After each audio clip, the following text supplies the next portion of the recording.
The release of the status scouter changed everything, allowing adventurer abilities to be quantified. Soon after, powerful parties began removing members deemed too weak, sparking a wave of expulsions.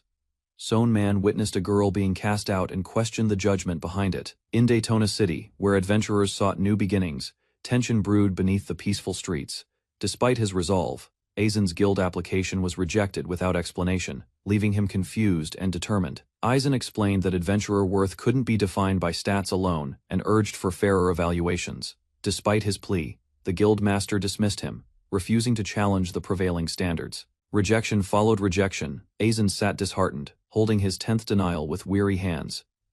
Elsewhere, adventurers chased glory through dangerous quests, their strength the key to fortune and recognition. Amid fierce competition, guild masters rose as leaders, and Aizen clung to his dream of becoming one.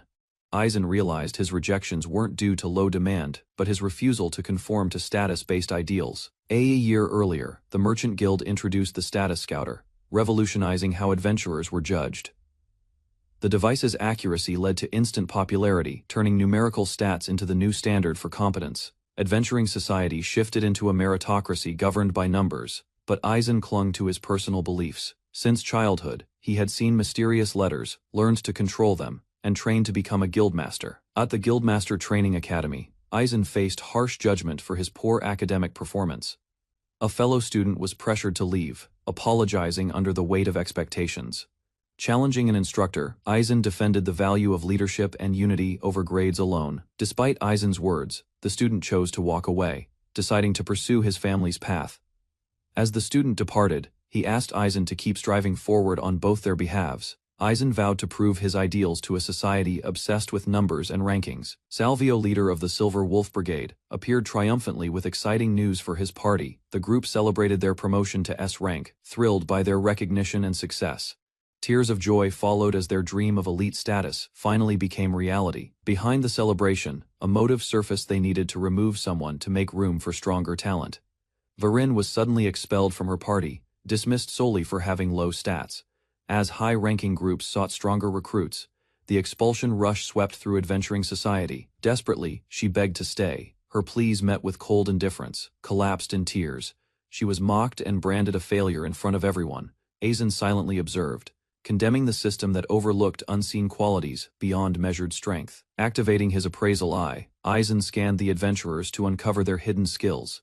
He held firm in his beliefs because he alone could see these unseen attributes.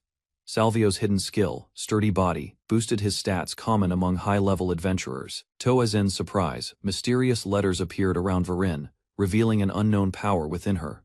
Desperate, she pleaded for another chance as her dormant skill began to awaken. Prompted to show her stats, Varin hesitated but complied, hoping for a chance. Her status screen revealed average numbers, drawing attention to her supposed weaknesses. Mockery followed instantly. Her capabilities were belittled, her courage dismissed entirely. Tears streamed down her face as rejection became final, questioning the cruelty of S-rank judgment. Aizen reflected in silence, asking himself whether this harsh stat-driven system was truly just. Fueled by conviction, declared that stats alone should not determine worth. He resolved to build a guild himself and asked to recruit the girl being expelled. Introducing himself boldly, Aizen claimed he recognized her hidden potential and sought her as a member. While her value was mocked, Aizen extended his hand, ignoring the protest. He removed her scouter without hesitation, breaking free from a system he no longer accepted. Aizen offered Varin a chance to break free from a system ruled by numbers and doubt. Salvio mocked the idea, belittling any guild that didn't rely on scouters. Scommly, Aizen reminded him who had kept the party safe from traps, and warned him to be cautious. Enraged, Salvio lashed out, unable to accept being challenged. So openly, walking beside Aizen, Varin learned about hidden skills abilities no scouter could ever reveal. Aizen revealed Varin's hidden skill, Super Sixth Sense, a rare ability to detect traps and monsters. He explained that most people use hidden skills instinctively, often unaware of their true nature. Varin's ability had unknowingly protected her party, guiding them away from deadly threats. She admitted she had stayed silent because her former leader dismissed her voice. Now, as part of Aizen's team, Varin was empowered to speak freely and grow without fear. Varin shyly accepted her new role, grateful yet flustered by the formality. With bright enthusiasm, she pledged to serve Aizen's guild and asked about its purpose. Aizen envisioned a guild that welcomed the outcast, valuing skill over stats. even at personal risk. Together, they took their first step, determined to challenge the unjust expulsion trend and reshape society. Aizen confessed he hadn't formed a guild yet, and she would be his only member for now. Hearing this, the girl froze in disbelief, fearing she had been deceived. To clarify, Aizen explained the guild still needed official approval, requiring a journey to another city. Motivated by her past mistreatment, he vowed to restore her lost confidence. To begin, he suggested getting her proper equipment to replace her worn-out gear.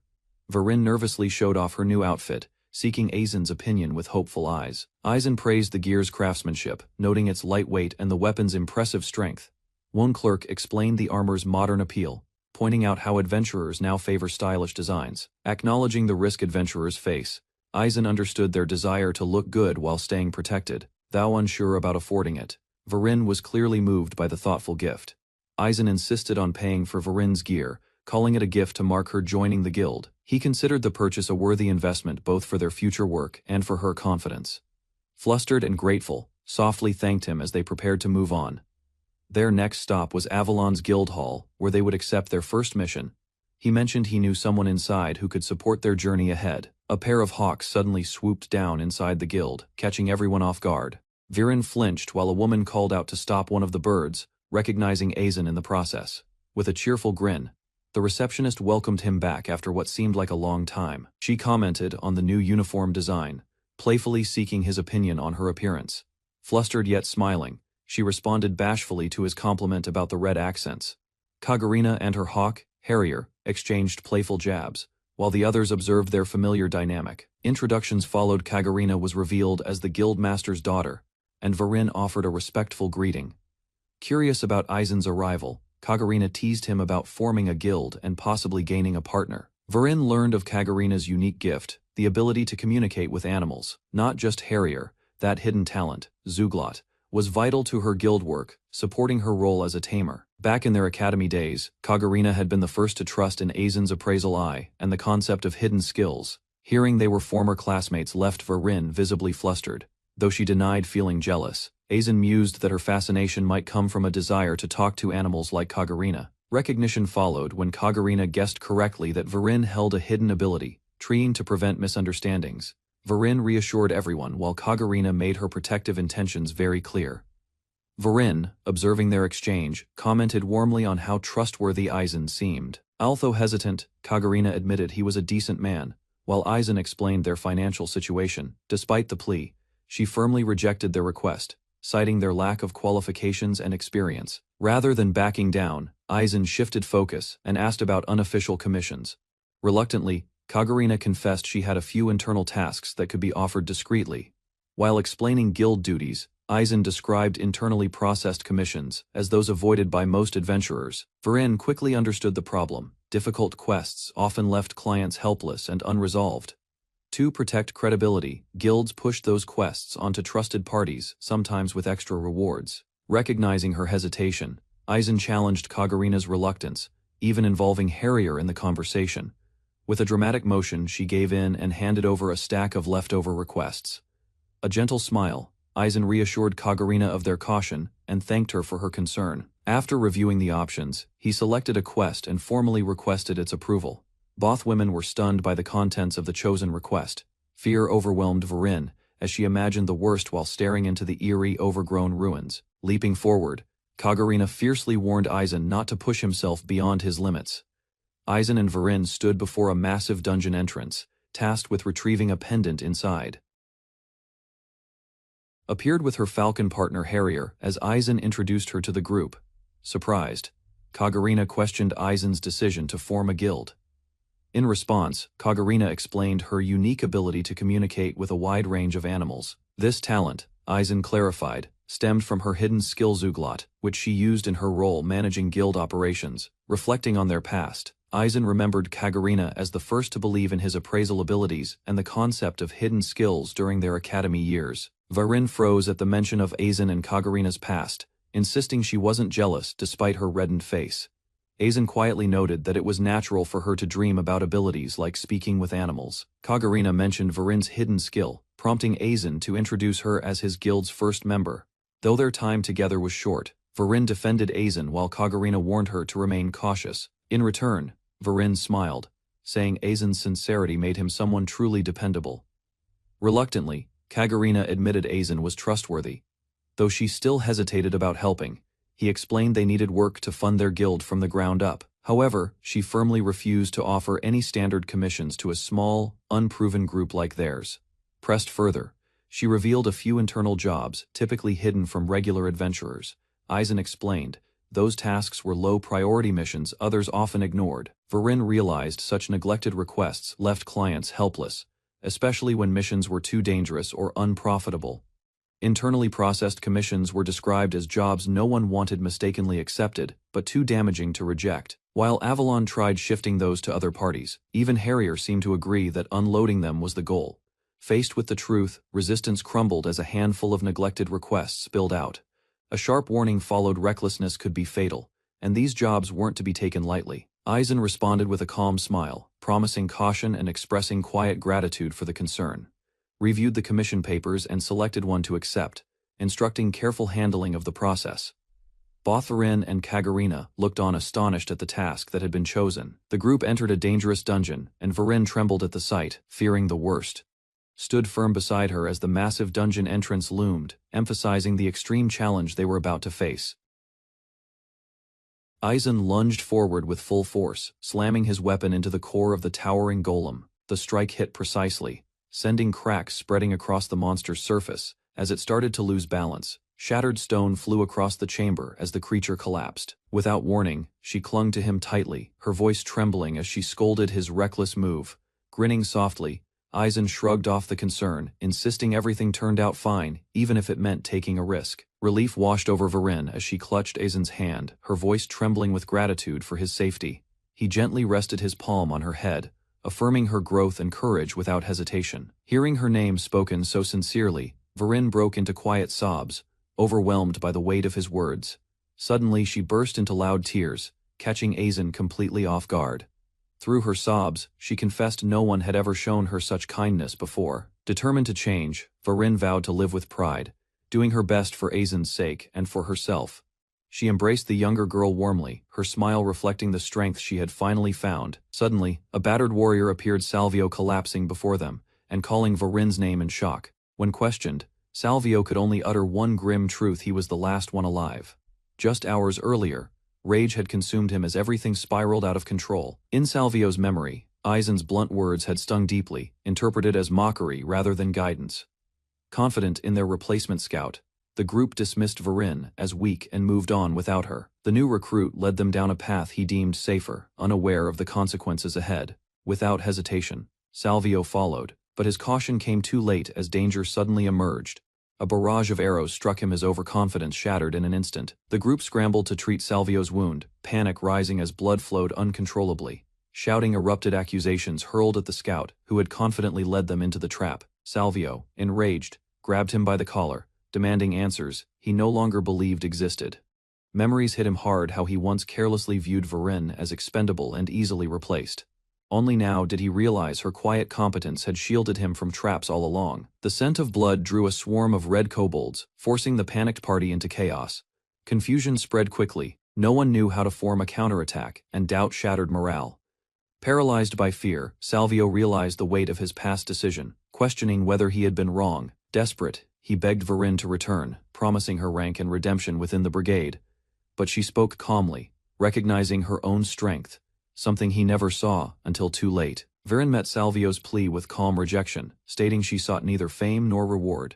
She declared her loyalty to Aizen, the only one who treated her as more than just strength. Soon after, reinforcements arrived to assist and evacuate Salvio, wounded and defeated. Though Aizen pitied him, he knew the man had brought his fate upon himself, leaving the past behind.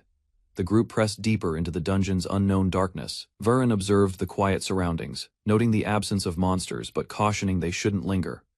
Their path led to a grand chamber bathed in light, where an ancient tree stood alone. At Aizen's suggestion, she activated her hidden ability, an intuitive power known as Sixth Sense. The skill responded to more than enemies; it could locate hidden objects too. Following its guidance, Varin pushed through the overgrowth and uncovered a concealed item. Aizen was surprised at how smoothly Varin's skill had worked, visibly impressed by the results.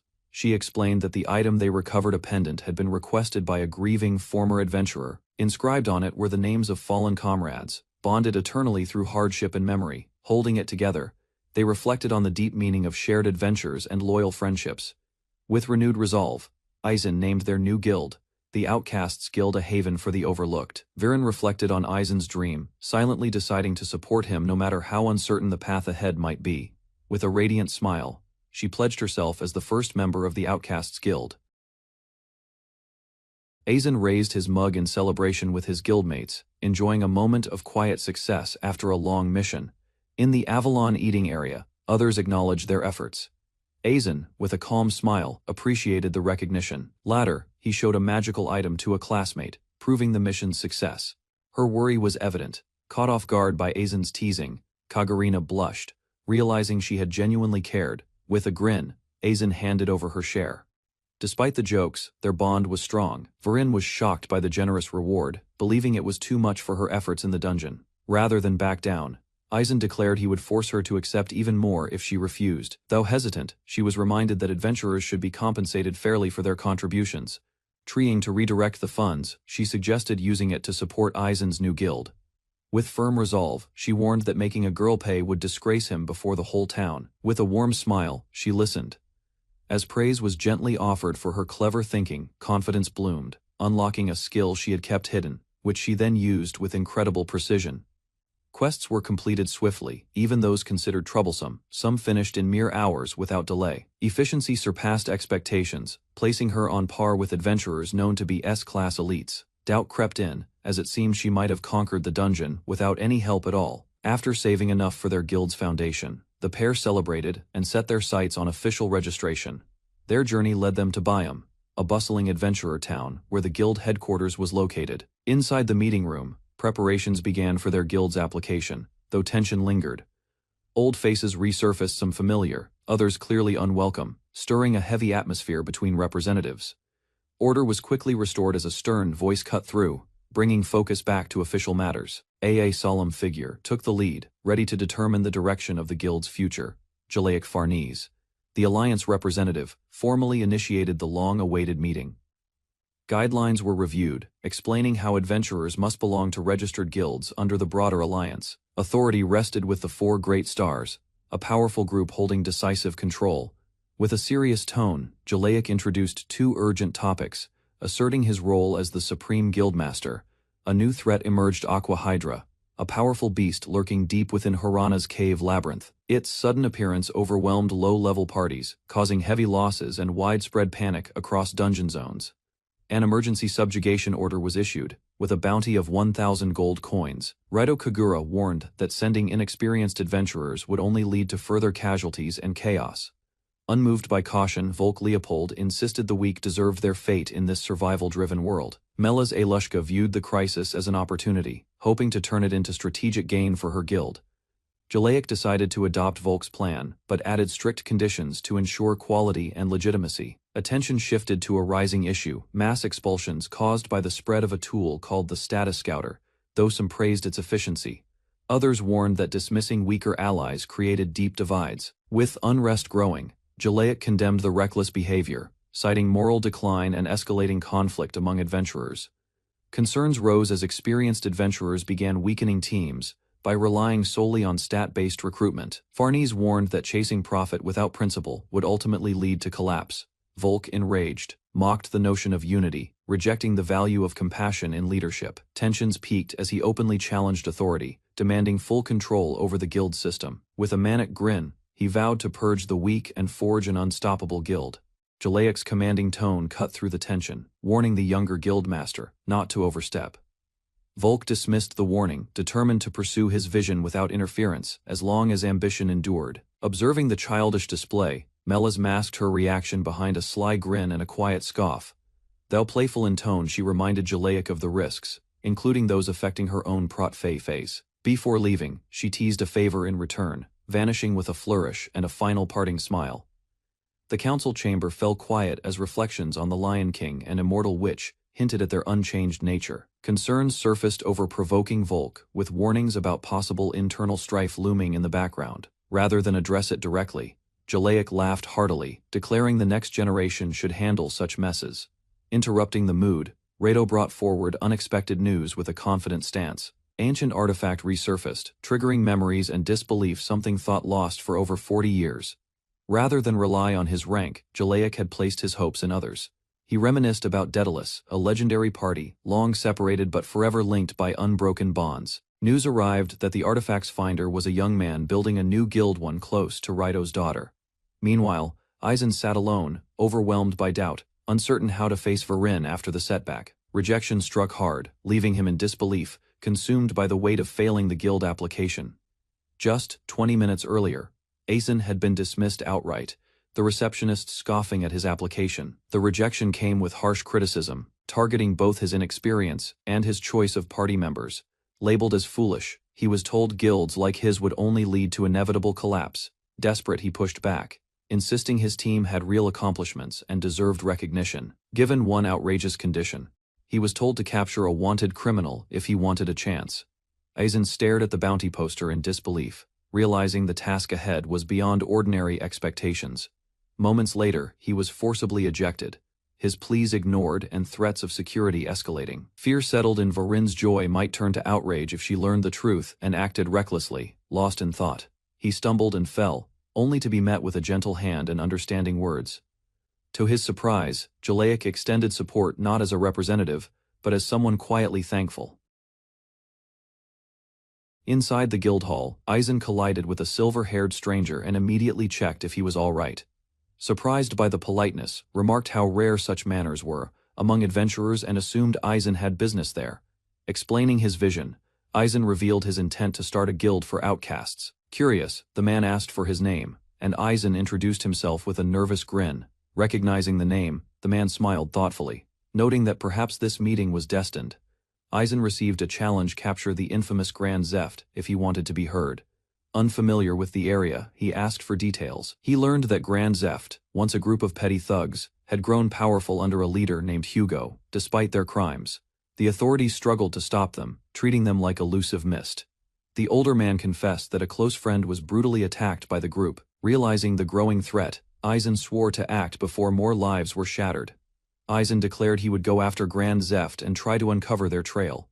His enthusiasm lifted the older man's mood, who subtly hinted at high-level corruption within the guild system. Reflecting privately, the man admired the guild representative, a mysterious figure revered as the peak of adventurer leadership. Before leaving, he expressed his hope in Aizen's results and enjoyed their brief exchange. Later, Aizen smiled, introducing his fledgling outcast guild, an unofficial group of just 2 members. The older man offered words of confidence, trusting his instincts that Aizen would succeed if he gave it his all. With a calm farewell, he turned away, leaving behind a promise to meet again. As the man walked off, he addressed Aizen as a young guildmaster, leaving him smiling in silence. Aizen reflected on the man's composed aura and suspected he might be someone important. Suddenly unsure, he worried if he had come across as rude during their conversation. He realized he never learned the man's name but hoped they'd cross paths again someday. Suddenly, Varin cheerfully announced that their guild application had been accepted. Although hesitant, Aizen knew he had to speak honestly about something he'd kept in. They visited the bustling town market, where Varin marveled at the endless variety of goods. Their trip was meant for research, though Aizen had to calm Varin's fiery outburst.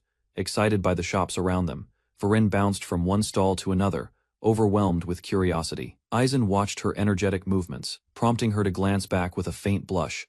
She accused him of thinking she was childish, flustered and embarrassed by her own actions. Trying to sound mature, Varin confessed her desire to support Aizen and make him smile too. Despite her nervousness, she insisted he recognize her as a proper guild member. Aizen praised Varin as a trusted companion, leaving her flustered and speechless.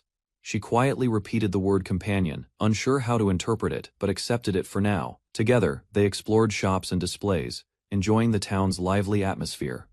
Varin eagerly presented a colorful treat, proud of her find, while Aizen commented on the appetizing scents. When she offered a bite, embarrassment took over, prompting Aizen to quickly apologize for upsetting her. She blurted out her wish to eat it herself, cheeks red and voice loud. Without hesitation, she took a big bite and softly murmured how tasty it was. Juicy meat, crisp vegetables, and rich sauce created an unexpectedly addictive flavor. Unable to resist, Aizen accepted a portion and took a bite with a thoughtful nod. Compliments made her flustered again, but a quiet smile showed her happiness.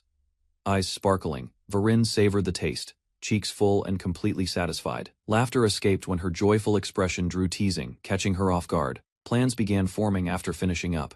It was time to gather information about Grand Zeft. Quick suggestion to visit the Adventurers Guild was met with enthusiastic agreement. A slow walk toward the city guilds followed, hoping new clues would surface soon.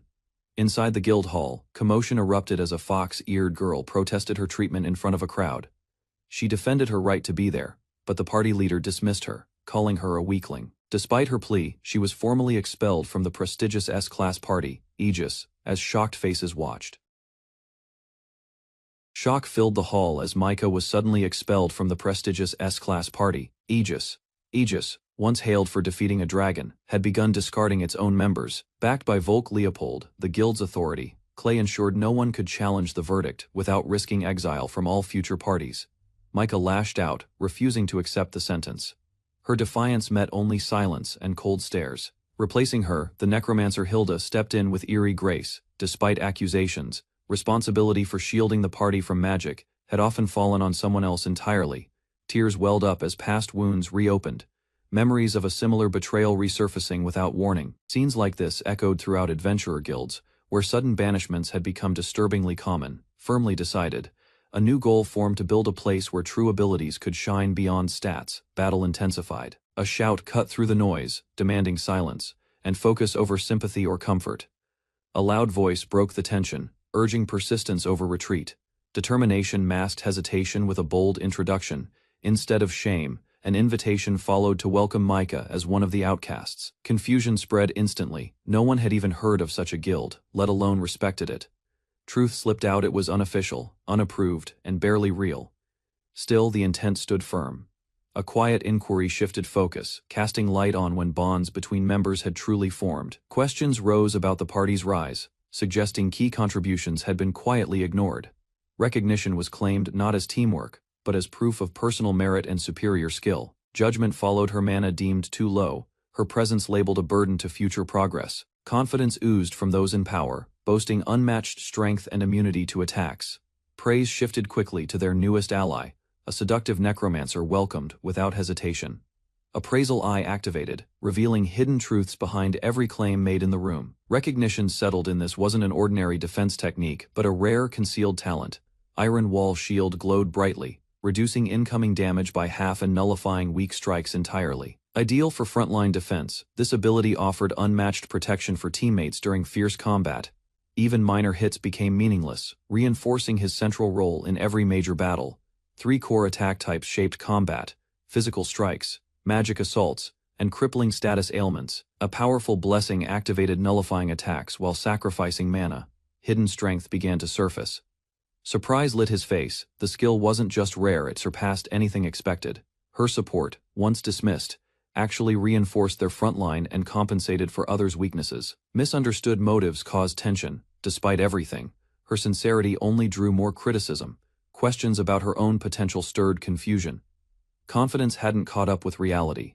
Meanwhile, the others moved on casually, barely acknowledging what they'd left behind. Dismissively offered to a weaker guild, her worth was shrugged off without care. A retort followed, sharp and unforgiving. Insults hid behind fake generosity no longer. Rage flared as betrayal was called out. Loyalty had meant nothing to those who climbed over it. A sudden burst of power erupted, sending shockwaves through the guild hall. Protectiveness flared as she declared her loyalty, refusing to let harm come to her own. Tempers exploded. Rage met resolve as accusations flew, and old bonds cracked under pressure. Attempts to diffuse the chaos failed. Emotions spiraled, fueled by pride and wounded egos. Calm returned only through an eerie presence, one far more composed than anyone expected. Tension lingered as threats were issued one last time. Pride wounded. A warning was all that remained. Silence filled the guild after the outburst. All eyes watched the strange group left behind. Concern replaced chaos. Supporters voiced worry not for themselves, but for the one who stood up. Regret turned into honesty. Admiration grew as unlikely bonds started to form among misfits. Laughter nearly broke out when praise became exaggerated. Yet behind the humor, heartfelt respect shone through. Excitement swelled as the Outcast Guild was described a place where rejected adventurers could finally shine. Eager loyalty followed, though her overwhelming passion left the other completely stiff from pressure. A moment of realization struck. Someone had spoken too soon, and the truth was about to unravel.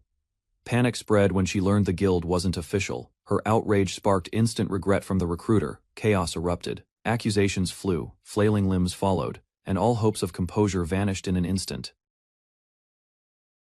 A sudden report hinted at unrest brewing in the city's streets. While reviewing guild matters, a commander noted the Outcasts Guild's rejection, yet saw potential in capturing the Grand Zeft thieves. Seeing an opportunity, Eisen emphasized the need for allies familiar with the local terrain. Though hesitant, the officer acknowledged Eisen's earlier help and agreed to offer limited support. Curiosity sparked. Eisen questioned Micah about her expulsion from Aegis and the truth behind it. Micah admitted her mana was below S-rank standards, though visibly frustrated by the reminder. Later outside the guild, the group prepared to move, following Eisen's lead. She stopped, puzzled by how Eisen already knew about her unique ability. He paused, raising his hand thoughtfully, as he began to explain himself, revealing the truth. Eisen disclosed his secret skill appraisal eye, capable of seeing hidden talents in others. The mention of hidden skills left Micah visibly shaken, eyes wide in surprise. Eisen bowed his head, apologizing for using his ability without consent, yet acknowledged the burden she carried. From the side, a companion teased lightheartedly, suggesting every girl harbored at least one secret. Micah smirked slightly, accepting that Eisen wasn't manipulating her with secrets, though suspicion lingered. With resolve shared, Eisen declared his dream, and Micah eagerly agreed to join his path forward. Micah introduced the concept of becoming an information broker with a confident grin. In the alleys, details unfolded about how influential guilds thrived through networks and informants. A contact named Kagarina offered limited help, reinforcing how valuable information truly was. The team listened intently as they learned of the Grand Zeph's amateur status and Hugo's leadership. Reputation aside, Hugo's real threat lay in his unique ability to vanish without a trace. Eisen deduced that Hugo's ability likely involved a hidden skill granting full invisibility. Although powerful, Hugo misused his talents, prompting Micah to call for immediate action. Plans were made to split up, each member taking a role in gathering intelligence. With firm resolve, Micah insisted they conduct a thorough investigation without delay. Despite their efforts, disappointment followed as no leads surfaced, leaving one member visibly discouraged. Viren attempted to use her sixth sense, but her search yielded nothing. During their walk, a small wolf pup approached, caught in a tight collar. She freed the creature, which responded by affectionately licking her in gratitude. Eisen sensed something was off when they stumbled upon a suspiciously placed trap. Without warning, a group of thugs appeared, revealing orders to eliminate everyone but the Beastman girl. Confronted the attackers, questioning if Micah was the target, but they remained evasive. Without hesitation, the thugs charged forward, convinced they would leave no survivors. Their leader sneered, vowing to deal with Viren personally after eliminating the rest. Before he could act, Viren calmly stepped forward, stating she wouldn't need to draw her weapon. In a sudden burst of speed and strength, she landed a powerful blow, launching the man across the ground in a single strike, declared that using a child as bait and raising blades at Eisen warranted no mercy. Without hesitation, she subdued multiple attackers, leaving one trembling before her, blade at his neck. Meanwhile, Eisen calmly assessed the situation, recognizing that Viren's true power once ranked a class. When a thug charged him, Eisen countered with speed and precision, recalling past street fights. Though he disliked violence, his bruised knuckles showed otherwise he'd fight if necessary, even if it hurt. As tension eased, one thug surrendered quickly, offering to share everything if spared. Despite his plea, hesitation clouded his answer about Hugo's whereabouts, leading to a swift, punishing strike. Pain forced a confession. Hugo kept his hideout secret, shared only with trusted allies. In a shaky tone, the man revealed Micah's origins. She belonged to the Shirokane clan of the Far East. Shock rippled through the group upon learning her true identity, a royal Miko, once protected by Aegis. Annoyed by the enemy's greed, Eisen firmly shut him down, ending the negotiation. Realization hit the group had left Micah alone, prompting urgency to regroup. Elsewhere, Micah was suddenly ambushed by a masked thief. Caught off guard, the attacker mocked her isolation, launching a powerful strike intended to overwhelm her defenses. A staff is thrown desperately across the street, calling attention to a dire situation. Eisen picks it up, instantly recognizing it as Micah's, confirming something has gone wrong. Comrade reveals that Micah was kidnapped during a coordinated attack, led by Hugo's forces. They realize Hugo used invisibility to escape, making pursuit nearly impossible. Just then, Kagurina appears by chance, possibly bringing hope in a critical moment.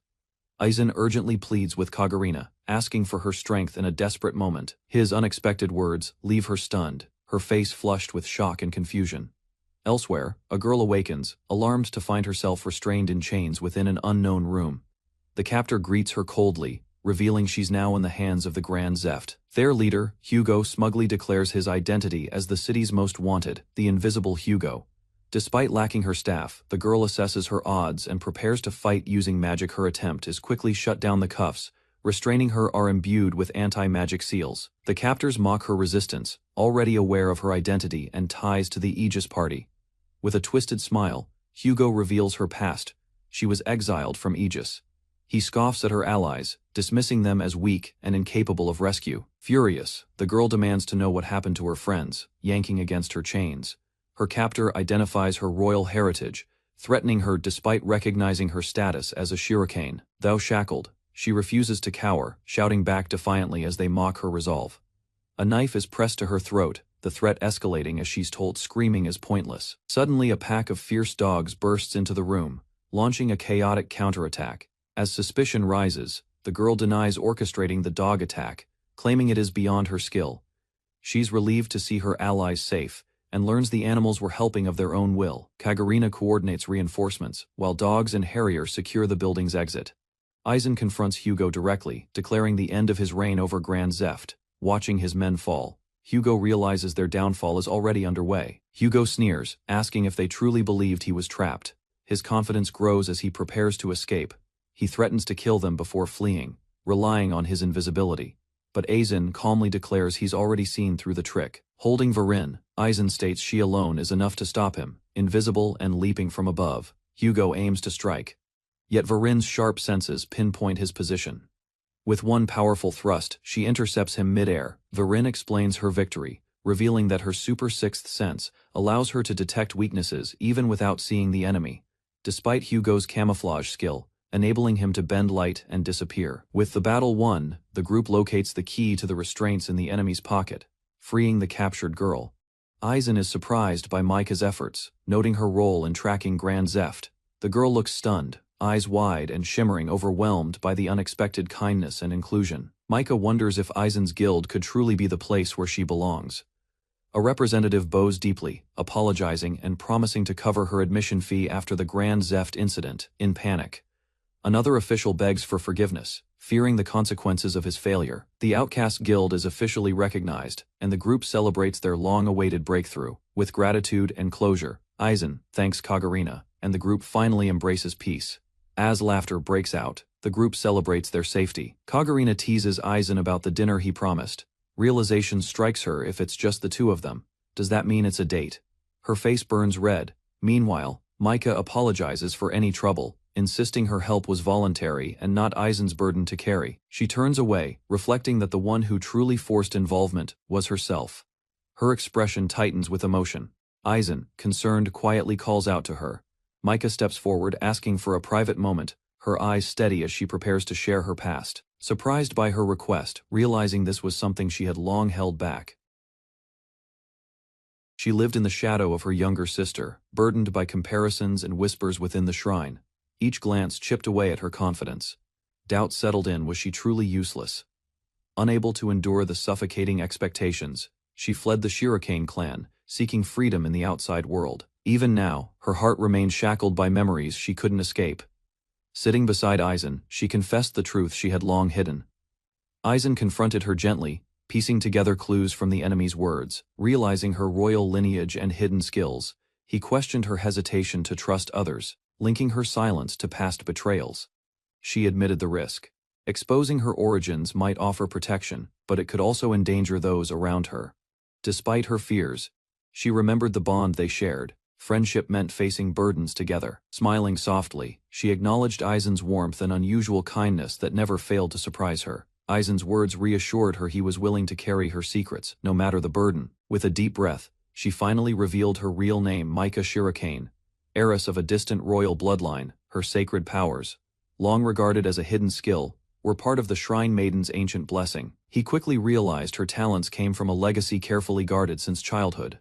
Haunted by cruel traditions, She recalled how her family exploited the blessing and imprisoned even her own sister. Overshadowed by her gifted sister, Micah always felt like she didn't belong, nowhere seemed to accept her. Rather than remain in that cage, she chased a dream of freedom through the life of an adventurer. As she studied magic in secret, the danger of being reclaimed by her family never left her mind. Ironically, her silence earned her exile from her own party, despite hiding for safety.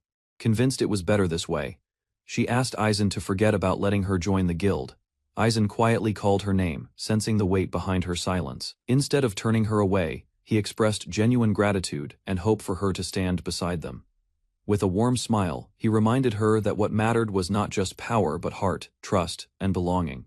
Hearing those words, Micah paused, her expression softening at the thought of acceptance. Though she hid her feelings, her concern for others had always spoken louder than her doubts. Eisen remembered a promise from the past he had vowed, never to stop reaching out to those in pain. As he prepared to leave, he told Micah where to find help if she ever changed her mind. With a hopeful smile, he bid her farewell, assuring her they'd meet again. His message was clear, her next step was hers alone to choose. The following day, a new chapter began with the founding of the Outcasts Guild. Laughter and cheers filled the air as mugs clashed in celebration of the newly founded guild. While others enjoyed the moment, Kagurina voiced her confusion over her father's sudden involvement. A toast was raised in her honor, revealing that her classmates had arranged everything to mark the occasion.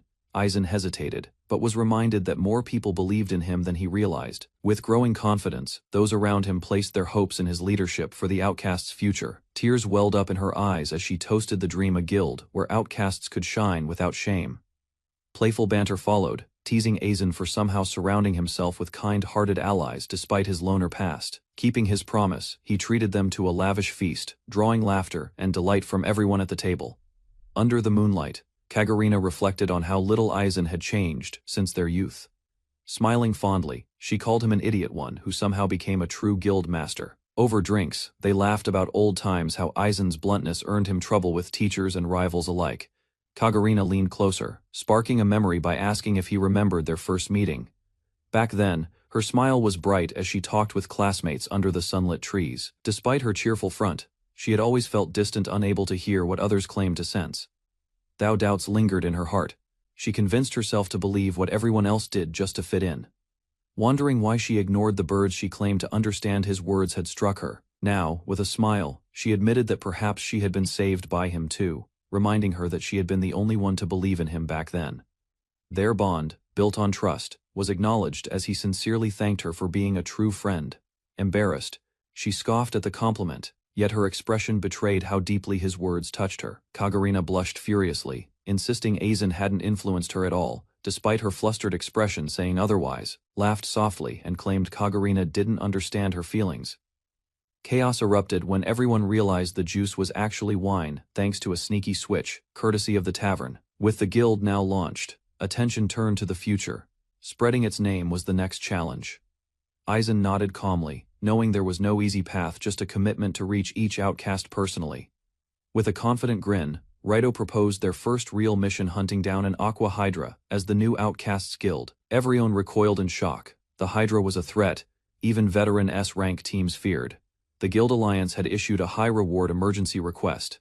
Chaos from weak parties failing only escalated the situation. Raito assured them the mission was requested based on Eisen's past achievements.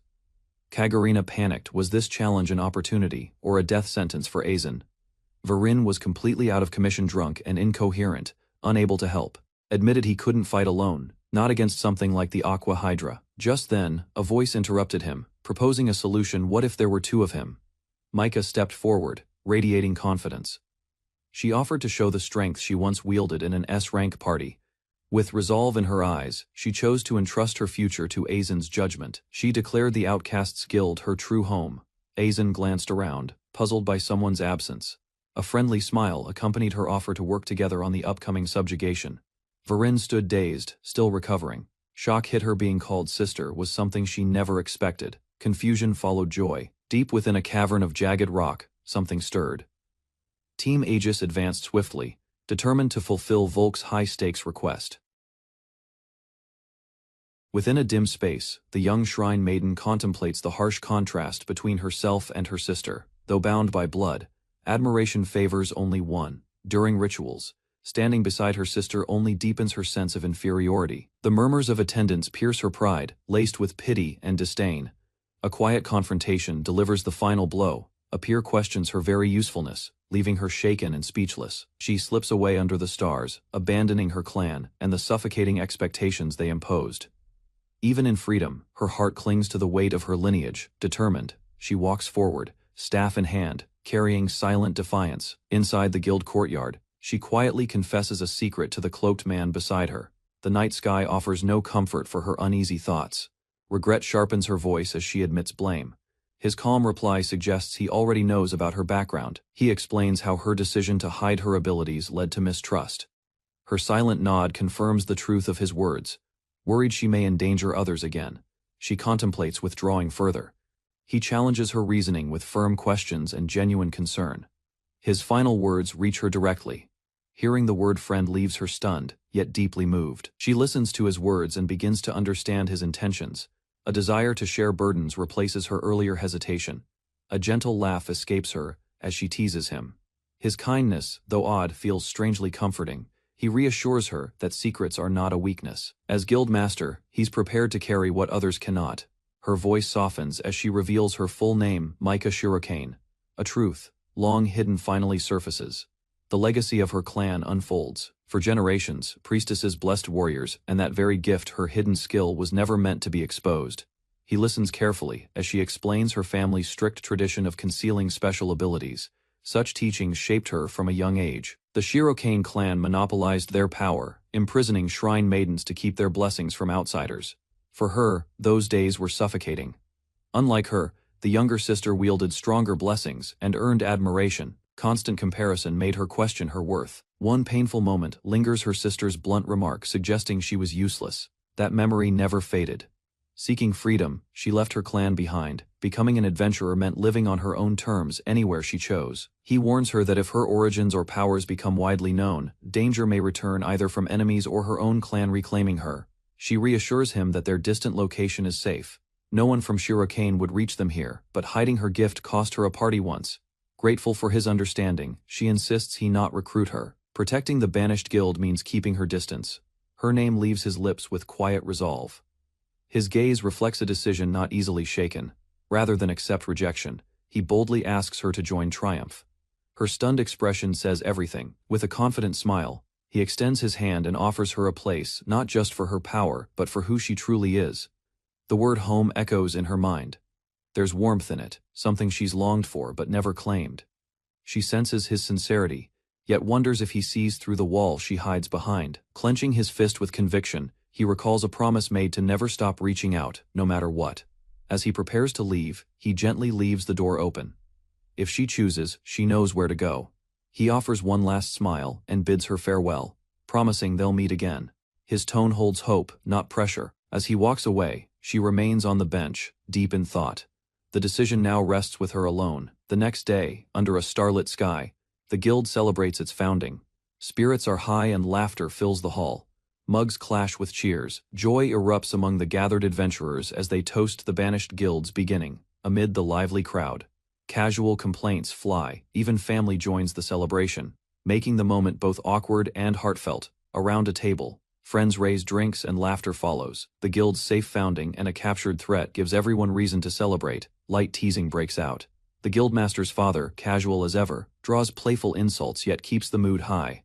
Their trust in Eisen becomes clear. Even the reserved guild cleric expresses faith in his leadership. Holding her mug, she smiles warmly. To her, the banished guild is more than a place. It's an ideal where outcasts can thrive. As jokes fly, past loneliness fades. They laugh not just at the moment, but for everything they've overcome together. On his designated cooking day, Eisen proudly presents a lavish feast. The guild members gather around, ready to enjoy both food and company. With a sigh and a smile, one guildmate remarks on Eisen's unchanging nature. Always bold, always over-the-top laughter follows. Despite everything, he's truly become a guild master, someone they can rely on. The realization brings warmth. Everyone shares drinks and stories. They recall school days, stern teachers, and how Eisen's earnestness left lasting impressions. As the mood softens, she turns to him with a smile, asking if he remembers the very first time they met. In a moment of youthful laughter, she recalls her carefree days with a friend beneath a tree, unaware of what would come. Back then, she believed what others told her, that hearing animals was impossible, and she convinced herself to ignore it. Trying to appear normal, she silenced her gift. Even when birds sang clearly beside her, she pretended not to notice. But one boy saw through the act, questioning why she ignored voices she could understand. His words startled her. Now, with a soft smile, she admits the truth: he may have been the one who saved her back then. He smiles, remembering how no one believed in him except her. That belief back then helped shape who he is now. Across the table, he thanks her sincerely. For him, gaining a true friend like her was priceless. She turns away, flustered but hiding it under a playful scoff. Her heart, though, reacts differently.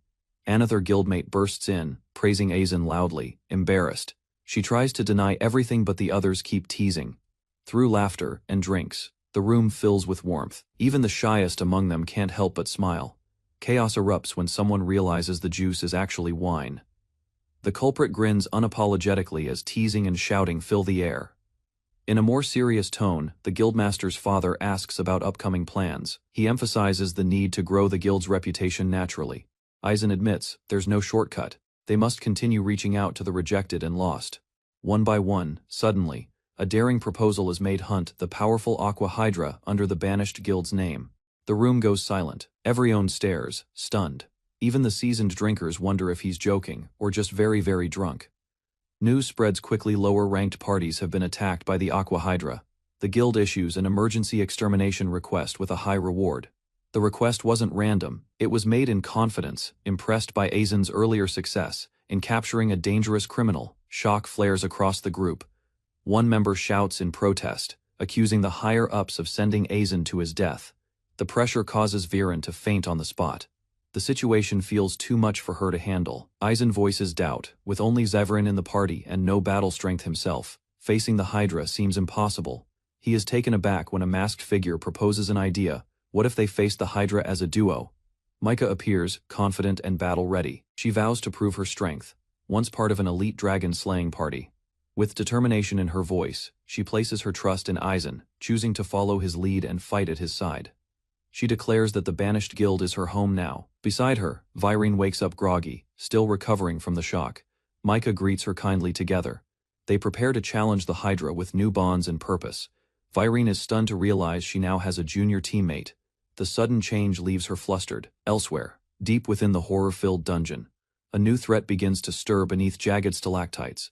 An elite party from Aegis prepares to intercept the Hydra. Confident in their power, they move swiftly toward the mission. A heavily armored warrior took position at the front, declaring his shield's ability to dispel any incoming magic. Without warning, the dark magic pierced through his guard. Shock overtook his face as the blast carved a deep wound down the center of his body. Violent explosions erupted across the battlefield. Shards of stone and magic scattered as a mage countered with a barrage of spells. Panic struck the woman as black energy crept up her legs. She stared in disbelief, realizing too late the danger. Towering above them, the monstrous Hydra let out a deafening roar. Saras had fully awakened. 2 days later, the group arrived at the Harana Cavern dungeon. A dark entrance surrounded by jagged cliffs awaited them, silent and foreboding. Inside, a young swordswoman launched a strike with fierce determination. Sparks flew as her blade met resistance. Suddenly, a massive crab monster emerged, towering over the team. Its sheer size caught them off guard. One of the girls shouted in panic as the monster's claw swung down. Her comrade stepped forward, positioning herself between them. With perfect timing, she struck the claw mid-air, deflecting the blow. Her fierce gaze signaled unwavering resolve. Using her staff, Micah cast a sleep spell. The giant crab collapsed with a heavy thud, subdued before it could strike again. Celebration followed swiftly. Villain embraced Micah with admiration, praising her swift and flawless magic. Micah explained the skill she used: Priestess's Blessing, granting temporary immunity to physical, magical, and status effects. A simple diagram illustrated its mechanics. Though powerful, the spell drained her mana significantly. Still, she reassured the others that short rest would restore it quickly. Grateful for her trust, Villain thanked Micah for sharing her hidden skill. Micah smiled, vowing never to repeat her failure in Aegis again. News arrived that the S-rank party Aegis, once led by Volk, had failed in their mission to subdue Aqua Hydra. Their defeat had consequences. Aizen listened closely. Micah, once a member of Aegis, remained silent as the name Cyrus surfaced: the threat that brought down her former team. Clenching her fist, Micah braced herself. Even Aegis's armored warrior had fallen. The enemy was far from ordinary. As guildmaster, the man acknowledged the danger, entrusting Aizen to judge the battlefield with precision and confidence. With a firm declaration, he sent them off. Aizen's team, now known as the Banished Guild, would face the challenge ahead. The group realized Kagurina never came to see them off. Villain reacted with exaggerated emotion. In response, Aizen reassured them. Micah vowed to protect Villain, while Villain promised to support Micah in return. Trio advanced deeper into the cavern. Stalactites loomed overhead while distant echoes hinted at danger approaching. Suddenly, vibrations shook the cave floor. Villain's expression turned serious as she sensed a powerful presence drawing near. From the shadows, a massive beast lunged forward. A monstrous hydra burst from the underground river, its 7 heads thrashing and roaring. Aizen staggered at the sight. This was the feared Aqua Hydra. Micah urgently called out to Villain, asking if she was ready. Aizen remained close behind them, focused and calm. Without hesitation, Villain dashed forward, twin blades drawn. Her movements showed no fear, only resolve.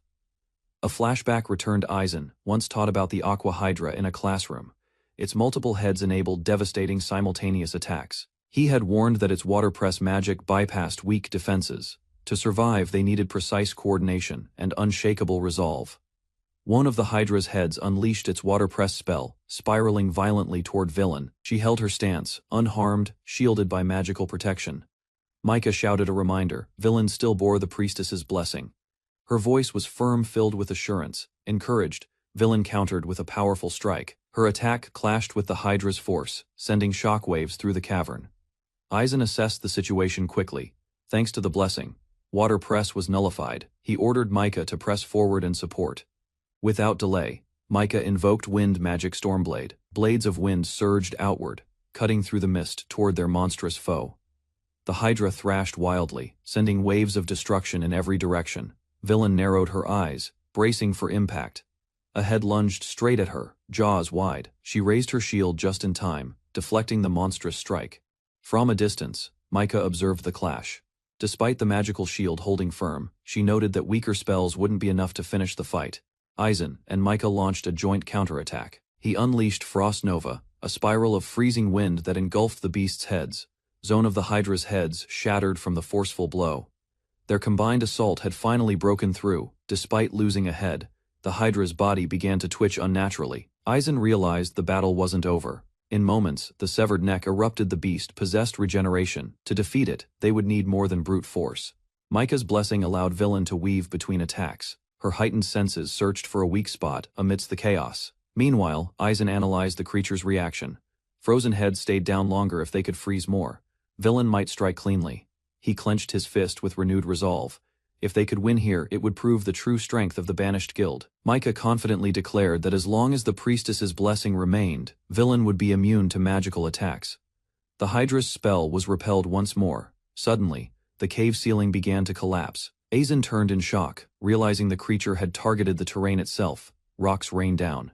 Aizen shielded Micah with his body, crashing into the ground.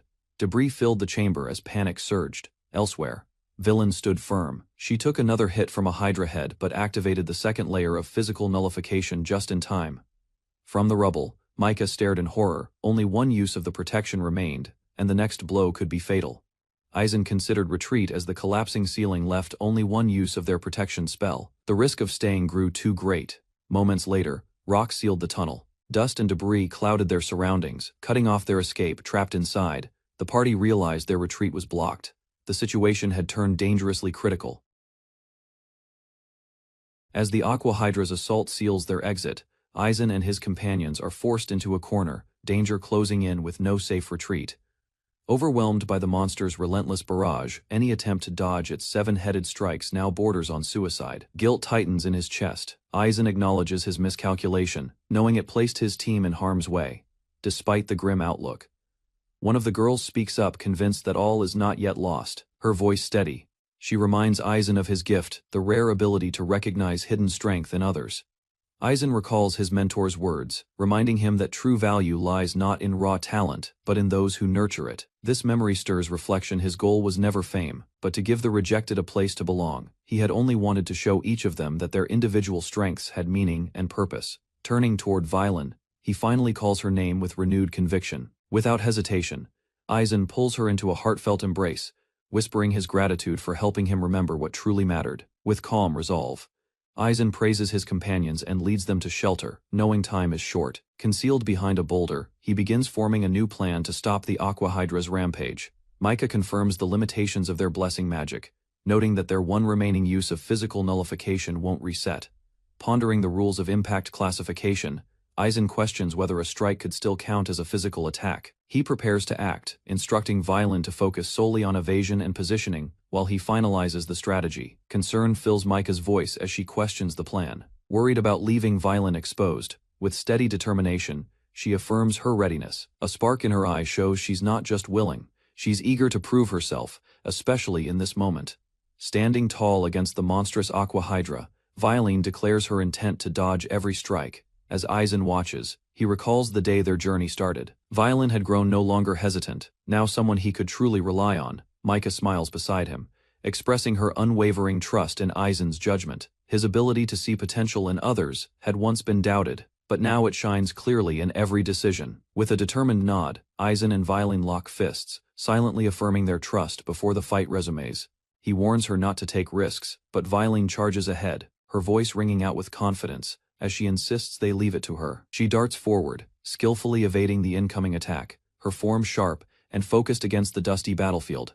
The Aqua Hydra retaliates instantly, launching a barrage of deadly blasts in her direction, each one tearing through the air with immense force. Back in the shadows, Aizen commands Micah to remove Violin's protective blessing. Timing is now critical for the plan to succeed. Violin swiftly draws the Aqua Hydra's attention, weaving through its strikes while keeping its focus locked on her. From behind the ridge, Aizen shouts to Micah, tossing a prepared canister mid-air while calling for her to bless it. The enchanted container hits the water, designed to detonate upon impact. With the shrine blessing neutralizing shock, the setup is finally in place.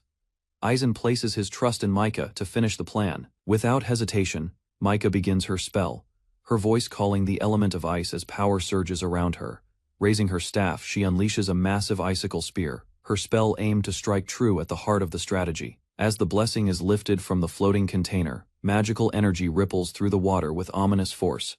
At that moment, a coordinated spell barrage is unleashed toward the lake, precise, timed, and focused on the now exposed explosive. Each member stares down the Hydra, their eyes burning with purpose. Their teamwork converges on a single high-stakes gamble. Aizen's command triggers the strike, spells crash down like a storm, overwhelming the battlefield in an instant. The Aqua Hydra reels violently. The force of the impact engulfs its massive form. This is their final shot to turn the tide. Aizen stood proudly before a group of newcomers, introducing them to their new home, a grand building meant for those exiled from their parties. Though distant from the city, its strength lay in its community. As petals danced in the air, he warmly welcomed a smiling blonde girl, her pet snug in her arms. A new chapter was beginning for them. At the guild's entrance, a fox-eared girl greeted all with confidence. The Exiles Guild was open to those once cast aside. A girl with fiery energy grabbed Aizen's hands, eyes brimming with gratitude and resolve. Introducing herself as Colette Huskburna, she declared her grit and spirit, eager to start anew with her fellow misfits. Aizen received a celebratory gift from a cheerful local who assured him that other guild members would visit soon. Meanwhile, tension grew between two members as past emotional moments were recalled. One girl grew flustered, while the fox-eared companion playfully teased her. Their lively interaction quickly became a group commotion. Laughter filled the air as a newcomer observed the guild's chaotic but heartwarming camaraderie. Later, Colette quietly reflected on her decision. She smiled, thankful for the new friends, and hopeful for what lay ahead. With renewed determination, Aizen activated his appraisal skill, intent on uncovering her true potential to help her thrive within the guild. A powerful aura surged from Colette as a hidden skill awakened within her, proving that even the exiled carried unique strengths yet to be seen. Aizen's eyes widened in awe, struck by the overwhelming potential radiating from someone once deemed unworthy. Days later, calm returned. A quiet morning began with steam rising from a warm cup, marking a peaceful moment after chaos. News spread swiftly. Aizen's Guild of Rejects had defeated the Aqua Hydra. Headlines praised their feat, making waves across the adventurer world. Their victory shocked many. Once branded weak, the expelled adventurers now stood united, hailed as the ones who accomplished what elite parties could not. Despite their recent triumph, public doubt still lingered. Many remained unconvinced that exiled adventurers could truly surpass expectations. Within a newly acquired building, Aizen sat quietly. Though it was spacious and calm, the weight of his responsibility pressed on him. Soon after, he and his team received advice from trusted allies. With renewed direction, they began shaping their future goals more clearly. Thanks to the bounty from the Aqua Hydra, they secured enough funds to purchase a proper base. Coins and conviction backed their plans. Now that very home stood as the official headquarters of the exiles, built a new foundation for their battles and bonds ahead. Colette greeted the morning with energy, arms full of firewood, ready to contribute from the start of the day. Aizen thanked her, surprised she'd already begun chores. She cheerfully reminded him that, as the newest member, she was eager to prove herself. Elsewhere, the other girls still slept soundly. After working late in the labyrinth the previous day, they were given time to rest. Humming to herself, Colette turned to preparing breakfast. Her lively attitude and work ethic helped her blend easily with the team. Yet, beneath her cheer, she represented a deeper issue, a reflection of the lingering instability the Exiles Guild still had to face. Aizen called for a proper trial of Colette's combat abilities. Eager to prove herself, she responded with confidence, weapon in hand. He assigned Villain and Micah to support roles, instructing Colette to approach the monsters as she normally would in battle. Without delay, a group of hobgoblins appeared. Though ranked B class, their numbers made them a real threat. Caution was necessary. Charging ahead, Colette launched herself into the fray with a fierce battle cry and unwavering energy. Her spear struck with explosive force, carving through the enemy with a display of raw power and precision. Colette faced the advancing hobgoblins head-on, her eyes blazing with determination. With no sign of hesitation, she prepared for the next strike. Blades clashed and sparks flew as she danced between enemies, dodging swings and countering with relentless force and sharp reflexes. Despite once being expelled for low stats, Colette had belonged to an A-rank party. Her dismissal was based on numbers, not true capability. Perhaps due to similar past hardships, Villain had grown especially close to her, a bond formed through shared struggle and silent understanding. Beneath her cheerful demeanor, Colette remained simple and straightforward. She was, by all appearances, an ordinary adventurer, but one who refused to back down. As energy surged through her, Colette entered a heightened state, yet Aizen, observing carefully, sensed nothing, especially unique, only raw effort and will. Suddenly, a large goblin swung down at her. She faltered, caught off guard by the monster's brute strength and sudden aggression. Before danger struck, Villain and Micah stepped in. Flames and force interrupted the attack, protecting Colette at the crucial moment. The creature was engulfed in a powerful explosion of fire magic, turning the tide of the encounter with a dazzling finish. Later, Colette sat with the others, apologizing for her recklessness. They reminded her that pushing beyond her limits wasn't worth getting hurt. While the others shared cheerful banter, Micah observed the group quietly, her sharp gaze analyzing every movement with subtle caution. Soon after, Colette placed a bag of coins on the table, the reward from their recent mission. Routine or not, the pay was fair. A light conversation filled the room. Micah approached Aizen with a sly look, curious about what he was truly thinking behind his calm demeanor. When asked about Colette's hidden skill, Aizen responded that it was quite unique, an ability worth exploring further despite its subtleties. Moments later, another team member teased Aizen for his vague answers, catching him off guard with a playful jab and knowing grin. Kagarina pointed out Aizen's hesitation, and the group quietly acknowledged his uncertain expression, leaving him flustered. Unsure of his own thoughts, Aizen admitted he might be troubled, though he hadn't realized it himself until now. He reflected on Colette, believing she might hold an answer to a long-standing question he carried deep inside. Using appraisal, they examined her status, yet the result was unexpected. Colette had no hidden skill at all. Aizen looked up with wide eyes, curious about the man who had arrived in his village. He wondered if the stranger was a great adventurer. Walking beside the armored man, Aizen listened intently. The man claimed to be ordinary, yet held a mysterious strength, one that protected the village from lurking monsters. With a firm hand on Aizen's head, the man gave advice meant to last a lifetime. Aizen was told to remember it well. Years later, Aizen awoke from sleep, staring at the ceiling, the past still vivid. Pouring a drink by the window, he reflected silently. The dream was a distant memory of childhood, one he still carried. Aizen recalled the words from his childhood during the battle with the Aqua Hydra. The memory resurfaced as he observed a new guild member joining their ranks. Colette's strength, hidden beneath her cheerful exterior, revealed itself as she effortlessly split the wood with a single strike. Her dormant skill had awakened. Watching from the window, Aizen hesitated. He hadn't told her the truth about her hidden potential yet, and questioned whether she could handle it. Despite being labeled skill-less, Colette's natural power suggested otherwise. Something didn't add up. Eisen sipped quietly, admitting even his appraisal couldn't fully grasp the unknown depths of hidden skills. Two girls greeted Eisen sleepily, one rubbing her eyes beneath a comical cat-eared mask, while the other stifled a yawn in her nightgown. He welcomed them warmly as they entered the room, offering to prepare drinks for both, which they happily accepted. Seated together, they received their cups while Eisen mentioned a nostalgic dream, hinting at a memory that lingered in his thoughts. As the masked girl took a sip, Eisen reflected on his childhood and the adventurer who inspired him to pursue the path of a guild master. Their conversation lightened as another guild member entered with a cheerful greeting, lifting the morning mood with energy. Colette's high energy brightened the room as she cheerfully greeted everyone. Her enthusiasm encouraged the others to follow her lead. Suddenly, Eisen pointed out something amiss Velen's bedhead. Embarrassed, she panicked and rushed away to fix her hair, cheeks burning red. While Colette made a cheeky remark, the younger girl noted, "It might be wiser not to say such things around Violen." A sharp rustle of wings echoed through the room as a majestic bird wearing a tie landed nearby, drawing their attention. Landing on Eisen's arm, the bird delivered a message. A letter from Kagari had arrived, its contents unclear, but surely important. A letter from Kagari urged Eisen to visit quickly, hinting that a surprising guest had arrived. However, no name was mentioned. Puzzled, Eisen tried to guess who it could be. If Kagari was making such a fuss, the visitor must be someone significant. Their destination was clear, Daytona Boulevard. The group prepared to head toward the meeting point. Eisen walked through the lively marketplace. Familiar vendors and townspeople called out to him with cheerful greetings. He smiled warmly, realizing his name was becoming well known. One day, he'd live up to the title of a respected guildmaster. In a playful mood, Eisen tried on a fake mustache, striking a dramatic pose. The rest of the group stared, speechless and bewildered. Colette laughed it off, assuring him that appearances didn't matter.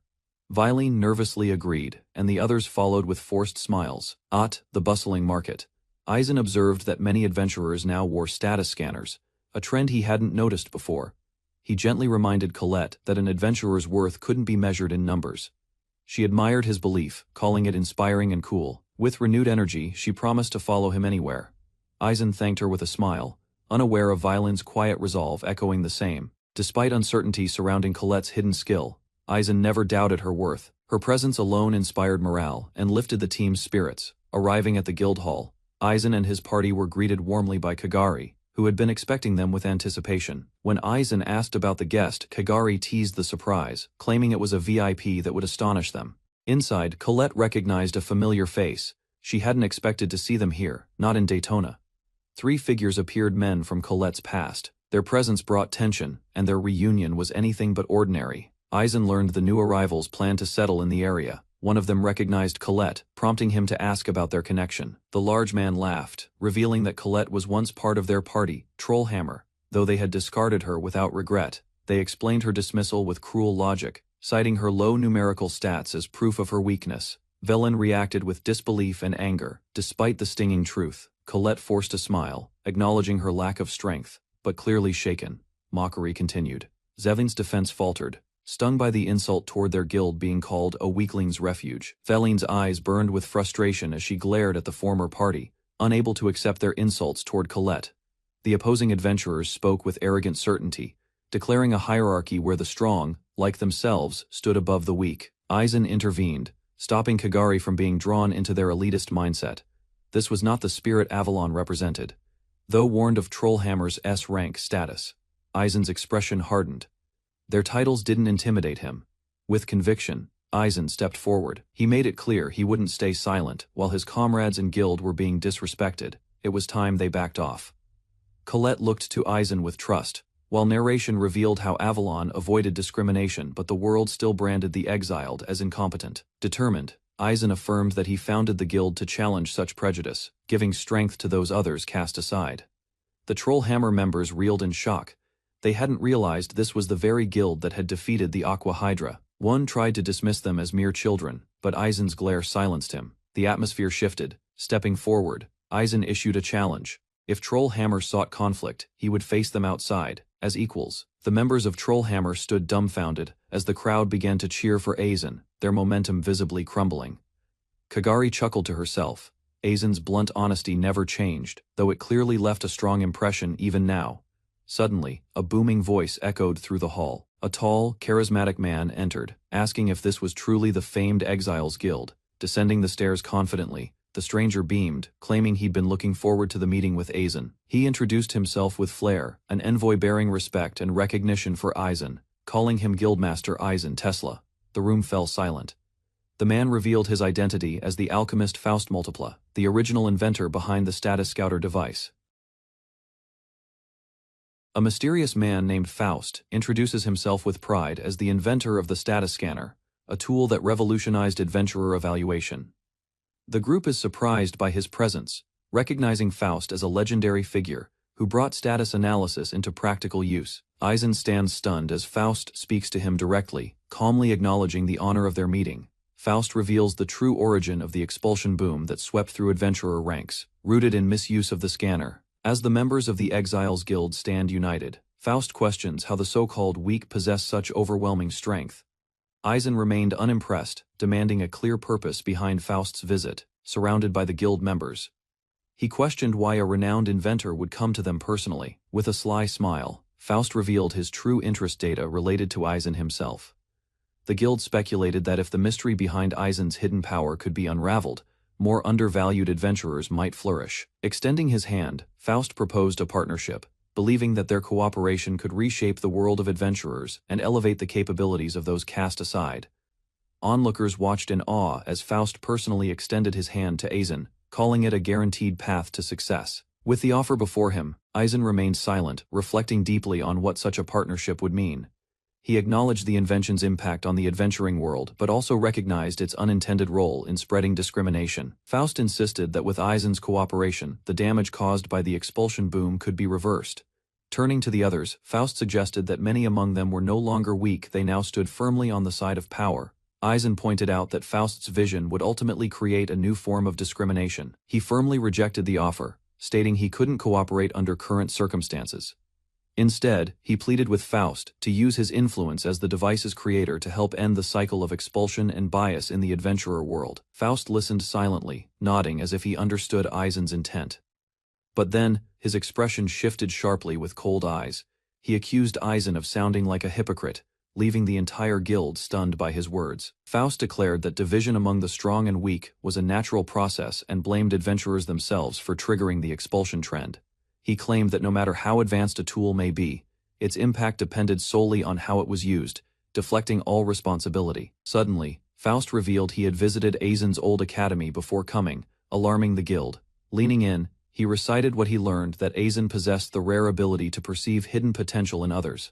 Aizen, meeting his gaze without hesitation, confirmed that it was true. The guild members grew restless, confused by the tension as Faust and Aizen confronted one another in the center of the hall. As Faust stepped closer, he speculated that Aizen must have been using his hidden ability when choosing new allies, subconsciously judging their value. He pushed further, arguing that if Aizen claimed exiles had worth, then he too was discriminating, selecting based on unseen potential.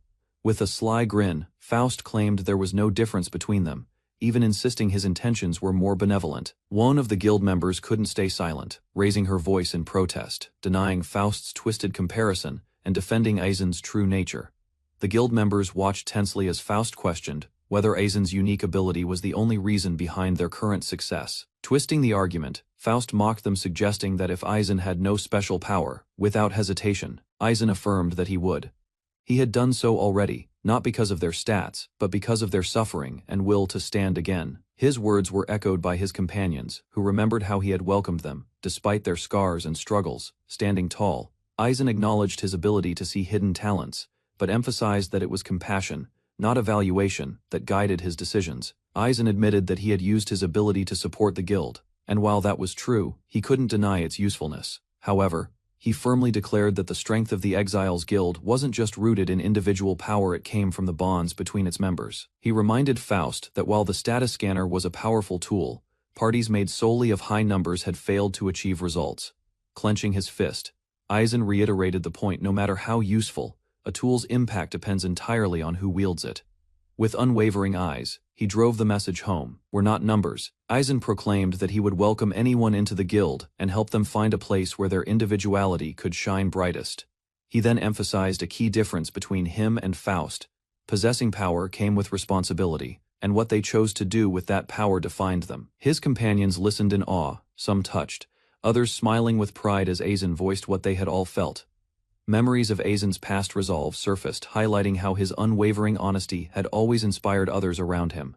But Faust's pride shattered. Overwhelmed with rage, he lashed out, refusing to be belittled by someone he deemed ordinary. Furious and humiliated, Faust pointed at Aizen and shouted his challenge. He demanded a formal duel against the Exiles Guild in the name of adventurer honor. His rage burned in silence while some nearby adventurers nervously whispered, unsure whether to flee before things escalated further. Faust then called out to a nearby S-rank party, putting them on the spot and suggesting they should be powerful enough to fight on his behalf. He offered them an outrageous sum, 2,000 gold coins, pleading with them to take his place in the upcoming duel. Confused by the challenge, Aizen's allies asked about the difference between a duel and a simple fight. The rules of the duel were clarified. Both parties would enter a dungeon and compete to complete a set objective, like defeating a monster or retrieving a rare item, which wasn't surprising since adventurers were more prone to immediate action than formalities. Micah reflected on how the expulsion boom had reduced in party conflicts but increased messy internal disputes, stirring up unpleasant memories. Others praised Micah's knowledge of the duel system, though she humbly attributed it to tough experiences in her previous party. Meanwhile, the opposing hired party, lured by the promise of 2,000 gold coins, agreed to fight for Faust, confident in the reward and ready to clash. Micah encouraged Aizen to take this as a perfect opportunity, hinting it was a good time to settle more than just the challenge at hand. The opposing mercenary team, confident and smirking, stood ready. Aizen, though calm, reminded himself that even formal duels were born from mutual acknowledgement, and he hated Faust's very ideals. With steady resolve, Aizen formally accepted the challenge. Facing Faust, he declared his readiness to respond to the duel with everything he had. Faust's face twisted into a victorious grin. He was confident that his status scanner chosen warriors would prove superior. The two men stood face to face, each embodying their core beliefs, one trusting numbers, the other trusting people. A flamboyant enemy issues a challenge 10 days until their duel, daring the Exiles Guild to show up. His guildmate steps forward in frustration, warning that their foe is the brilliant inventor Faust, backed by an S-rank party with overwhelming power, unshaken. Aizen addresses the group. He criticizes Faust's belief in assigning value through numbers, condemning a system that reduces people to stats. Others reflect on past hardships under that mindset. For them, this duel represents a rare chance to overturn an unfair order. Aizen proclaims their goal a world where every adventurer, regardless of rank, can thrive through individuality, not numbers. Explains that this upcoming battle isn't just a confrontation, it's a chance to end the toxic exile trend. One member hesitates, caught off guard by the situation, but quickly regains resolve, knowing their purpose hasn't changed. With renewed energy, she pledges trust in Aizen and prepares to strike back, determined to prove their worth. The rest of the guild rallies with raised fists, their spirits lifted. Even skeptics begin to sense something exciting is unfolding. Meanwhile, an observer named Raiden watches from above, amused by Aizen's bold move to oppose Faust. Raiden sits cross-legged, amused as Aizen approaches. With a casual motion, Aizen extends a hand, hinting he never once picked a fight first. Both burst into laughter, clapping shoulders in mutual understanding. Aizen praises Raiden's bold spirit, saying he admires that fearless decisiveness. Once a respected leader of one of the three great guilds, Raiden had turned his focus to training the next generation of adventurers. Long ago, he was known as the Howling Wolf of Shadows, a fierce warrior with unmatched skill in battle. Watching Aizen's determination stirs something within him. Still, Raiden quietly cautions Aizen to stay sharp in the challenges ahead. Raiden considers the situation. With Faust as the opponent, things get complicated. His inventions and influence have entrenched him deeply in the guild's politics. Still, Aizen remains composed. He believes there's a way to tilt the situation so that his allies will have a real chance to win. Raiden, however, voices concern about dealing with official procedures backed by the Alliance. One of the guild members urges him not to back down. If he understands the stakes, he must act. This is what being one of the four emperors means.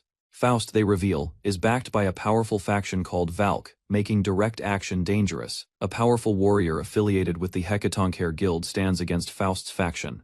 The Adventurer Guild Alliance, a massive organization spanning the globe, is divided even among the four emperors.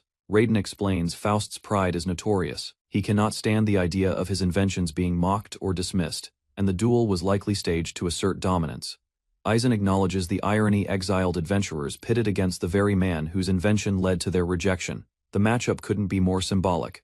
However, levity doesn't last. One of Aizen's comrades squeezes him in frustration, scolding him for joking during such a serious moment. Kagarina worries their hard-earned recognition might be erased if they fail. She voices her fears while holding back tears, knowing how far they've come. Overwhelmed, she breaks down, asking how Eisen can still smile at a time like this. Eisen leans into her, quietly affirming that he can keep going because of his companions, because she is with him. He recalls past battles where everyone believed in his potential, even when things felt hopeless. Ultimately, it's not just power that drives Eisen forward, it's the unwavering trust of those standing behind him. Raiden watches the emotional exchange between Eisen and Kagarina with a faint smile, amused by the awkward embrace that followed. Trying to play it cool, Eisen insists a guildmaster should always look confident. His antics, however, only spark more irritation from Kagarina and laughter from their companions. Raiden jokingly suggests he might be more charming than Eisen, provoking a fiery reaction. Chaos erupts as Eisen collapses dramatically, grumbling about being bullied while others laugh or storm off in frustration. Despite the uproar, both Eisen and Raiden sit side by side, committed to doing whatever they can for the battle ahead. With a confident smirk, Raiden urges the team to focus on the battle ahead. He'll keep watch behind the scenes, trusting the Exiles Guild to do their part. United in resolve, Eisen and his teammates respond with determination. This is the moment they've prepared for. On the day of the duel, the stage is set. Eisen and Faust face off, their images projected for all to see. The battle Exiles Guild versus Thor Hammer is declared open. A massive crowd gathers, buzzing with excitement. Eisen sweats nervously as he realizes the duel's scale has spiraled beyond expectations. The fight for ideals is now a public spectacle. Excitement rippled through the crowd as distant explosions painted the sky. Stepping forward with composed expressions, the two central figures drew attention. Their presence alone radiated confidence, hinting at the clash to come. The announcer revealed the contenders: the unstoppable S-rank party troll Hammer, and the rising stars of the expelled guild slayers of the Aqua Hydra. Spectators erupted with wild cheers. Fists pumped the air, their voices unified in roaring approval for the thrilling match ahead. Grinning broadly, the host declared the pride-fueled duel officially underway. All eyes turned to the battlefield as the decisive moment began. Eisen and his party stepped onto the stage, taken aback by the sheer size of the crowd. Faust, ever confident, exchanged words with Eisen, clearly pleased with the overwhelming turnout and their shared astonishment. Proudly, Faust gestured to the towering magical devices overhead, his own inventions designed to project and amplify the spectacle for the entire arena. A floating orb appeared on screen, introduced as the latest magical drone capable of broadcasting the battle with crystal clarity to every spectator. While Eisen questioned the massive crowd, Faust dramatically marveled at his own genius, only to be reminded it was all thanks to clever promotion. Facing the enormous crowd, Faust pointed boldly toward Eisen's group, declaring the need for all to witness their crushing defeat firsthand. Eisen silently assessed the situation. He sensed their opponent's pride and need for dominance ran deep, perhaps even dangerously so. With a sly grin, Faust announced the simple rules of the duel. Official judges from the Guild Alliance watched silently from their seats. The objective was unveiled: a rare flare flower blooming atop a dangerous ravine would determine the victor. The first to retrieve it would win. Known as the Man-Eating Ravine, was infamous for claiming countless adventurers. Without hesitation, both parties rushed toward the perilous starting point. Members of the rival team regrouped with smug expressions. One of them questioned the whereabouts of key allies who were strangely absent. Their absence was no mystery. Two members had been dismissed for a high-paying job. The explanation, though casual, clearly unsettled Eisen's team. Faust boasted that his personally scouted adventurers would prove their superiority, making this duel a showcase of his own credibility and judgment. He then distanced himself from the match, insisting he'd only observe. Yet, he justified bending the rules by recruiting strong allies from the crowd. Eisen rejected the manipulation, stating the team with unlisted members should be disqualified. The two teams faced each other with fierce determination. Faust raised his voice, announcing the duel's start and urging each adventurer to stake their pride. At his signal, both groups launched into motion. Weapons ready and eyes focused, they surged forward across the rocky terrain. Their movement was instantly broadcasted on a massive screen, captivating the crowd as Eisen's party took the lead. Every member pushed themselves at full speed, the narrow canyon echoing with footsteps. Both sides raced toward the target flower without hesitation. Despite the tension, Aizen's teammates exchanged quick encouragements voicing resolve, reminding each other to stay safe, and committing to victory together. At a fork in the ravine, both teams split paths. Each group carefully considered which route might give them an advantage in the treacherous terrain ahead. Just as they were about to proceed, Aizen's team suddenly paused. One of their members sensed something strange and raised her arm to stop them. Aizen asked if Virine's heightened intuition detected anything. She responded uneasily, describing a sinister feeling lurking further down the path. Virine added that among the monster presence, she could also sense something human, an unexpected and unsettling mix that made her shiver. Realizing Faust wouldn't hesitate to stage underhanded tricks, Aizen guessed hidden enemies might be lying in wait. With a confident smile, Aizen instructed Virine on the rendezvous point. He reminded the team that carelessness would only invite danger, and nodded to Micah in trust. Meanwhile, members of the rival S-rank party charged headfirst into a beast encounter, forcing their way through with brute strength and aggressive tactics. Tension escalated as one member shouted orders mid-battle. The situation grew chaotic, and spells weren't landing as expected. Coordination was clearly breaking down. A monstrous tail swept across the ground, causing a powerful impact. Despite the close call, one fighter shrugged it off, insisting it hadn't hit. His casual attitude drew mixed reactions from the rest of the team. Frustration boiled over as one member demanded healing, only to be met with harsh rejection. Jackson grew tense watching the team's lack of coordination. Injuries were piling up, and each member seemed to act without regard for the others. Tensions erupted further, insults flew, and the group began blaming one another for their failures. Their unity started to visibly crack under pressure. From a distant view, Faust clicked his tongue in irritation. Despite his expectations, the elite party was wasting time bickering instead of performing. Faust's commentary turned sarcastic as he praised the S-rank team while mocking the guild's boring but effective effort. Concerned whispers spread among the spectators. One girl questioned whether Aizen and his team were all right, sensing something was amiss in the shadows. Her companion, sharp-eyed and calm, deduced the truth. Aizen's group had likely been ambushed by adventurers, secretly hired by Faust. Realization struck her only a tamer could pull this off discreetly. It wasn't ordinary cheating, this was planned sabotage using controlled monsters. He confirmed her suspicions. Trained beasts were far more lethal than wild ones, and their attacks could be timed to sap the enemy's strength efficiently. Meanwhile, he noted the enemies faced by Trollhammer were too weak for the area. Realizing the situation, one observer noted the judges must have been bribed to overlook the foul play. Faust's influence ran deep. But the expelled guild had a plan. Virine's sense for enemy placement and Micah's magic gave them an edge in avoiding unnecessary battles. Faust began to lose composure. His carefully arranged ambushes had failed, and Aizen's team was advancing directly toward the goal. Suddenly, the two teams Trollhammer and the expelled guild converged at a narrow point in the ravine, locking eyes with rising tension. Without hesitation, both sides bolted forward at full speed, the final stretch of the race now fully underway. Only one path remained to the mountaintop where the flare flower bloomed. The two parties surged ahead, neck and neck. Though battles couldn't be completely avoided, Aizen's party had reached this point with minimal delay thanks to Severine's detection and Micah's support. However, the continuous use of magic and heightened senses had exhausted both girls. Their stamina was nearly at its limit. Without hesitation, Colette charged forward with all her remaining strength, determined to break through and seize the lead. Aizen called out to her, knowing the battle ahead would require coordinated movements and full strength from every single teammate. Despite her exhaustion, Colette pushed forward. She was determined to be useful to the team, even if she lacked special skills. Tears welled up, but her resolve didn't falter.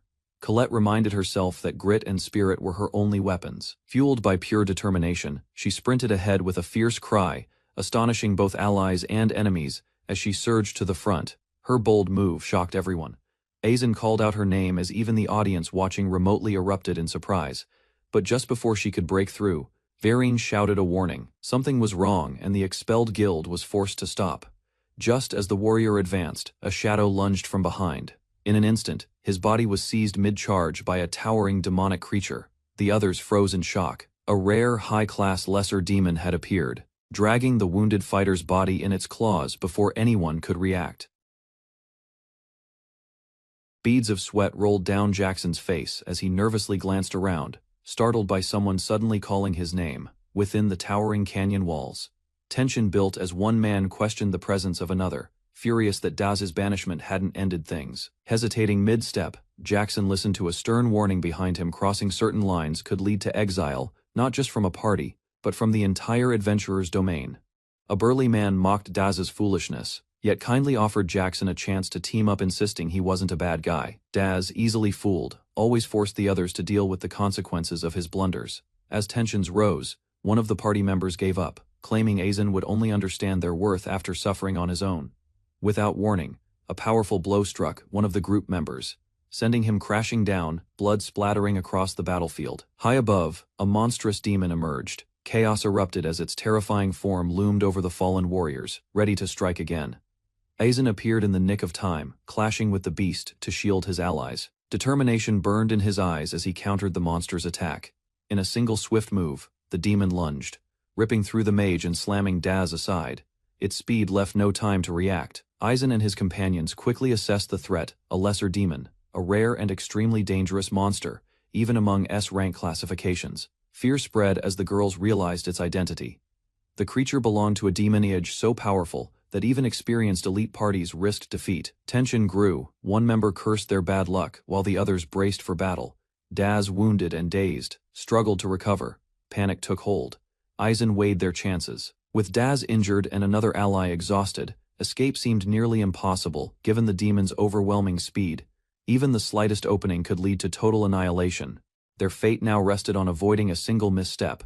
The group hesitated. The question echoed, should they run or fight? Tension hung thick in the air. Quick analysis pinpointed the demon's weak spot just near the heart, a small chance, but one they could exploit. Recognizing escape wasn't an option, the girls steeled themselves. Determined expressions replaced their fear as they readied for combat. Aizen watched their resolve and gave a nod of approval. They were ready. He prepared to lead the counterattack, shouting orders. Aizen instructed Colette to evacuate with Daz, but as she turned to run, another teammate insisted on staying. Aizen warned the others both their strength and time were running out. Daz needed treatment immediately or risked death. With urgency in her voice, the warrior encouraged Daz to move. Trusting her instincts, she took charge and prepared to retreat. Suddenly, the demon soared into the air with deadly speed, targeting the fleeing group. Its claws sliced through the wind, standing firm. The healer raised her staff in defiance. She vowed not to let the monster lay a single finger on her comrades. As the demon lunged again, she braced herself, determined to hold the line alone. Just as they began to catch their breath, the demon launched another assault. Aizen and the healer turned in shock, bracing for impact. With its jaws wide open, the monster closed in. Micah steadied her nerves as Aizen shouted reassurance. The spear-wielding warrior moved to guard her, summoning divine power. Micah unleashed a burst of sacred light, momentarily halting the demon's charge. The attack caught the creature off guard, seeing an opening. She prepared her next move with precise timing, shouting the cue. Her blade pierced the demon's chest, right where its heart lay hidden.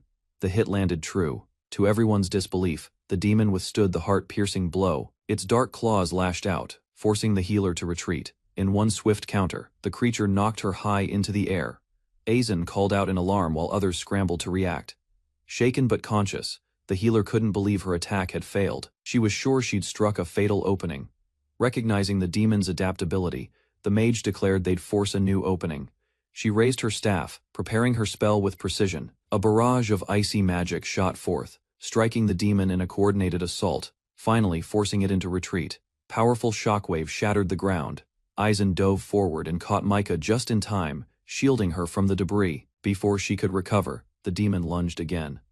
Micah stood her ground, raising her weapon, despite the threat above. The group realized they were being tested. The demon wasn't just attacking, it was probing for weak points and learning from each strike. They now understood. The lesser demon's true strength wasn't brute force or speed, but its exceptional intelligence and adaptability. Aizen's expression shifted. If the demon could learn from them, maybe they could manipulate that to their advantage. Colette reached safety, breathless and shaken. Looking back toward the battlefield, her thoughts raced with concern for those still fighting. Suddenly, familiar voices called out Jackson and Buick had arrived, confused and alarmed. They demanded to know what was happening. Colette quickly explained the situation. A powerful lesser demon had appeared, overwhelming even their most capable fighters. Shock registered across their faces. Buick panicked and urged them to flee immediately, suggesting Colette do the same. She lowered her head, conflicted and silent. With determination hardening her gaze, Colette turned back. She asked the others to protect Daz, then ran toward the danger. Her companions shouted from behind, desperation and concern in their voices, but she didn't stop. Colette apologized softly, her back still turned. She regretted not stopping Daz's foolish behavior earlier, and shared their pain. She too knew what it felt like to be cast aside. Determined not to let Daz or anyone else suffer again, their burly ally vowed that things would be different this time. A faint, pained smile formed on Colette's face. If I abandon my friends now, she thought. As she turned and sprinted forward, the others could only watch in silence. Her resolve was clear: she would return to the battlefield, no matter the cost. Colette sprinted forward with unwavering resolve, determined to reunite with her comrades and face the enemy at their side. With blessings flowing from Micah and Virine poised to strike, the team moved with precision. A monstrous demon emerged, its roar shaking the canyon. Aizen calmly issued commands, trusting Virine and Micah to execute the strategy without hesitation. Seven launched into the air, blade drawn, as magical shards rained down from above. Micah followed closely, providing support mid-flight. The demon lashed out, claws tearing through the wind. Virine countered with force, while Micah kept the creature's focus divided. Studying the flow of battle, Aizen held back the final command. Timing was critical. He urged patience, knowing a true opening would soon reveal itself. The demon's eyes widened in confusion, sensing something unnatural in the attack's rhythm. Its instincts flared in panic. With precision, Virine struck toward the creature's face, her blade piercing near its eye. The sudden blow forced it back in pain. Watching from below, Aizen gave a faint smile. Everything was unfolding exactly as he predicted. He had calculated the demon's reaction, knowing it would fixate on Virine's feint. That moment of hesitation opened a fatal gap. Micah seized the chance, unleashing a beam of searing light. Her magic struck true, ending the battle in a flash of brilliance. A massive beam of light pierced the sky, striking the demon's chest with overwhelming force. Its body jerked violently from the impact. The creature staggered in the air, blood bursting from its core as it struggled to remain upright. Meanwhile, Micah gripped her staff firmly. The strategy Aizen had suggested, switching their roles mid-battle, was now in motion. Instead of supporting from behind, Micah delivered the final blow. Virine had merely created the opening. Amid the fading dust, Aizen lifted his head, coughing as he tried to see the outcome. His voice trembled, unsure if they had won. Through the clearing smoke, Aizen spotted movement. The demon still breathed. Its body, though torn, refused to fall. Despite a gaping hole in its chest, the lesser demon surged forward. Aizen's eyes widened in disbelief at its persistence. Before the creature could strike, a new figure intervened. Colette, wielding his spear, landed a critical blow across the demon's face. Even so, the beast turned its fury toward him. Aizen realized Colette was now the target of the enraged monster. Severin rushed in to intercept, sword drawn. The battle wasn't over, and every second counted to protect their wounded comrade. Eyes locked with fierce determination, she had no intention of letting the monster harm her allies again. In one swift motion, she drove her blade into the demon's chest, sending its massive body recoiling from the force. Aizen stared in stunned silence, his breathing heavy. Relief washed over him as the monster finally collapsed. Suddenly, Colette rushed forward, calling out. Her voice broke the tension as she approached Aizen. Without warning, she dropped to her knees and apologized tearfully. Colette had disobeyed but had returned, carrying guilt instead of fear. Colette lowered her head, ready to accept any punishment. Her expression mixed regret with resolve, instead of scolding her. Aizen offered his hand. He acknowledged her effort and thanked her sincerely for returning in time. Virine stepped forward, gratitude in her voice. She thanked Colette for saving Aizen's life when it mattered most. Nearby, Micah admitted her mistake, blaming herself for endangering their leader. She praised Virine's instincts with newfound respect. Together again, the group stood relieved. Aizen commended them all, proud they overcame the battle safely, each playing a crucial role. Aizen shifted his focus. The battle was over, but he knew they had to report everything to the guild immediately. As the team prepared to leave, a crucial detail slipped his mind, one that would soon prove important. Unnoticed above, a magic surveillance drone hovered. It had recorded everything from start to finish. Elsewhere, panic struck a gathering. Leaders watched the broadcast, stunned that a lesser demon had been defeated by the so-called banished. In the crowd, adventurers erupted in shock and awe.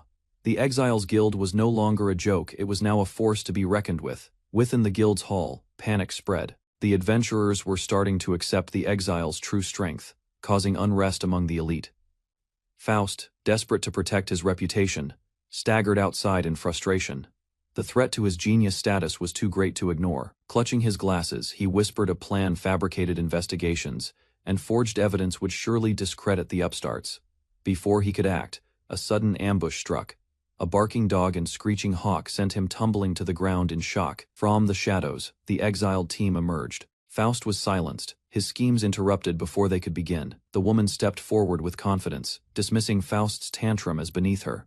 He wasn't even worth a slap in her eyes. Nearby, a man in sunglasses scoffed. Faust's threats were empty, and everyone knew it. He leaned closer, challenging Faust's words with sarcasm, while others watched quietly. From the shadows, a cloaked figure appeared. His presence stunned Faust. This wasn't someone to take lightly. Gerarch Falnez, head of the Adventurer Guild Alliance, had arrived. His expression was stern, signaling that everything from here on would be taken seriously. Falnez confronted Faust directly. Bribery and manipulation would not go unpunished. An official investigation was now inevitable. With piercing eyes, he declared judgment. Faust, trembling, was told to prepare for the consequences of his actions. News of the scandal spread fast. Faust's name was listed among several corrupt officials facing heavy sanctions. Meanwhile, the Exiles Guild's reputation soared. Their achievements outshined even their past battles, earning respect from across the adventurer world. Entrusting him to spread word of the guild's recognition, a new era had clearly begun. Eisen smiled calmly. After the recent events, he was summoned to speak with a key figure about future negotiations. At a cafe on the main street, a woman enjoyed a quiet drink. She reflected on Eisen's rise, noting how rare it was for a guild leader of his rank to meet directly with someone new. Two other women joined the discussion, praising Eisen's achievements. They recounted his recent battles and recognized how far he had come through his consistent effort. One girl eagerly shared her pancakes with the others, offering them bites as she smiled and relaxed. They exchanged reactions to the food, laughing together. The red-haired woman calmly observed their energy, noting the likely arrival time of their next destination. At the guild headquarters, Eisen stood before a towering building. Upon entering the building, a staff member greeted Eisen and offered to escort him to the office of the Guild Federation leader. A week had passed since Eisen's duel with Faust. Despite interference from a demon, the truth of that conflict had begun to surface through widespread reports. As they walked down the corridor, updates regarding Faust's misconduct and corruption had reached the Federation's attention, causing a stir across the entire organization. Outside the executive's door, Eisen waited as the staff member announced his arrival. The door opened to reveal a man with long hair and a confident expression. Eisen's eyes widened in recognition as the man introduced himself. It was the same elder he had met before. Now, he stood as the Guild Federation leader, Gerarch Falnez, extending a warm greeting. Gerarch shook Eisen's hand firmly, welcoming him with visible respect for his role as leader of the Outcasts Guild. Though nervous, Eisen responded politely, trying to remain composed under the formal atmosphere. Gerarch's smile remained unchanged as he encouraged Eisen to speak freely, as he had in their previous encounter. Praising Eisen's past accomplishments, including major captures and victories, Gerarch acknowledged his contributions as extraordinary and deserving of recognition. The Federation formally acknowledged Eisen's efforts. His actions during the Faust incident helped expose widespread corruption within the organization. Gerarch praised Eisen's leadership, emphasizing how his guild united individuals through earned trust and talent, without the need for apology or explanation. As a token of gratitude, Gerarch presented a pendant, revealing it was tied to a long-standing wish he once entrusted to fate fulfilled by Eisen. Eisen recalled finding the pendant during a past dungeon expedition. At the time, it had been a simple retrieval quest from an unknown requester. No realizing its origin, Eisen was stunned.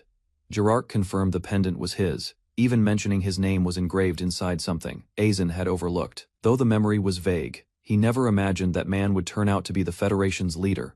He jokingly remarked that the stress of the visit might shorten his life, to which Gerarch responded with a calm insistence that Eisen had a duty to live long as a symbol of hope. Gerarch explained that Eisen possessed a rare gift, the ability to perceive hidden potential in others, a skill known only to a few within the inner circle. Acknowledging this, Eisen described the power he calls appraisal eye, which allows him to see concealed skills and personal traits that most overlook. With a thoughtful gaze, Gerarch reflected on past guild leaders. Gerarch proposed offering Eisen guidance.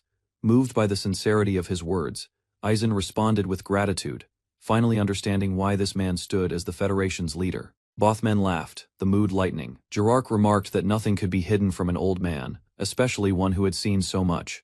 Eisen began recounting his childhood. At 6 years old, his village faced a monster threat that local efforts failed to resolve, causing casualties among the villagers. During that crisis, a returning group of adventurers arrived unexpectedly.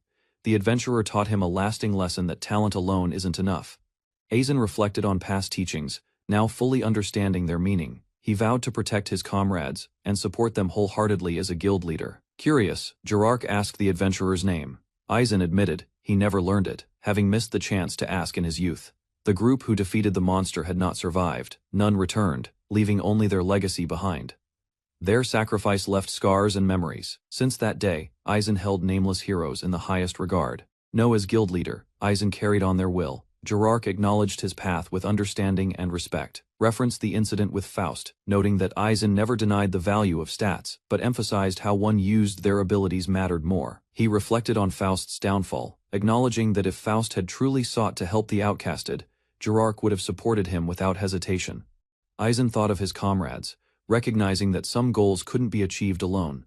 Only with shared ideals could real change be accomplished. Jirark sensed hesitation in Aizen's eyes and encouraged him to speak openly, guessing he carried internal conflict.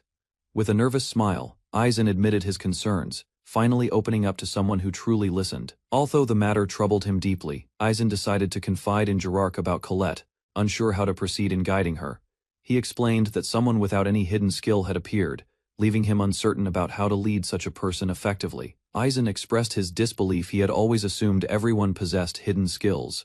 Yet Colette was an exception, though determined. Aizen admitted he lacked the answers. Despite his role, he struggled to understand what Colette truly needed. Jirark reminded him that the most important thing isn't visible talent, but personal will, the resolve that drives someone forward. Discussion shifted toward the mystery of hidden skills. Despite Aizen's research, documented knowledge on the subject remained scarce and speculative. Questions arose: are hidden abilities innate, or could they be acquired later? The possibility of evolving talents challenged existing beliefs. The secretary, smiling knowingly, revealed she had invited someone with deep insight into the topic to join their discussion. Amid swirling petals, a dramatic figure appeared. Confidence radiated from her presence as she addressed Aizen directly. She introduced herself as Melas Aelsika, a renowned guildmaster and one of the 4 great emperors. Melas twirled with excitement, surrounding them both in petals as Aizen watched cautiously. Stepping closer, she examined him curiously, intrigued by the unusual quality of his eyes and presence. Her expression turned intense, eyes glinting with interest. Though playful, her intentions remained unclear as the atmosphere grew heavier.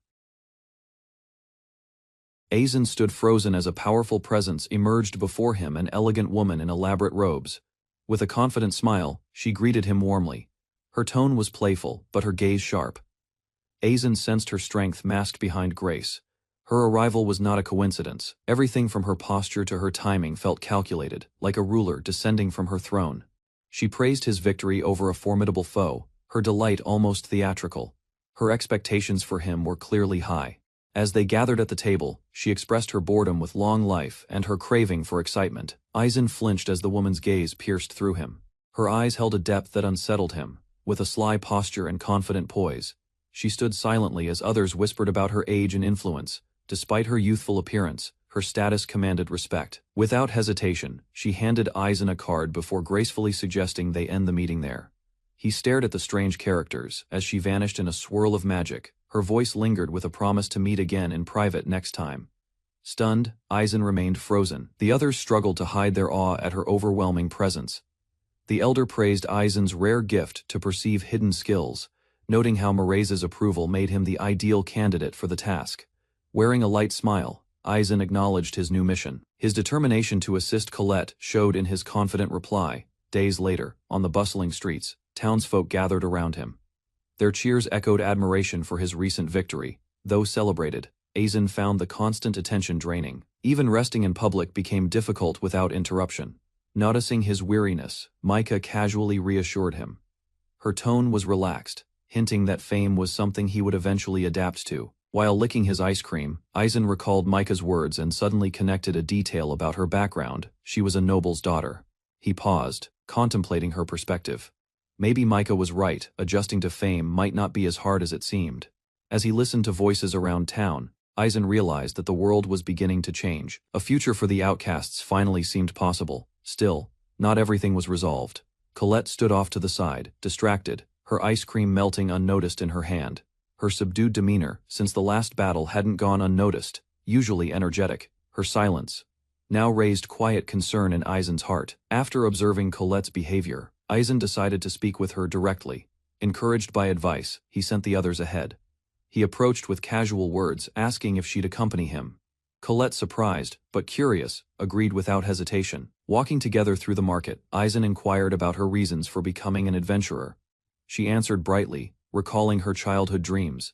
Despite achieving her goal, Colette admitted she still admired adventurers. The ideal never faded. As her expression turned serious, she guessed why he called her aside. The moment between them grew heavy with unspoken thoughts. Without warning, Colette bowed deeply. She expressed heartfelt gratitude to Aizen, promising never to forget his kindness. Aizen stood stunned. Her sudden declaration confused him, especially as she questioned whether she even possessed a hidden skill. Reflecting on past battles, Colette admitted her doubts. Fighting alongside strong allies made her feel painfully inadequate. Aizen remembered her earlier words. Perhaps she had known the truth all along but chose not to reveal it. Even as she thanked him for welcoming her into the guild, she explained her decision to leave before becoming a burden. With a bold smile, Colette declared her intent to continue adventuring solo, relying on sheer grit and determination. Aizen, however, recalled a past conversation, a friend who gave up dreams to follow duty. The memory struck a painful chord. Driven by instinct, he grabbed Colette by the shoulders, his emotions finally breaking through restraint.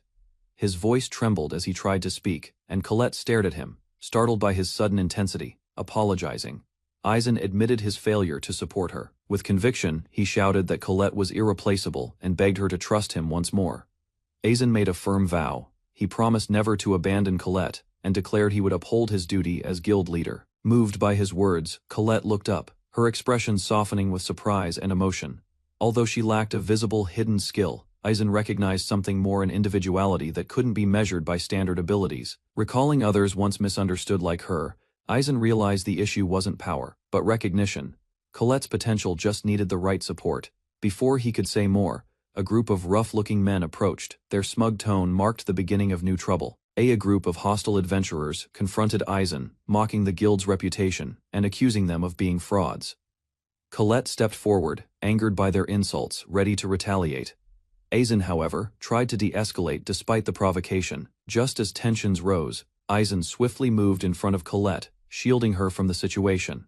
A violent clash erupted. With a single blow, Aizen sent one of the agitators flying, shocking the onlookers into silence. From the shadows, a familiar voice cut through the chaos. A new figure appeared, someone Aizen hadn't seen in a long time. A wild-looking man with sharp teeth and manic laughter burst onto the scene, declaring he had come just to find Aizen. This was Sarvio, a notorious former leader, who once dismantled his own party and cast out comrades, including one of Aizen's allies. Aizen refused to back down. Sarvio's grin widened as he mocked the idea of revenge, insisting he had no such intent. With a casual gesture, Sarvio shattered the ground beneath him, then claimed he merely wanted to talk. Both men locked eyes, tension crackling in the air. The conversation was about to begin, but no one knew where it would lead. Sarvio suddenly called out Aizen's name, his intense expression shifting to something unexpected. Without warning, Sarvio dropped to his knees and bowed deeply, begging to become Aizen's disciple. Everyone stood in stunned silence. The absurdity of the request left Aizen speechless, unsure whether to take the plea seriously. Dropping to one knee, the armored man implored Aizen to accept him as an apprentice, his voice echoing through the guild hall. Meanwhile, just outside, a startled girl froze mid-step, clearly disturbed by what she had overheard. Inside, tension shifted as the man turned to a companion, offering a heartfelt apology and admitting his previous mistakes. With lowered head and unwavering resolve, he pleaded for the chance to learn under Aizen, fully aware of his past disgrace. Haunted by memories, he recalled the friends he had lost and revealed he once thought of abandoning his path as an adventurer. Tears welled in his eyes as the warrior clenched his teeth, refusing to accept that things should end in failure. With renewed determination, he turned to Aizen and declared his wish to help fight discrimination against the exiled, catching everyone off guard. Lowering his head, he admitted to once following the trend of scorning the outcasts, ashamed of his past ignorance. Driven by guilt over fallen comrades, he proclaimed it his duty as an S-rank adventurer to make amends through action. Moved by his resolve, the girl smiled gently, while Aizen reconsidered his initial decision to reject him. Though Aizen questioned why he was chosen, the warrior insisted that only the one who opened his eyes to the truth could guide him. Aizen warned him that Virene might never accept him, but the warrior declared he was prepared to do anything to earn that trust. He was reminded of his past arrogance, once obsessed with numbers and superiority, but was asked if he could truly change. With fierce determination, he swore never to repeat his mistakes, willing to embrace the courage required for real growth. Despite hesitation, Aizen admitted the sincerity of the words had genuinely reached his heart. A fox-eared girl raised concerns about the warrior not being a true exile, but Aizen dismissed the detail as unimportant. She pointed out that if Aizen had truly doubted him, he wouldn't have brought him this far, implying he saw potential. Convinced by that reasoning, Viren wiped her tears and decided to trust Aizen's judgment despite her hesitation. Still, memories of past mistreatment lingered. Viren had suffered deeply under the warrior's former command, making forgiveness difficult. Though willing to give Sarvio a chance, Aizen expressed regret, knowing Viren's pain couldn't be overlooked so easily. Aizen placed his hand on Viren's shoulder, reassuring her that her anger toward Sarvio wasn't wrong, and that her feelings deserved respect. He turned to Sarvio and began to walk away, expressing regret but unable to ignore Viren's pain. Before he could leave, Viren cried out, urging him to stop and listen. She struggled to speak, but explained she understood his intentions, and that offering Sarvio a chance wasn't out of favoritism. Tears streaming down her face, Viren declared that people could always change just as she had, thanks to Aizen's guidance. Severin looked at Sarvio with softened eyes, realizing they shared the same desire to change and be better. With a firm voice, she agreed to accept him into the guild, though she made it clear it came with conditions. Her demand was simple yet bold: regular outings alone, with Aizen as a personal promise. Proudly she declared that tending to Aizen's emotional well-being was her official duty as a core member of the guild. Blushing and insistent, she forced a flustered agreement, surprising everyone with her determination to make the promise official. One of the guild members questioned why Viren insisted on spending time alone with Aizen, hinting at past girl-only gatherings. Meanwhile, Sarvio was told to appreciate Viren's mercy, as others began to slowly accept him. Still, the fox-eared girl warned him sternly, if he ever betrayed that kindness, she would show no hesitation in destroying him. Sarvio, shaken but sincere, shouted that he would never repeat his past mistakes, vowing to earn their trust. Ladder 7 turned to Colette with a mysterious smile, hinting that what she was about to say would be quite the surprise. Aizen approached Sarvio with a serious look, and entrusted him with the training of a new member, Colette. He explained that Colette, despite her surprise, needed someone like Sarvio to guide her path. Though hesitant, Sarvio listened as Aizen emphasized her spirit and potential, asking him to train her as a worthy adventurer. Finally, Aizen declared that the Guild of the Exiled would welcome Sarvio as one of their own. Reflecting on his own journey, Sarvio accepted the responsibility with newfound resolve, ready to mentor someone as he once needed himself. Sarvio shouted Colette's name with exaggerated flair, declaring he would personally oversee her training as her superior. He demanded to be called Big Brother, to which Colette obediently responded. Despite her confusion, training began immediately with intense physical drills: sit-ups, push-ups, and squats, all shouted in relentless cadence. Though struggling, Colette endured, prompting Sarvio to cheerfully join her, vowing not to let her suffer alone. Laughing wildly, he reminded everyone that he was an S-rank adventurer full of pride, strength, and newfound camaraderie. Colette gripped her weapon with determination, ready to attack Sarvio seriously during their sparring match. Confidently, Sarvio challenged her to come at him with all her strength, claiming he'd only use his left hand to defend. Their weapons clashed fiercely, but Colette accidentally struck him harder than expected. Immediately apologizing in shock, bleeding from the nose, Sarvio laughed off the injury, declaring an S-rank must endure pain with pride, though others found his bravado questionable. Without pause, he ordered a running drill, encouraging Colette to push her limits alongside him to build true stamina. Sarvio intensified the training, shouting that they would now run 5 times more, and even offered to carry Colette if she collapsed. Watching from afar, Micah expressed concern, but Aizen assured her that Colette would speak up if things became unreasonable. Despite his calm demeanor, Aizen suspected Sarvio might be the one ending up exhausted if things continued at this pace. Still, Sarvio kept pushing forward, matching Colette stride for stride, his dedication confirming the sincerity of his change. Aizen then informed the group he'd remain behind a few more days to observe, hinting at future plans forming in his mind. Severin and Micah stood proudly, vowing to take charge of the Exiles Guild in Aizen's absence. With trust in his allies, Aizen departed on a mission to uncover the truth behind a hidden skill and a mysterious invitation. He soon arrived at a grand city, home to the powerful guild Arianhad, ready for what lay ahead. Twin maids stood poised in a lavish chamber, gesturing toward a plush sofa where a black cat rested. Magic shimmered in the air as Aizen watched the feline vanish into particles of light. Its departure left no trace, only silent questions lingering in his mind. Amid a cascade of falling rose petals, a flamboyant witch reclined confidently on an ornate couch. Far from the city, the towering Arianhod Guild rose like a forgotten relic, known for sheltering outcasts. It housed powerful mages hidden from public view, and she was among them. With elegance, the witch lifted her teacup, finally revealing her name, Milars Ilishika, the Witch of Grace. Seated in the ornate lounge, Aizen reflected on a truth he'd hidden since childhood, the ability to see concealed skills across from him. The witch listened with sharp interest. She revealed her aim, uncovering the mystery behind hidden skills, using Aizen's unique powers as a lead. Comparing the phenomenon to magic, she explained how handling it varied. Some excelled naturally, while others improved through effort and learning. She recalled an old theory and posed a question to Aizen, prompting him to reflect on advice, growth, and personal training. At last, she revealed a groundbreaking idea: these improvements weren't random. They were tracked, measured, and known by another name: experience points.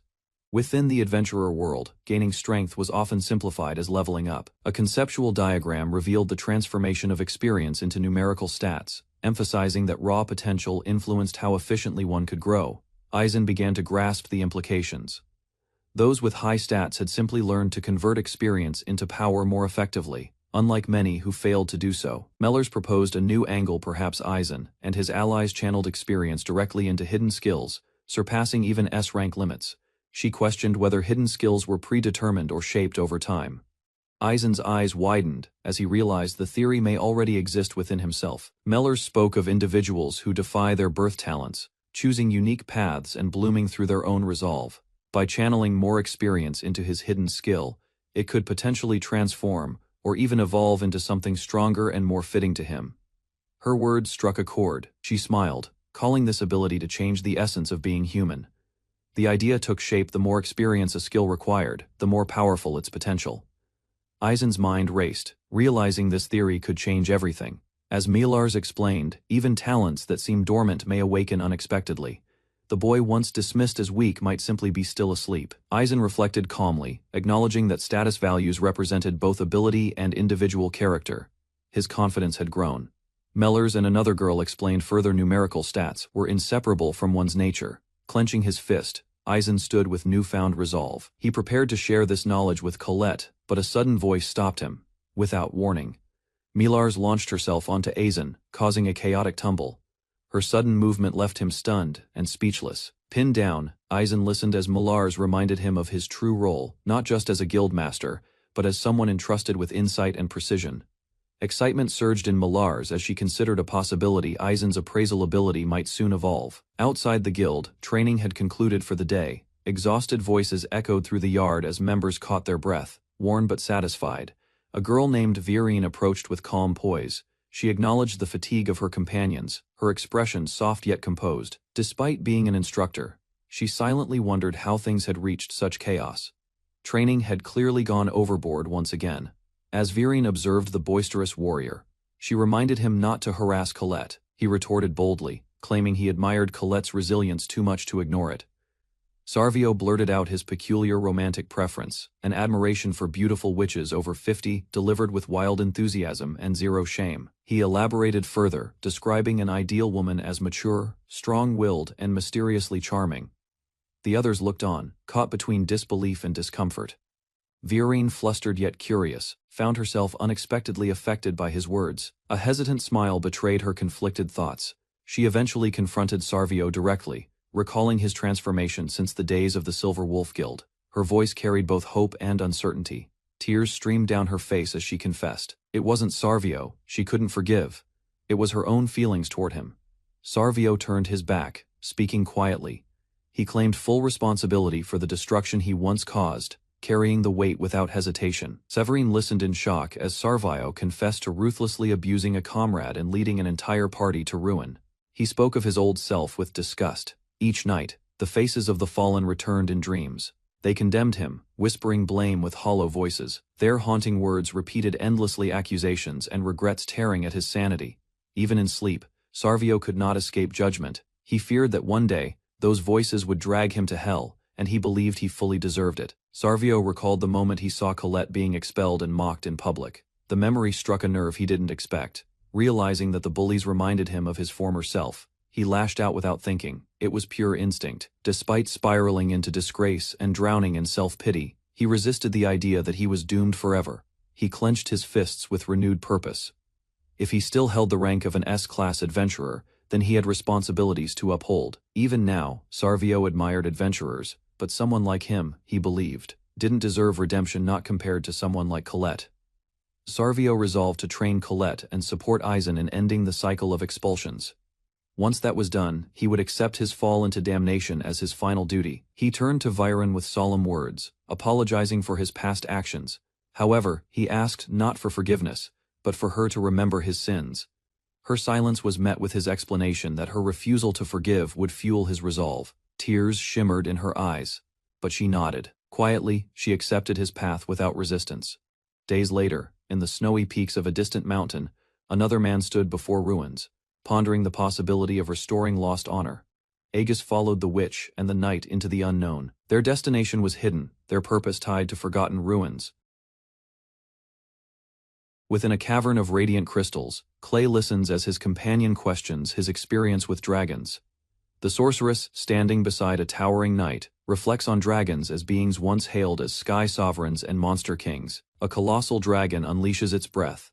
Ancient texts describe them as divine disasters, immortal scourges sent by gods. Flashes of a past conflict resurface, where the chaotic battle led to the fall of a lesser demon. Despite the moment's intensity, a crucial opportunity to strike down Akudra slipped through their grasp.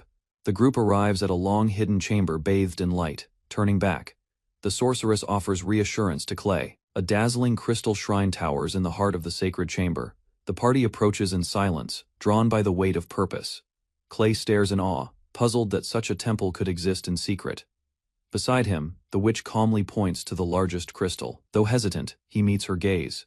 With a faint nod, she asks for his trust. A single powerful slash cleaves through the crystal. Energy erupts in a blinding burst as the structure cracks violently.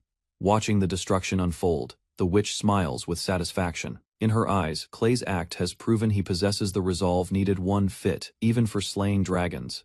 Sudden tremors ripple through the ground, throwing the group into alert. Clay quickly calls for a defensive stance as the cavern begins to quake violently around them. The witch calmly recounts a grim legend. Those who once failed to slay the immortal ancient dragon instead sealed it away beneath the earth, achieving victory through containment. Buried deep below, the dragon's flesh remained alive, festering with hatred. With explosive force, a monstrous shape bursts from beneath the crystal ruins. A grotesque dragon corpse rises, skeletal and immense, its body animated by lingering malice. Its power distorts the atmosphere, forcing the group to brace against the wave of force. Hovering above, the skeletal beast glares down. Without hesitation, it dives, aiming straight toward the party. Clay watches in horror, barely managing to call out to Hilda. Panic overtakes him. He turns furiously to the witch, accusing her of unleashing a monster upon the world. In response, she smiles coldly. Letting the creature wreak havoc, she argues, would create the perfect setting for a hero to rise amid despair. Her eyes narrow. She claims Clay could become that hero if only he accepted the role she designed. Temptation fills the air as the witch questions Clay's desire for glory. A sly smile curves on her lips. To her, the means are meaningless as long as the end grants victory. Any path is justified. Clay hesitates, gripped by fear. Slaying an immortal abomination feels impossible. Doubt weighs heavy on him. With soothing words and a gentle embrace, she calms him. Her confidence leaves no room for hesitation. Meanwhile, a dark-haired man named Aizen rises with resolve. As talk of the expelled guild spreads, he prepares to assist and prove their strength anew. A powerful explosion rocks the guild's vicinity as chaos erupts outside. The witch's voice echoes with satisfaction. She claims to excel at stirring conflict. In the pouring rain, a fierce knight taunts his opponent, confident and grinning. He boasts that no one can best him in direct combat. Their battle intensifies. The younger fighter strikes with all her strength, but her opponent only demands more effort, urging her to show true grit. A moment later, she slips and crashes into the muddy ground. Her momentum falters, soaked and breathless. Tears stream down her face. Confusion and frustration overwhelm her. She asks why she can't win, while the knight looks on in stunned silence. Colette kneels in the rain, overwhelmed by frustration. Despite her brother's constant support and training, she still feels unbearably weak. She compares herself to other adventurers, and believes they would have grown faster. The idea that she's still unworthy gnaws at her heart, doubt consumes her. Lacking talent, she wonders if effort and willpower alone will never be enough. Kneeling beside her, he commands her to abandon that delusion. Talent isn't everything he once believed it was, but it led only to ruin. He reveals his failure, admitting his arrogance caused the deaths of his comrades. Stern yet honest, he urges Colette to understand what truly matters. The knight speaks with conviction, declaring that stats and rank mean little compared to the will to keep moving, even when broken. Tears stream down her face. Her desire to be an adventurer burns stronger than ever, fierce enough to overcome any weakness. Moved by his words, she sobs his name. He reminds her, she's improved. She even forced him to fight with both hands. With a smirk, he scolds her gently for comparing herself to others. Fatigue and frustration had clouded her vision. Rejuvenated, Colette shouts her request, eyes full of determination. She begs to continue the training, unwilling to stop now. With renewed energy, the knight bellows his challenge and prepares to face Colette once more. But something changes. A fierce aura radiates from Colette, her presence transformed. The knight hesitates, sensing danger. Her attack surges forward with blinding intensity. In an instant, the knight is knocked flat into the wet ground. He stares up in disbelief, unsure of what just struck him. Both are stunned. Colette, panting heavily, is confused by her sudden surge of strength. The knight presses her, demanding to know what she just did. Before answers come, a girl named Kagari arrives in haste, urgently asking for Aizen's whereabouts. Something serious has begun elsewhere. At the Aryan-Hod Adventurer Guild, Aizen slumps from exhaustion. His body spent, he listens to a researcher cheerfully praise the data collected from his efforts. Used repeatedly for tests, Aizen is treated more like a test subject than a person. Despite this, he continues supporting the guild's needs.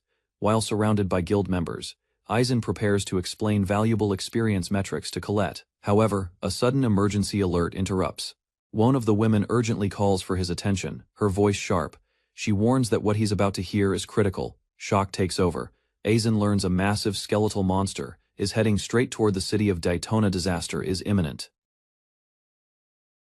Shock spread across Aizen's face as he heard the report. The girl's urgent expression revealed something terrifying unfolding in Daytona. Without warning, a towering skeletal beast surged through the snowstorm. Its jagged armor and glowing eyes marked it as a force of destruction. Far in the distance, a group of elite adventurers stood defiantly. Tension filled the air as the monster closed in behind them. Bursting into the room, a red-haired warrior declared the return of the Exiles Guild. Her allies stood behind her, each one ready for battle. In the war chamber, the blonde girl stepped forward. Representing Aizen's group, she pledged their strength as the next battle began to unfold. Research revealed a terrifying truth. An undead dragon composed of massive bones was advancing toward Daytona. Experts speculated that an ancient dragon had been resurrected. Its skeletal form and unnatural movement hinted at necromantic forces beyond comprehension. In the command center, panic spread as the scale of the threat became clear. Despite an early response, the worst-case scenario could not be ruled out. With urgency, a veteran leader presented two options: abandon the city or stay and defend it. The decision had to be made swiftly. Conflicting views erupted. Some urged retreat until reinforcements arrived, while others feared Daytona would be lost before help came. Closed his eyes in deep conflict. Choosing to fight could lead to heavy casualties. But retreat might bring regret. Facing the war table, the blonde girl reminded everyone that Daytona was their shared home. Its loss would be personal to many. Her words stirred emotion among the group. Defending a place where people live and belong, she argued, was their duty as adventurers. Resolve and believed he wouldn't walk away. Encouraged, the girl found renewed determination in her stance. Support quickly spread. One by one, guild members pledged to fight not for glory, but to protect what they loved without regret. A sly grin spread across the warrior's face. His silence broke with an unsettling confidence, unnerving those around him. With arms outstretched, he shouted across the hall. The Exiles Guild, he declared, would take the fight to the enemy without hesitation. Boasting loudly, he dismissed any who lacked resolve. He promised rewards for those who stood firm and scorn for any who fled. Another guild member stepped forward, proudly affirming their loyalty to Daytona. For them, the city had become a new home worth protecting. Motivated by their unity, the Thor Hammer Guild joined the cause. Spirits lifted, and the once divided warriors now stood ready as one. Laughter filled the guild hall as the confident warrior taunted his peers. Cheers erupted. Swords were raised and spirits ignited. The guilds prepared to charge, eager to prove their strength and earn victory through action. Beyond the city, a vast army assembled. Wolk and his officers observed the battlefield, where over 2,000 adventurers took their positions. From the sky descended a terrifying dragon. Its heat could melt shields, and its wings carried destruction, an apex threat to all who faced it. Facing this ancient beast, Wolk acknowledged the odds. Even 10,000 fighters might not be enough, and Aizen's unique experience could be the key. A woman shouted with raw emotion, forbidding anyone from mentioning the fallen warrior named Clay. Her grief burned through the air, the enemy's taunt was sharp. He mocked the Exiles Guild, labeling them as pitiful losers who fell behind in the battle. Wolk grinned as the moment arrived. The enemy forces had drawn close, and his soldiers raised their weapons in anticipation. Across the mountain skies, a shadow emerged. The ancient dragon revealed itself at last, wings wide, its form eclipsing the setting sun. As troops scrambled to respond, the mages readied their spells. Wolk rallied the army, commanding a strike to bring the beast down. The charge began with a thunderous cry. Under the banner of Hecatoncheir, the army surged forward, spears raised toward the sky. Towering above them, the ancient dragon responded with a deafening roar. Its skeletal body twisted midair, preparing to strike with brutal force. Blades clashed against its bones, and fragments burst through the battlefield. The adventurers fought fiercely, scoring their first real hits. A massive tail strike shattered the earth, launching fire and chaos across the front line. The monster's true power was now on display. Among the crowd, a lone figure stared upward. For him, the dragon wasn't just an enemy, it was the embodiment of godlike terror. Far above the battlefield, a lone warrior looked toward the dragon with intensity. He hadn't forgotten the beast, not even for a moment. Clenching his fists, he roared a challenge. Lion and dragon, he would decide whose power reigned supreme through strength alone. With a ferocious leap, he launched himself toward the monster. His fury exploded as he prepared to settle the score in one decisive clash. Watching in awe, soldiers paused mid-battle. They could hardly believe the raw might unfolding before their eyes. In a blazing impact, the warrior known as the Lion King unleashed devastation. His blows struck like thunder, shaking the earth itself. With unmatched force, the Lion King delivered a devastating punch. The dragon reeled as cracks formed across its massive body. Standing tall, he roared in triumph, laughter echoing as the beast crashed to the earth. Dust and shockwaves burst outward. The dragon's armor shattered under the blow. Shards flew in every direction, a testament to the strength behind the strike. Cheers erupted from the soldiers. Wolk's name filled the air as they believed the battle had turned in their favor. But victory was premature. Blood spilled from Wolk's chest as the dragon's tail pierced him, proof the monster still lived. The warriors briefly celebrated, believing the dragon was defeated. Relief spread across their faces as its body stilled. Without warning, the beast rose again, its eyes glowing fiercely. Fear returned, and panic swept through the front lines. In the command room, grim news arrived: the main force had been destroyed, and the dragon was still advancing toward Daytona. Aizen stood before his comrades. With no time left, he declared they would confront the ancient dragon themselves. Inside a mechanical chamber, two maids bowed in unison, announcing that all arrangements were finalized. Melas appeared with a composed smile, her elaborate witch attire drawing attention. She addressed Aizen warmly, acknowledging the delay. Travel by carriage would take too long, so Melas offered a faster alternative: magical teleportation. Though efficient, she admitted it wasn't the most comfortable method. Raising her staff with firm resolve, Melas stood prepared.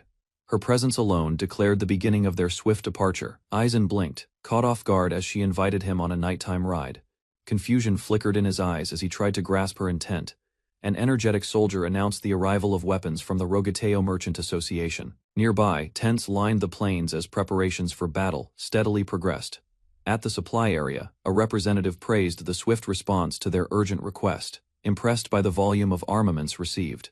Inside a nearby tent, a girl with long hair admired the supplies with wide-eyed wonder. The abundance exceeded her expectations. The merchant recognized her as Violin. He expressed his support for the banished guild, thanking her for her efforts.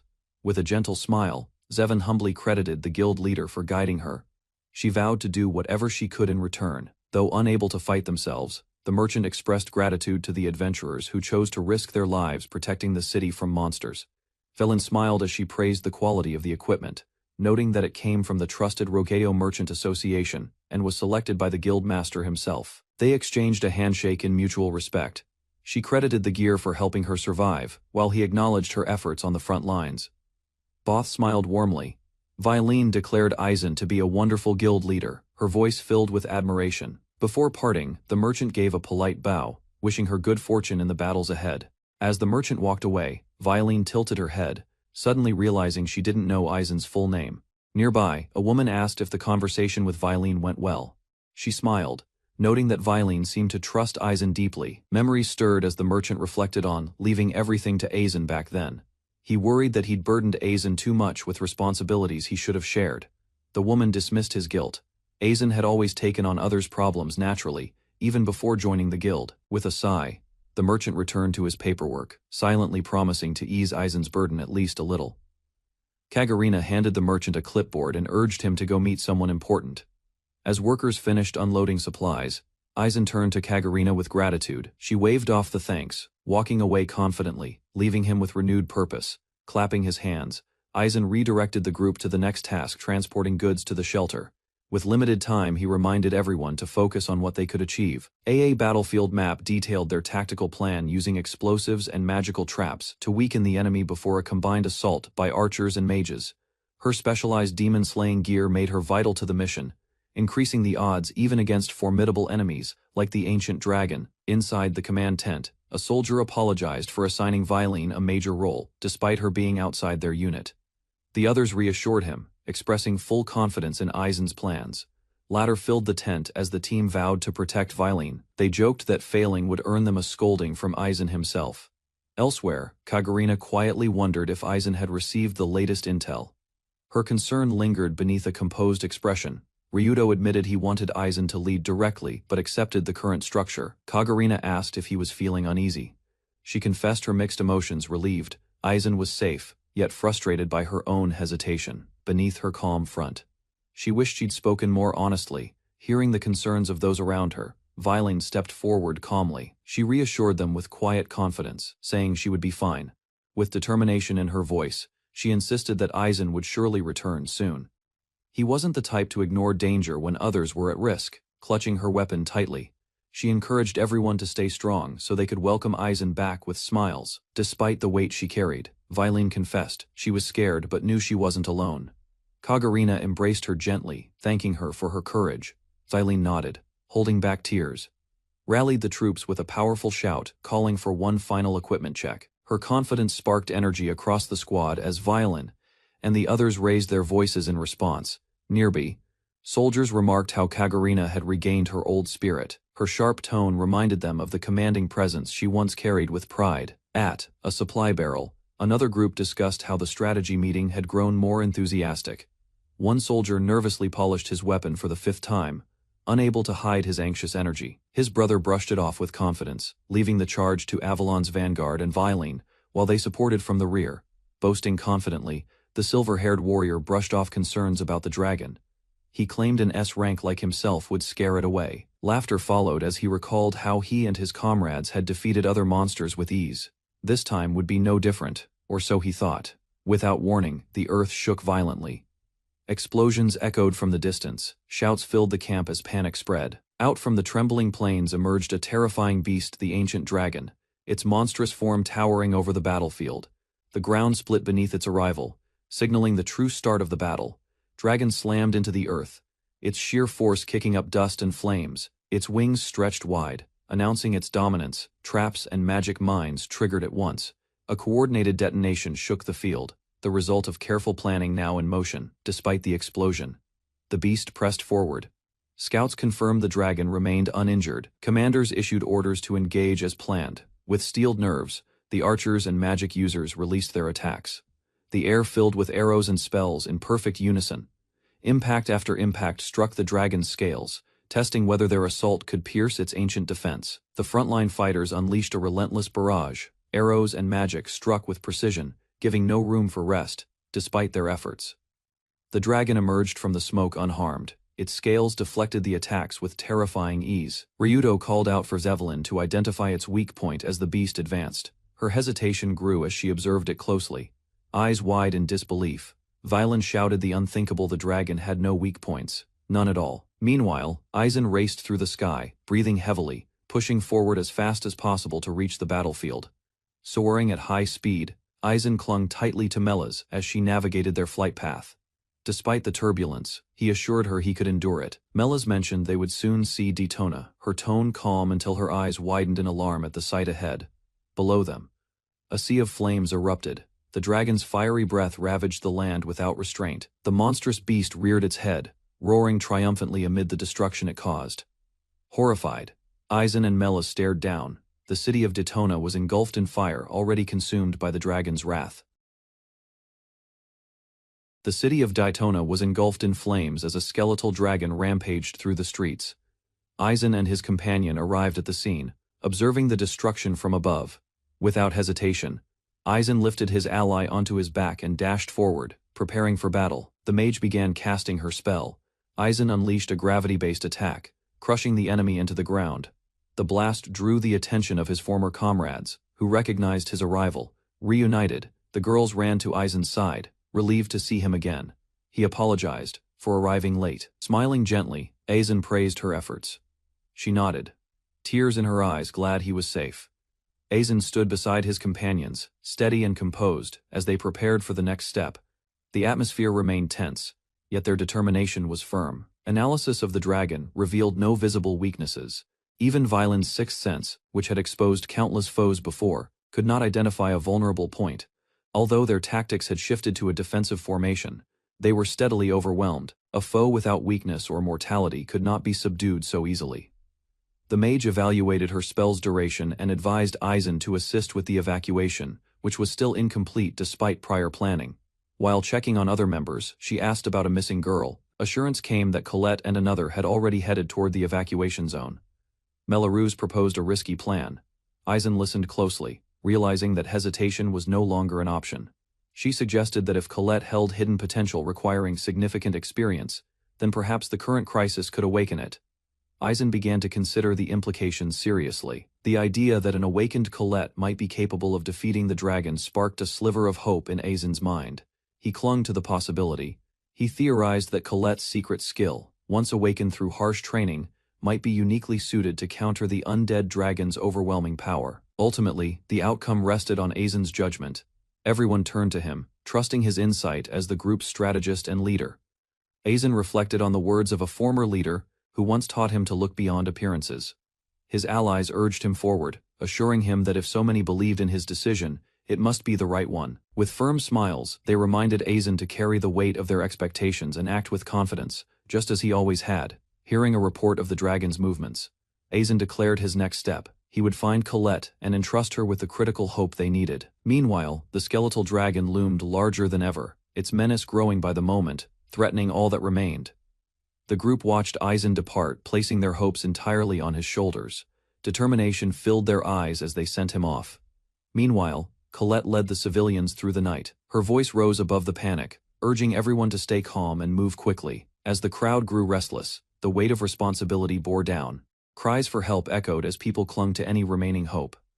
One woman reported her daughter had vanished. Colette guessed the girl had returned home to retrieve a treasured doll. Panic escalated when someone screamed the child's name, Saria, while pointing toward the now dangerous First District under threat. A desperate mother begged to search for her child. Colette tried to reason with her, but another voice stepped in, asking to be allowed through. With a fierce grin, the armored man declared he would join the search. Confidence surged as he promised to find the girl in seconds. They requested an item belonging to the child. A handkerchief was offered, and the dog Alex perked up, ready for action.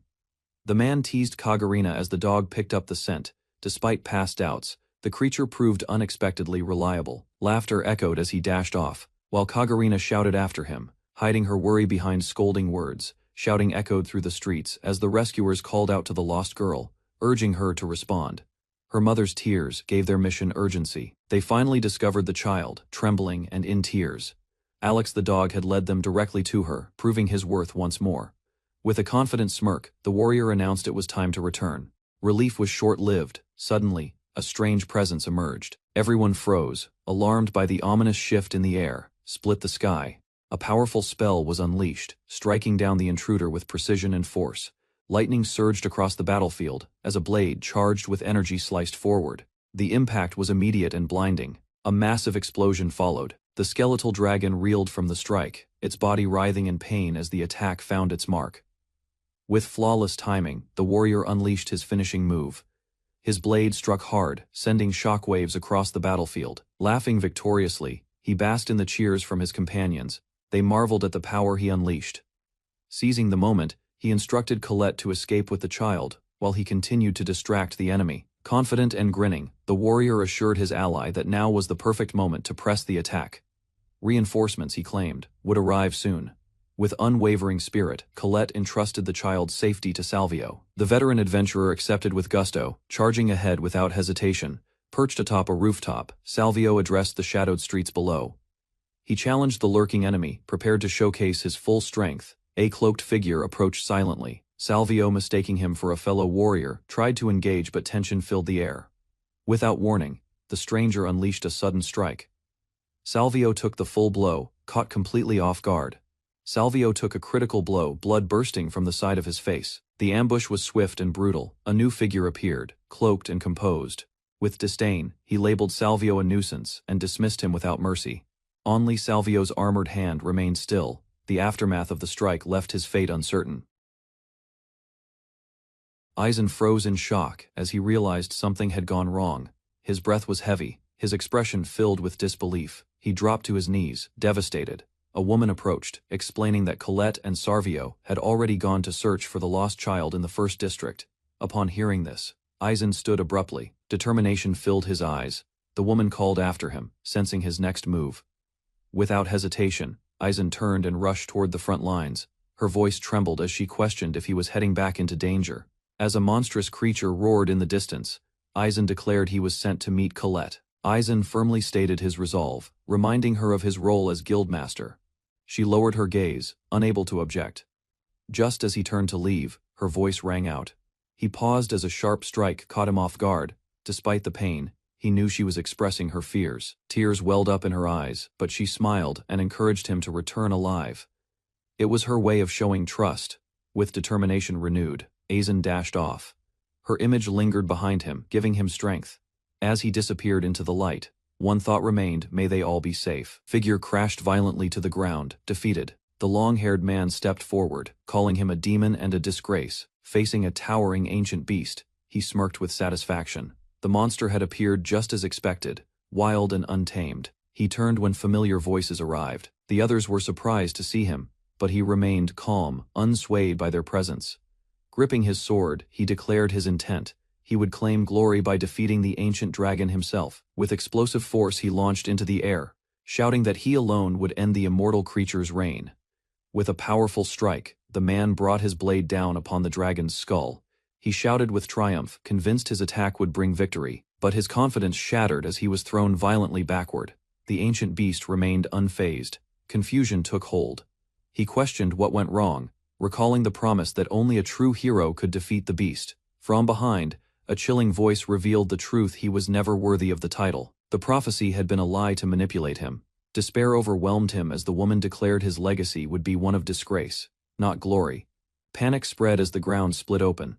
A monstrous roar echoed, drawing terrified reactions from those nearby. Moments later, the street exploded in a violent blast of stone and dust. Buildings crumbled in every direction. The ancient dragon stood tall, its dark form looming over the city like a force of nature, unmoved by the chaos it caused. Elsewhere, a girl ran through the streets with a child in her arms. She reassured the younger one, vowing to protect them at all costs. As debris rained down, she leapt to safety, eyes wide, as she feared for her brother's fate. The ground shook violently as another impact shattered the buildings. A cry escaped from the girl as she shielded the child in her arms. Beneath the rubble, the girl stirred. Relief washed over her sister, who reached out with trembling hands, grateful they had survived. Tears welled up as she urged her younger sister and their animal companion to run with all their strength. She wouldn't look back. Facing the towering dragon, the older sister gripped her weapon. She vowed the beast wouldn't lay a finger on them. With burning resolve, Colette declared herself the dragon's opponent, shouting her name and readying for the battle ahead. Colette turned in surprise as a familiar voice called her name. Her brother stood, bloodied but alive, gripping his weapon. Despite his injuries, he grinned with energy. He declared he'd never felt better, his body feeling light and ready for battle. Laughing wildly, he faced the dragon without fear. He mocked the creature, shouting that it didn't scare him in the slightest. Flames surged behind him, yet he stood firm. He welcomed the hellish sight, addressing his team with unwavering resolve. With a smirk he launched himself forward, vowing to lead the dragon away toward the enemy's side. A violent burst of black and white marked a sudden impact. Silence followed the eruption as smoke curled above the shattered town. The fallen man rested in the arms of a mysterious woman dressed as a witch. She comforted him with eerie tenderness, whispering promises of eternal love. Dark energy consumed his remains, while the woman watched with a chilling smile. Transformation had begun. A new figure emerged from the shadows, armored and cloaked. Exuding unnatural power, she called him wonderful. Together, they looked on with satisfaction, ready to disappear after watching their child finish destroying the city. 3 girls confronted the woman behind the chaos. They realized she had survived due to a protective blessing. The witch appeared with her allies, smug and unapologetic. One girl recognized her as the one who unleashed the monster. With determination, the girls declared they would stop her. The witch smiled, amused by their resolve. She couldn't comprehend why anyone would unleash such a monstrous creature upon the world, risking countless innocent lives. In response, the necromancer remained defiant. Research into death and spirits was her only concern, and she saw no need to explain that to anyone. Grinning, the witch scoffed at concepts like belief or ideals. For her, the pursuit of knowledge outweighed everything else. People were nothing but tools for her amusement, all destined to become corpses in the end. She saw the sorrow beneath the cruelty, and shed a tear for someone who had likely never been loved. The armored warrior lunged forward with deadly force as the witch shrieked, demanding the girl not to meet her gaze. Reacting swiftly, the blonde girl stepped in, weapon drawn. Her eyes locked onto the enemy as the blade swung with precision. A clean strike pierced the knight's defenses, catching him off guard. The girl, trembling, muttered an apology as her attack landed. Without hesitation, the beast-eared mage prepared her spell. Sacred energy swirled around her as she called for divine retribution. Lightning erupted from her staff, engulfing the armored foe in a crackling storm, the spell unleashing its full righteous fury. The knight's core shattered, disintegrating as purifying magic overwhelmed its undead essence. It hadn't expected such a high-level spell. Nearby, the beast-eared mage explained the reason the girl's magical potential rivaled that of an S-rank adventurer, especially with divine blessings active. Frustration spread among the enemies. The undead witch, seething with rage, began to retreat as the group's resistance disrupted her control. Before vanishing, she left a chilling vow. One day, she promised, their eyes would be filled with despair, just like the others before them. Far off, a scout caught sight of movement. He called out urgently. 2 of their allies had finally been found. Aizen rushed through the rubble, calling out desperately. Amid the chaos, he spotted his injured allies and ran to them. Inside the ruined building, a bloodied warrior sat motionless. It was Salvio, his brother barely clinging to life. Dropping to his knees, Aizen pulled him close, shouting his name. Salvio's breath was faint, his condition dire. Tears welled in Aizen's eyes. Salvio was alive, but every part of him was battered and broken beyond recognition, determined to save him. Aizen summoned healing magic. Light gathered in his palm as he poured it into his brother's wounds. A bright glow surged from Aizen's hand as he released the healing spell with unwavering focus, pouring energy into his fallen brother elsewhere. A tearful ally pushed through the debris, desperately trying to reach them before it was too late. Aizen heard a faint voice, Salvio's urging him to see what he could not. Beneath the blood and pain, a knowing grin formed on his brother's lips. Salvio's arm twitched, his eyes opening slightly. Aizen steadied him, shocked at the flicker of life still clinging on. Crumbling in the rain, Aizen clutched him tightly. He called his name with trembling voice, hope and grief entwined in his heart. Aizen fought back tears, forcing a brave smile as he steadied himself. A strange light reflected in his eyes. Colette activated her appraisal magic. A glowing aura formed as she searched for something hidden beneath the surface. In Aizen's gaze, the same magical symbol appeared. Something long dormant had awakened inside him. Colette stared in disbelief. Her vision confirmed what shouldn't be possible, and her body trembled from shock. This was the one chance to defeat the undying dragon. A 1 in 1,000 possibility passed from Salvio to Aizen. Now Aizen could see it. The undead dragon surged forward, its massive jaws threatening to crush everything. Colette and another warrior moved in to intercept. Steel clashed against fangs as the warrior held the beast at bay. Each strike carried desperate determination. Aizen shouted out, urging Colette to rise. Only she could finish it. He begged her to trust Salvio's faith and her own strength. With trembling arms, Colette forced herself upright, Gritting her teeth, she screamed, rallying every ounce of resolve left in her heart together. They charged. Aizen cried out, reminding her to believe not just in Salvio or him but in herself. With a fierce cry, Colette launched her final attack, her eyes filled with rage and resolve. Behind her, Salvio's presence seemed to guide her hand. A dormant skill awakened heart of the Undying transferred from Salvio at the brink of death, activating at her limit. Surging energy engulfed her, allowing her to ignore the dragon's overwhelming resistances. The battlefield trembled from the unleashed force. Despite the size and power difference, Colette refused to back down. Her will alone cut through the chaos. Her strike became absolute. The blow shattered the dragon's defenses, forcing it into a state of inevitable death. The dragon's body convulsed in agony as Colette's final strike tore through it, light consuming its corrupted form. As the beast vanished, the battlefield calmed.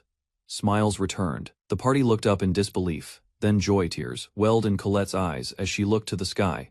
She had done it just as she promised. Salvio's peaceful expression remained. Though he had fallen, his will endured in their victory. Aizen wiped the sweat from his brow, his hands calloused from rebuilding efforts. Despite his past, he smiled as he was called to help again.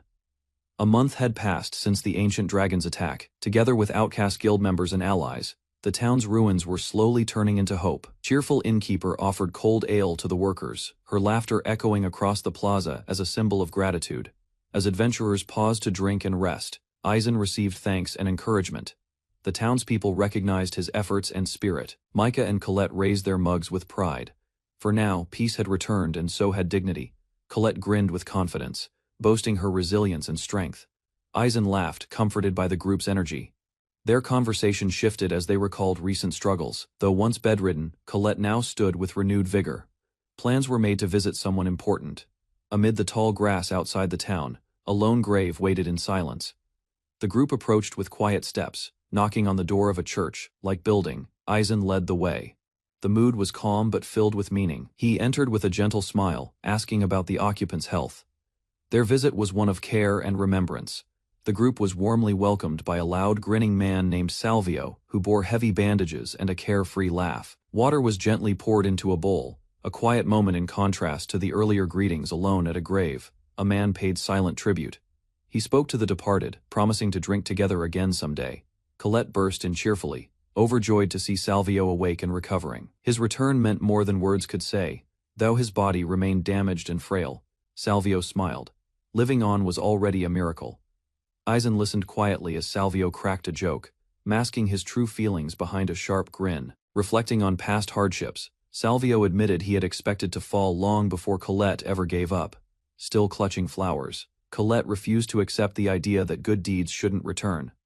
To her, survival meant something. A child handed over the bouquet, saying Salvio's strength had protected everyone. His life was proof that kindness echoed back. Beaming with energy, Colette declared that his journey wasn't over yet. She still had much to learn from him. Colette's voice trembled with conviction as she vowed to shoulder half of her brother's burden, refusing to let him carry it alone. Though unaware of his full past, Micah affirmed her trust in the person Salvio had become through action, not memory. With a bright grin, she brushed off. Talk of curses, confident her blessings could overcome anything. Thrown their way, Anna, their companion, stepped forward, asking to share his guilt and reminding him he had already changed for the better. Bathed in light, she welcomed him without condition. To her, Salvio was family no matter his scars. The group exchanged light remarks, summarizing the discussion with smiles as the tension in the room faded. With a calm expression, Aizen declared that both he and the Outcasts Guild welcomed Salvio as one of their own, offering to carry his pain together. Though overwhelmed, Salvio voiced disbelief, questioning their expectations for someone who could no longer fight. Outside, news of the guild's success had begun to spread. New adventurers, many still inexperienced, sought them out for guidance. Aizen smiled knowingly what they needed now was a teacher, and Salvio, despite it all, was perfect for the role. He reached out with quiet determination, asking Salvio to take on a new purpose within the guild. Holding back his emotions, Salvio clutched the flowers tightly, realizing that even without battle, he still had worth. Tears welled in his eyes as he shouted his acceptance, overwhelmed by the warmth extended to him. A soft smile formed on Aizen's face, watching as Salvio began to embrace his place among them. The peaceful moment was suddenly interrupted as a new member burst in, loud and energetic, stirring fresh chaos. A sudden entrance from a lively witch named Melithas disrupted the room. She teasingly assessed Salvio, recognizing him as the hero who had once protected his allies with his body. Caught off guard by her directness, Salvio's mind raced. The idea that he had somehow charmed someone so unexpected left him visibly shaken. When Melas revealed her true age many times, his own Salvio froze, unable to comprehend the situation. Trying to recover, Salvio dramatically proposed marriage, completely serious in tone, but absurd in context. His declaration glittered with misplaced confidence. The rest of the group stood stunned, their synchronized scream echoing across the room in disbelief. Melas laughed off Salvio's earnest proposal, kindly rejecting him. She explained with a wink that she had no interest in men under 40 without a touch of mystery. The room fell silent as Salvio collapsed dramatically, heart crushed under the speed of his rejection. Trying to recover, Salvio declared he'd found new hope in living, despite the pain. Everyone around him reacted with confusion as he rambled on, barely clinging to coherence. At that moment, a new presence entered. A tall commanding figure appeared. Gerarch, a high-ranking official, accompanied by a knight named Kagari. Gerarch explained that he had come to inspect the town's recovery after the dragon attack. Gerarch spoke with gravity, explaining the impact of recent events on the guild alliance. Aizen listened intently, aware of the stakes. In a surprising turn, Gerarch revealed that Aizen had been nominated as a candidate to become one of the new 4 emperors. Shocked beyond words, Aizen could only stammer as the reality began to sink in. Outside, flags of support filled the streets. Adventurers from across the land had already begun to rally behind Aizen's leadership. Gerarch posed a final question. With the world on the verge of change, what would Aizen, leader of the Outcast Guild, choose to do? News of Aizen's nomination as one of the 4 emperors left his allies amazed. Even now, Micah could barely believe it, but if chosen, Aizen's rise would mark a true turning point in the world, elevating their cause to a national scale. Colette beamed with pride, calling him a great leader whose single step had begun to change history. Meanwhile, Salvio laughed, joking about the responsibility ahead. Even if he couldn't lead, he'd support Aizen with all his strength, surrounded by friends who believed in him. Aizen smiled quietly. He didn't need to speak yet, his heart already knew the path forward. Micah reached forward, her hand extended with determination. Behind her, comrades stood ready. Aizen stepped ahead with a confident smile. Surrounded by trusted allies, he welcomed the future and the growing family of the Outcast Guild. Beneath a star-filled sky, a blonde woman stepped into the serene hot spring, surrounded by glowing autumn leaves and distant dark hills. With careful steps, she entered deeper into the water, steam rising around her. A second woman joined, lowering herself into the bath. Her silver hair floated slightly, and her relaxed posture showed she was fully enjoying the soothing sensation. Elsewhere in the spring, cheerful voices rang out. Smiles spread across everyone's faces as friends gathered, stretching and playing beneath the fluttering leaves in the open air. Back at the guild, a fierce instructor barked orders, his sharp teeth bared in a wide grin. Aizen greeted his returning guild with confidence, raising his hand to acknowledge their efforts. Walking beside Salvio, Aizen expressed satisfaction with the training results. Entrusting the harsh instructor with new recruits had proven effective, and the team was showing steady improvement. Meanwhile, Colette stepped up to distribute water, smiling warmly as she supported the exhausted trainees. Encouragement flowed as Colette praised the younger members. Their progress was visible, and the gratitude in their eyes reflected growing confidence and respect. Watching from afar, Aizen smiled faintly. He recognized that her personality uplifted others, inspiring those around her just as much as battle experience ever could. Colette knelt with a bright smile as she engaged the new recruits, encouraging them with warmth. Aizen returned from his task, greeted by joyful voices. From a distance, Vereen and Micah returned from their mission. Their team approached briskly, reporting the successful elimination of nearby threats without delay. With a gentle hand, Aizen praised Vereen for her safe return. She beamed with pride under his praise, visibly moved by the recognition and affection. Micah smirked as she teased Vereen, claiming she and Aizen made a strong pair. Despite their victories, responsibilities grew. The guild now handled higher-level quests, and while operations ran smoothly, chances to explore together had become rare, a quiet cost of growth. Though the guild ran smoothly, some members felt a quiet loneliness. Suddenly, Salvio collapsed in front of everyone.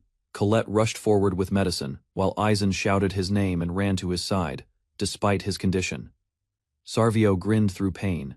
He spoke of the new life he'd found here, unwilling to give up just yet. The doctor's report was grim: major internal damage with little hope of recovery. Even so, Sarvio resumed his duties, pushing forward with Aizen's support, troubled by the outcome. Micah silently resolved to dig deeper. She decided to recheck the library, unwilling to accept things as they were. As Micah walked in silence, a thought took root: a rare healing spring mentioned in old records might offer a cure. Doubt still lingered, but the hope was enough. She paused by a window, staring outside. Memories weighed heavily on her heart. The place she once avoided now held the key to someone's survival. The next day arrived, and the scene shifted to the Guild Hall of Avalon, a different adventurer base bustling with activity. Aizen entered confidently, greeting Raidu, who welcomed him warmly. Their conversation hinted at old familiarity. Tesla appeared through a magical communication device. Smiling, he greeted Aizen and apologized for not being there in person due to work obligations. While meeting with Raidu, Aizen received news that one of the 4 emperors, Volk, had fallen. Tesla explained that the Adventurer Guild Alliance had not yet selected a new emperor. Approval from all 3 guild heads was still pending, leaving leadership in limbo. As the discussion deepened, Aizen was shown disturbing reports. Ever since hidden skills and the banished guild's existence became public, strange incidents were increasingly reported. One alarming claim stood out: some adventurers insisted their hidden skills had been forcibly stolen.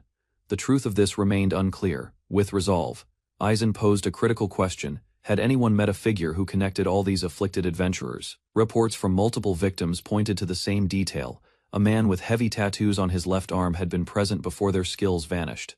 Aizen speculated that advanced hidden skill research could lead to dangerous new items.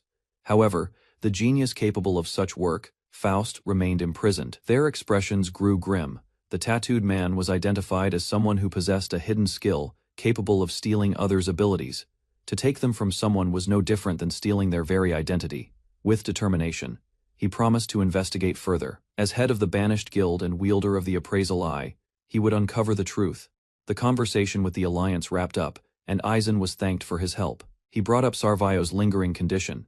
The effects had surpassed medicine, suggesting the problem now lay in the realm of magic. Without warning, the eccentric mage Melas appeared through a magical transmission. With dramatic flair, she cheerfully claimed the task as her own, despite the surprise. Her casual attitude clashed with the urgency. Still, she insisted Aizen could always come to her with problems. Suddenly, her tone turned serious. She revealed the shocking truth: Sarvio wasn't just injured, he was under a powerful curse. Aizen was shocked to learn the truth: Sarvio's condition wasn't just a disease, but a powerful curse, likely born from spiritual corruption after death. Even healing magic and potions wouldn't suffice. The curse had become so potent, it could surpass regular magical boundaries. Still, Melas offered a glimmer of hope. While a full cure might be out of reach, she believed she could at least weaken the curse's grip. Tesla approved Aizen's involvement. Melas playfully agreed, acknowledging Aizen's skill and resolve to tackle the curse. With a wave of her wand, Melas suggested a journey. Aizen, Sarvio, and a few companions would need to travel together for the cure. A magical burst lit the room as Melas activated her spell. Aizen looked up, startled, as the floating quill marked their next destination. The map revealed a distant land Shirokane village. To their surprise, it was Micah's birthplace, hidden deep within the eastern frontier. A troubling report was delivered as Aizen watched in silence. The priestess, once blessed with sacred power, had lost her ability. Confusion deepened as shock registered on her face, unable to comprehend the sudden disaster. Without hesitation, she urged an immediate return to the village. Aizen reacted in disbelief, caught off guard by her urgency. From the side, a masked figure stepped forward: Kotaro, a silent ninja who had aided the girl's escape. Legend spoke of elite assassins from the Far East, trained in stealth and infiltration. Watching Kotaro in motion, even the onlookers began to understand this was no ordinary guardian. Kotaro recalled the past: how she stayed behind alone to hold off pursuers. Though the mission nearly cost her life, it ensured the others escaped. Relief lit up Micah's face upon recognizing Kotaro. She hadn't expected to see her again, especially not here. The reunion brought a quiet joy. Aizen, surprised by their connection, realized this wasn't just coincidence. Their bond clearly ran deeper than he assumed. In an instant, Kotaro sprang into action, striking down enemies with swift, decisive movements. Her presence alone shifted the tide. One foe froze under her glare. Before he could react, she closed in with silent precision, intent unmistakable. The street erupted into chaos as a body crashed to the ground. Guards rushed forward, startled by the sudden fall, unsure what had just happened. Aizen turned in surprise as another loud impact rang out. multiple figures were swiftly taken down before he could fully react. He glanced back, spotting a group of thugs retreating down a narrow alley. Micah stood behind him, calmly observing the scene while hugging a basket of goods. Her tone hardened as she asked if knocking them out would be acceptable. Power began to surge around her, leaving Aizen nervously suggesting restraint. Meanwhile, another figure watched from afar, recognizing a familiar face. While walking together, Micah explained that blades were said to ward off evil spirits. Her tone was light, but her meaning carried cultural weight. They continued through the alley, as Micah reminisced about her hometown. Though often embarrassed, she still took pride in where she came from. Aizen complimented her sharp reaction, but Micah admitted she may have gotten too fired up. Talk shifted to the high-level forging skills of the Far East. Even legendary warriors were known to use such blades in ancient battles. An idea sparked in Micah's mind: decorating the master's office with a katana could boost his authority. Micah leaned in, challenging the man's claim. She pointed out the sword's flaw, calling out its straight edge and improper pattern. Frustrated by the confrontation, the man retreated with a shout. Micah's confident stance left the onlookers stunned, while others whispered about her odd phrasing. He tried to recover by boasting about the blade's rarity. According to him, such craftsmanship couldn't be judged by someone her age. Micah countered fiercely. She explained that in her homeland, swords were part of daily life. She'd grown up around them since birth. Calmly, she dismissed the blade as common. Despite its supposed value, she declared it a mere replica, leaving the boastful man speechless in front of the crowd. Micah inspected the sword and pointed out its flaws: poor maintenance, dulled edge, and signs of heavy use. Eager to defend its worth, shouted that the blade was crafted by the legendary smith Masamune from the Far East. Others nearby reacted with surprise. He began slicing vegetables to demonstrate its sharpness, loudly praising the blade's divine origin. Aizen and Micah watched, unimpressed. Attention shifted as Micah listened to a request related to skill enhancement, and a curse connected to an old comrade taking command. Micah urged them to move forward. She hinted at the seriousness of their next step, mentioning her clan's secrets, and a shadow looming over them. Micah, holding a bag of fruit, glanced up with concern. Her voice was firm as she tried to draw Aizen's attention. Walking through the market, she continued talking, but Aizen seemed lost in thought. Even here, his mind remained fixed on guild matters. Later, Micah stood solemnly, channeling energy into her hands. Her inherited priestess powers began to awaken once more. Flashes of past battles emerged, times when Micah's sacred skill had saved many. Her strength had always been a shield. Aizen recalled her powerful younger sister, who once surpassed even Micah. Now that sister had lost her powers, raising new questions. Roughly 20 days earlier, Hisui's divine blessing vanished without warning, causing unrest among her people. Disputes erupted over the priestess's vacant role, leading to internal strife within the village. Suddenly, Micah felt dizzy. Her body trembled as darkness clouded her vision. Aizen noticed too late she was already collapsing. Without hesitation, he rushed to catch her. Cradling Micah in his arms, he realized something was deeply wrong. Panic spread among their companions. Questions about Hisui's fate filled the air, but no clear answers came. Meanwhile, Hisui remained imprisoned, her powers sealed. Despite being powerless, her presence still posed a threat to the ruling faction. A warrior from the village arrived bearing grim news. Blood had already been spilled, and Micah's return was their final hope. As the weight of responsibility settled on her, panic surged through Micah's chest. Only she had the power to stop the conflict. Her voice trembled as she broke down in tears, overwhelmed by the impossible burden placed on her shoulders. Aizen remembered how Micah had always spoken up clearly, even before the guild leader. Her strength had never come from magic alone. Now held in Aizen's arms, Micah wept not from weakness, but from carrying more than anyone ever should. Micah's heart was a storm of emotions: confusion, fear, and a growing attachment to the place she now called home. Despite the warmth surrounding her, concern for her family tugged at her deeply. Aizen's comforting words anchored her swirling feelings. A calm exterior, Micah had always shown kindness, guiding others and protecting them when they were lost. Determined, Aizen promised to go with her. He wouldn't let her face this alone. She resisted, worried about dragging others into danger. But Aizen made it clear they were already part of this fight. Aizen laid out his plan: investigate the skill theft crimes and lift the curse on Sarvio. He believed the culprit was likely the same in both cases. Although he sought Micah's help, he made it clear there would be no pressure. If she chose to go, it had to be her decision alone. He couldn't ignore the reality of someone stealing hidden skills.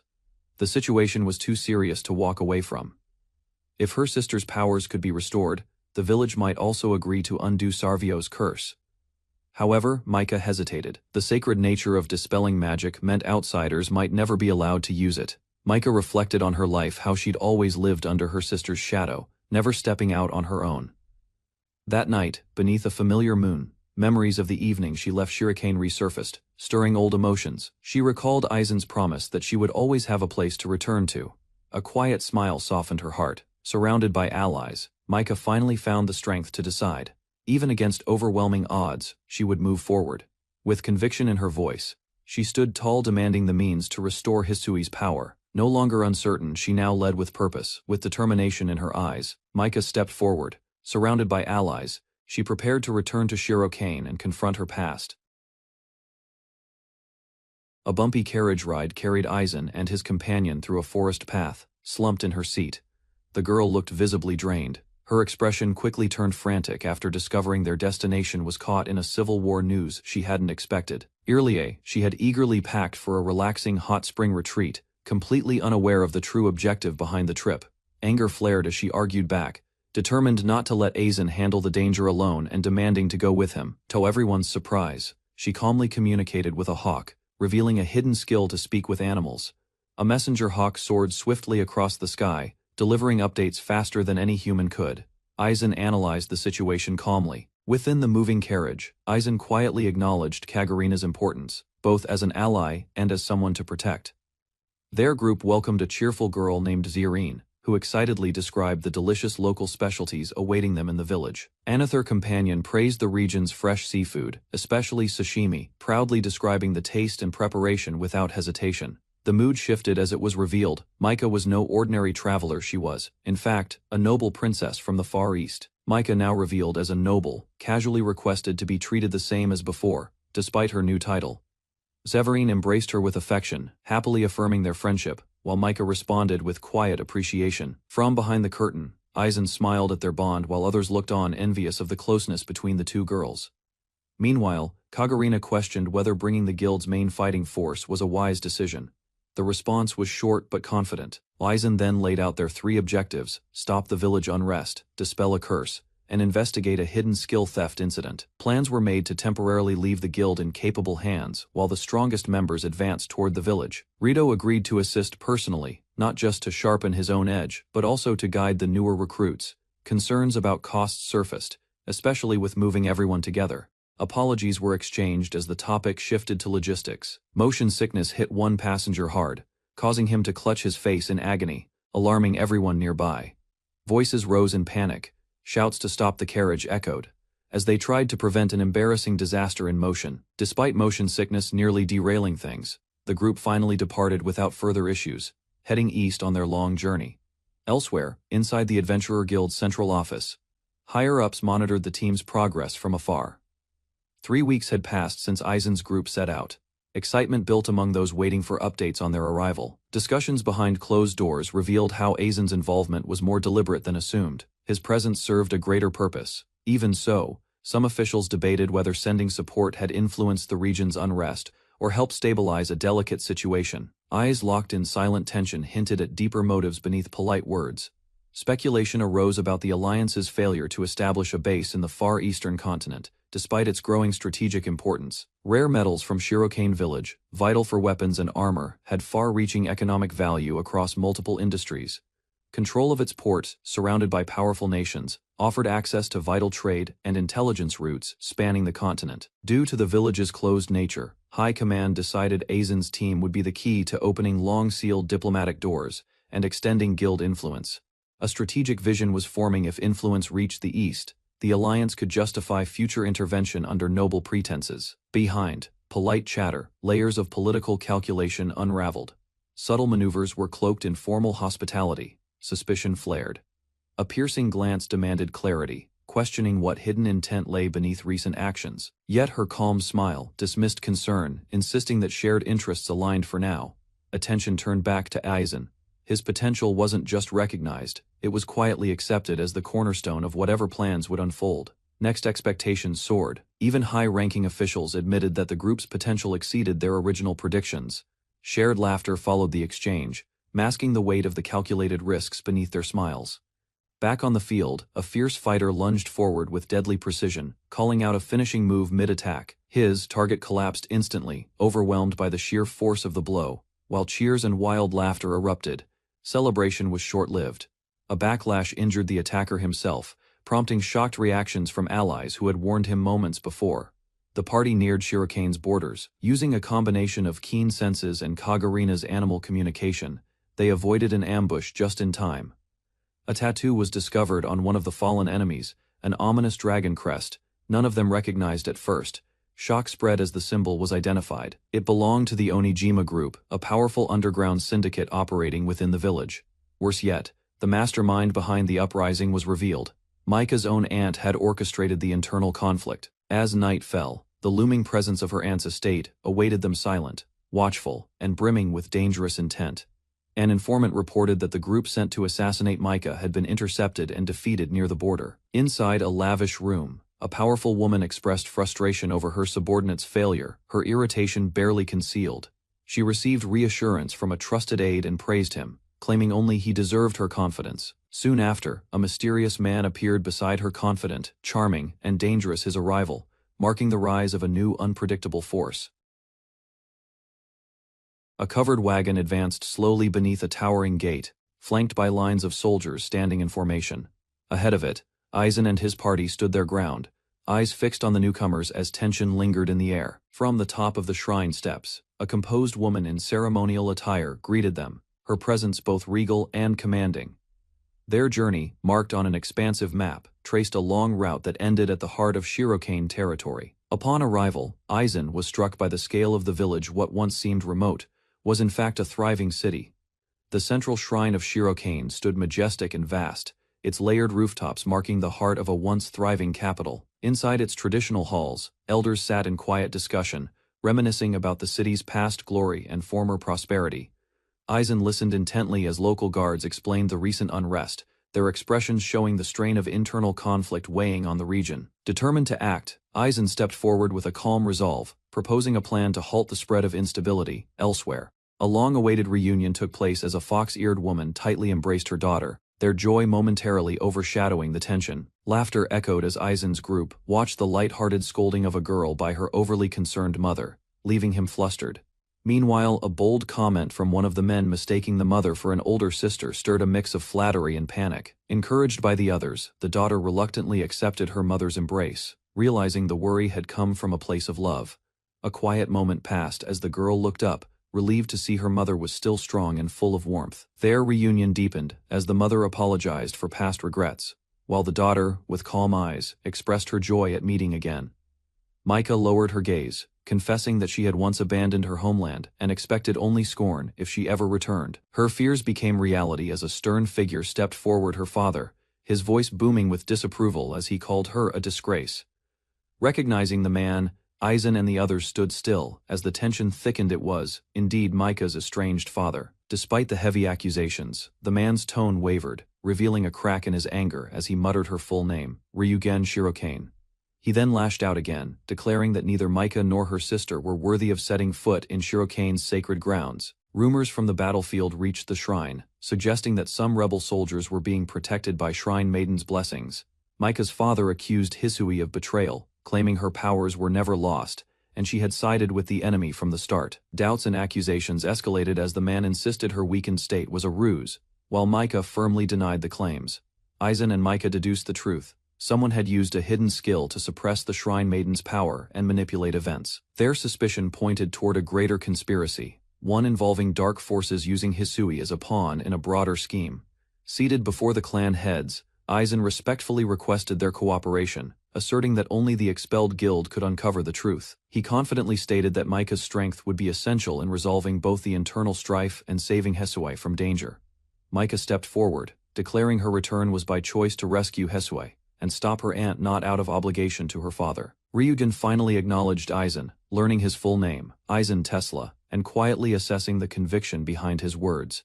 With a bright smile, Micah's mother praised Aizen, touched by his resolve, calling him a rare and precious ally they never expected. A sudden question arose: was Aizen Micah's fiancé? Both stared in stunned silence, caught off guard by the unexpected assumption. Chaos erupted.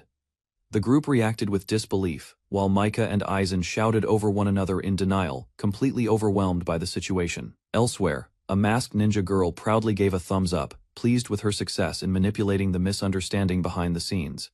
Micah quickly identified the culprit, unleashing a storm of scolding as the ninja scrambled to explain herself. As punishment for her false report, the mischievous ninja sat tied up beside a sign, lamenting her fate through quiet sniffles, shouted in frustration, embarrassed as the others teased her about her non-existent relationship with Aizen. Her mother explained the early age for engagements in their clan, prompting Micah to hastily apologize for the misunderstanding, while Aizen tried to laugh it off.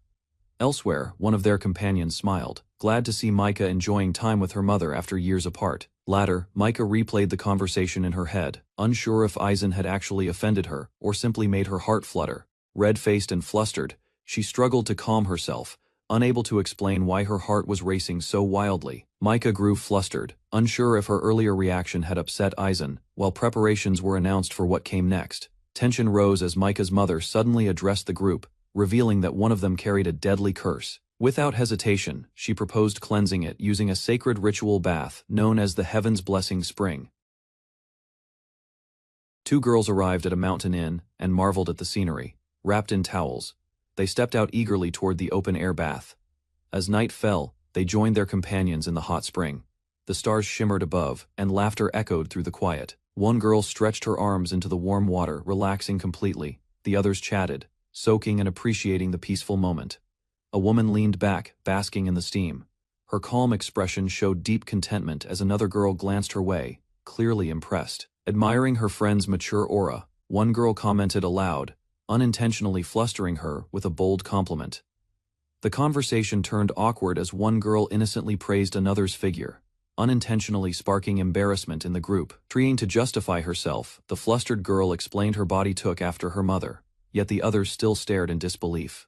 Meanwhile, the fox-eared girl silently compared herself to her mother, questioning if she too would develop the same traits in time. Suddenly, a loud outburst erupted as another girl jumped to a wild conclusion, causing even more confusion in the steamy bath. Caught off guard, the older girl turned red as compliments about her body continued, leaving her overwhelmed by everyone's blunt honesty. Each girl imagined a future holding Aizen's child, their minds spiraling into vivid daydreams of family life. Suddenly, laughter broke the tension. One girl spotted a shooting star, and everyone's attention turned skyward.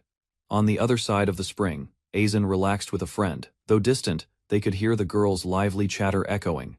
Aizen's thoughts drifted back to the powerful curse recently undone, a moment that still lingered in his mind. In a quiet shrine, a ceremonial space stood as evidence of the village's long tradition of purification and spiritual rites. Within a sacred cave, a ritual master prepared rare medicine linked to the Shirokane clan's hidden bath known only to a few. This mystical spring was said to cure illness and dispel curses, but deeper purification demanded a ceremonial process passed down generations. A young priestess revealed her inherited skill, drawing from her mother's concealed spiritual abilities, and began the rite in silence. She explained that priestesses of Shirokane were born with divine blessings, though those powers evolve differently in each successor. With a knowing smile, she told Aizen that once he became a true master, he too would see that hidden strength.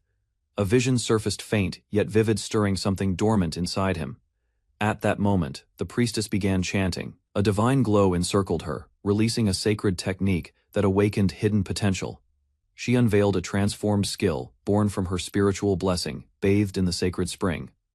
Her ability now restored abnormal conditions. Aizen observed silently. He realized the power had evolved, becoming more suited for healing than combat, yet undeniably potent. He understood, then the Shirokane clan's mastery was no accident, but a force earned through generations of devotion and growth. The priestess raised her ceremonial tools, invoking spiritual power with unwavering resolve. Her chant grew stronger with each passing second. A corrupted aura swirled violently around the afflicted man as sacred ripples expanded outward from the spring. Darkness erupted in every direction. Cursed energy fought back in waves, as the man struggled to maintain focus amidst the chaos. Aizen watched in shock, as the ritual revealed the true horror. An evil spirit had long possessed the man, feeding on hatred. Despite the fierce resistance, the exorcism pushed forward, the priestess refusing to waver until the final cry of the spirit vanished. The priestess announced the evil spirit had been suppressed. Aizen smiled in relief, unaware the effect was only temporary. She explained that the man, Salvio, had unknowingly cursed himself a pain buried deep in his soul. His overwhelming guilt acted like a beacon, drawing the spirit back no matter how often it was expelled. For years, Salvio had blamed himself for everything, shouting his regrets to the world, yet silently inviting darkness inside. In the end, the priestess told him the only path forward was to confront his pain and forgive himself to be truly free. As the night wind settled, Salvio turned to Aizen, expressing gratitude for bringing him to this sacred place. With a confident smile, he vowed to walk forward again to live, not just atone. Their laughter echoed across the water, a sharp contrast to the heavy silence that once lingered between them. Aizen agreed to join him on his return, offering his support both in journey and in spirit. Under a sky lit by stars, the two clasped fists in promise, sealing a bond born from battle and renewed by trust. After everything, Aizen and Salvio took a moment to recover, letting the warmth of the spring ease their tension. Elsewhere, a new mission formed. Information about Micah's sister, and a hidden skill began circulating. A confident man stepped forward, declaring the start of a new operation under the expelled guild's banner. In a festive hot spring town, cheerful crowds filled the streets, and the market buzzed with life. One member of the group, cloaked in mystery, made a bold appearance. She declared her intent to participate fully, revealing a surprising truth about her identity. Her attempt to brush off concerns only sparked curiosity. The choice of disguise drew mixed reactions, leaving her companions both amused and intrigued. As they strolled through the venue, doubts surfaced about whether their visit was too leisurely amidst ongoing responsibilities. Meanwhile, others were already gathering intelligence and strategizing. That contrast made one girl pause, quietly reflecting on whether their carefree time had been too indulgent. With a playful gesture, the cheerful girl placed her finger on her friend's lips, urging her to rest instead of worrying. A wink accompanied her light-hearted command. Encouragement turned into reassurance. She reminded them that Aizen had approved the break, making it perfectly acceptable to enjoy the moment. Standing nearby, another girl quietly admired how understanding her companion was. The scene made her feel both envious and amazed. Something suddenly caught her attention. A distant storefront shimmered with an oddly familiar aura, drawing her gaze. Startled, she froze. Recognition filled her eyes as she whispered about the mysterious shop ahead. A quiet step brought the girl into a room filled with weapons, where blades lined the walls in neat displays. Her eyes scanned the place with growing curiosity. She stood in awe, quietly muttering in surprise, as she realized it was a weapon shop completely unexpected in a town like this. Suddenly, a fierce woman appeared, shocked to find a young girl in such a place. Her tone was intense and questioning. Without warning, the woman erupted in emotion. The rest of the group arrived, puzzled by the heated atmosphere. Recognition dawned. The intense warrior turned out to be someone they all knew, a familiar face hidden beneath a surprising persona. Tension lingered between the two as the bunny-eared girl greeted the formidable warrior, trying to mask her unease with a polite smile. The warrior narrowed her eye, sharply recalling prior agreements. Her suspicion grew, accusing them of breaking their word by bringing a guest. Trying to defuse the situation, the ninja girl apologized and claimed they had merely wandered in by mistake, urging a swift departure. But the braided girl was mesmerized, her eyes fixated on a specific sword, something about it captivating her beyond reason. As she reached for the blade, it suddenly flared with a mysterious glow, stunning her with an overwhelming aura. As her eyes remained fixed on the glowing sword, the girl whispered in awe. Something about the blade pulsed as if it were alive. Just as she reached out instinctively, someone's hand grabbed her arm, pulling her away with urgency. The shopkeeper, alarmed, stared intently. She muttered something under her breath, questioning if the girl was truly a swordswoman. Instead of scolding her further, the warrior's tone shifted. Offering a cup of tea, she invited the girl to talk more. Inside the cozy room, the group sat around the table, slowly realizing they were in the presence of a legendary blacksmith. The warrior finally introduced herself as Masamune Suzuki, a third-generation blacksmith of legendary lineage. Her confidence filled the room as she lifted her drink. Hearing the name, one girl lit up with recognition. Masamune's work was renowned. Her forged weapons sold at exceptional prices. They marveled at her skill. Despite her youthful appearance, she had earned deep respect as a master smith. With a grin, Masamune revealed her true age: 13 years. Shock spread across the table. To explain, the bunny-eared girl sheepishly admitted she had once called Masamune-chan, unaware of the blacksmith's long-lived race. With a mix of pride and annoyance, Masamune scolded her old friend for how she'd been addressed. Masamune declared that everyone present looked like adorable children to her. Her tone softened, and she even offered a new nickname for herself. As the conversation grew serious again, they acknowledged the girl's strange ability, a supernatural sensitivity that let her perceive the essence of the flame within swords. Drawing her blade, Masamune explained that she could see the fire within as a living voice, calling out from the steel. Her memories poured out. She had been born beside flame, crafting swords her whole life, each stroke embedding the fire's spirit into the blade itself. Masamune acknowledged the girl's rare sensitivity as a hidden skill, one that surpassed many seasoned swordsmen she'd worked with before. For the first time in ages, Masamune felt a spark of excitement. The girl's reaction to the flame within the blade reignited something long dormant. Their conversation shifted to past decisions. Masamune had limited her weapons sales to essentials for protecting the village. Despite her efforts, some weapons had ended up fueling distant wars, their reach and impact spreading far beyond her intent. With a heavy heart, she reflected on her fading role. Her blades, like children to her, carried pieces of her soul, now lost to unknown fates. With a wistful smile, Masamune reflected on her 100 years of forging blades filled with life. Kotaro responded with conviction, asserting that her swords had long protected their village from countless threats. Thanks to her dedication and skill, he vowed to reclaim that protective strength to restore the purpose behind her weapons, so they could once again serve as shields, not tools of destruction. Encouraged, the braided girl gently assured Masamune she wasn't alone. She had allies who believed in her deeply. The emotional moment ended in laughter as Masamune grabbed Kotaro, squeezing him tightly in playful retaliation for his fiery words.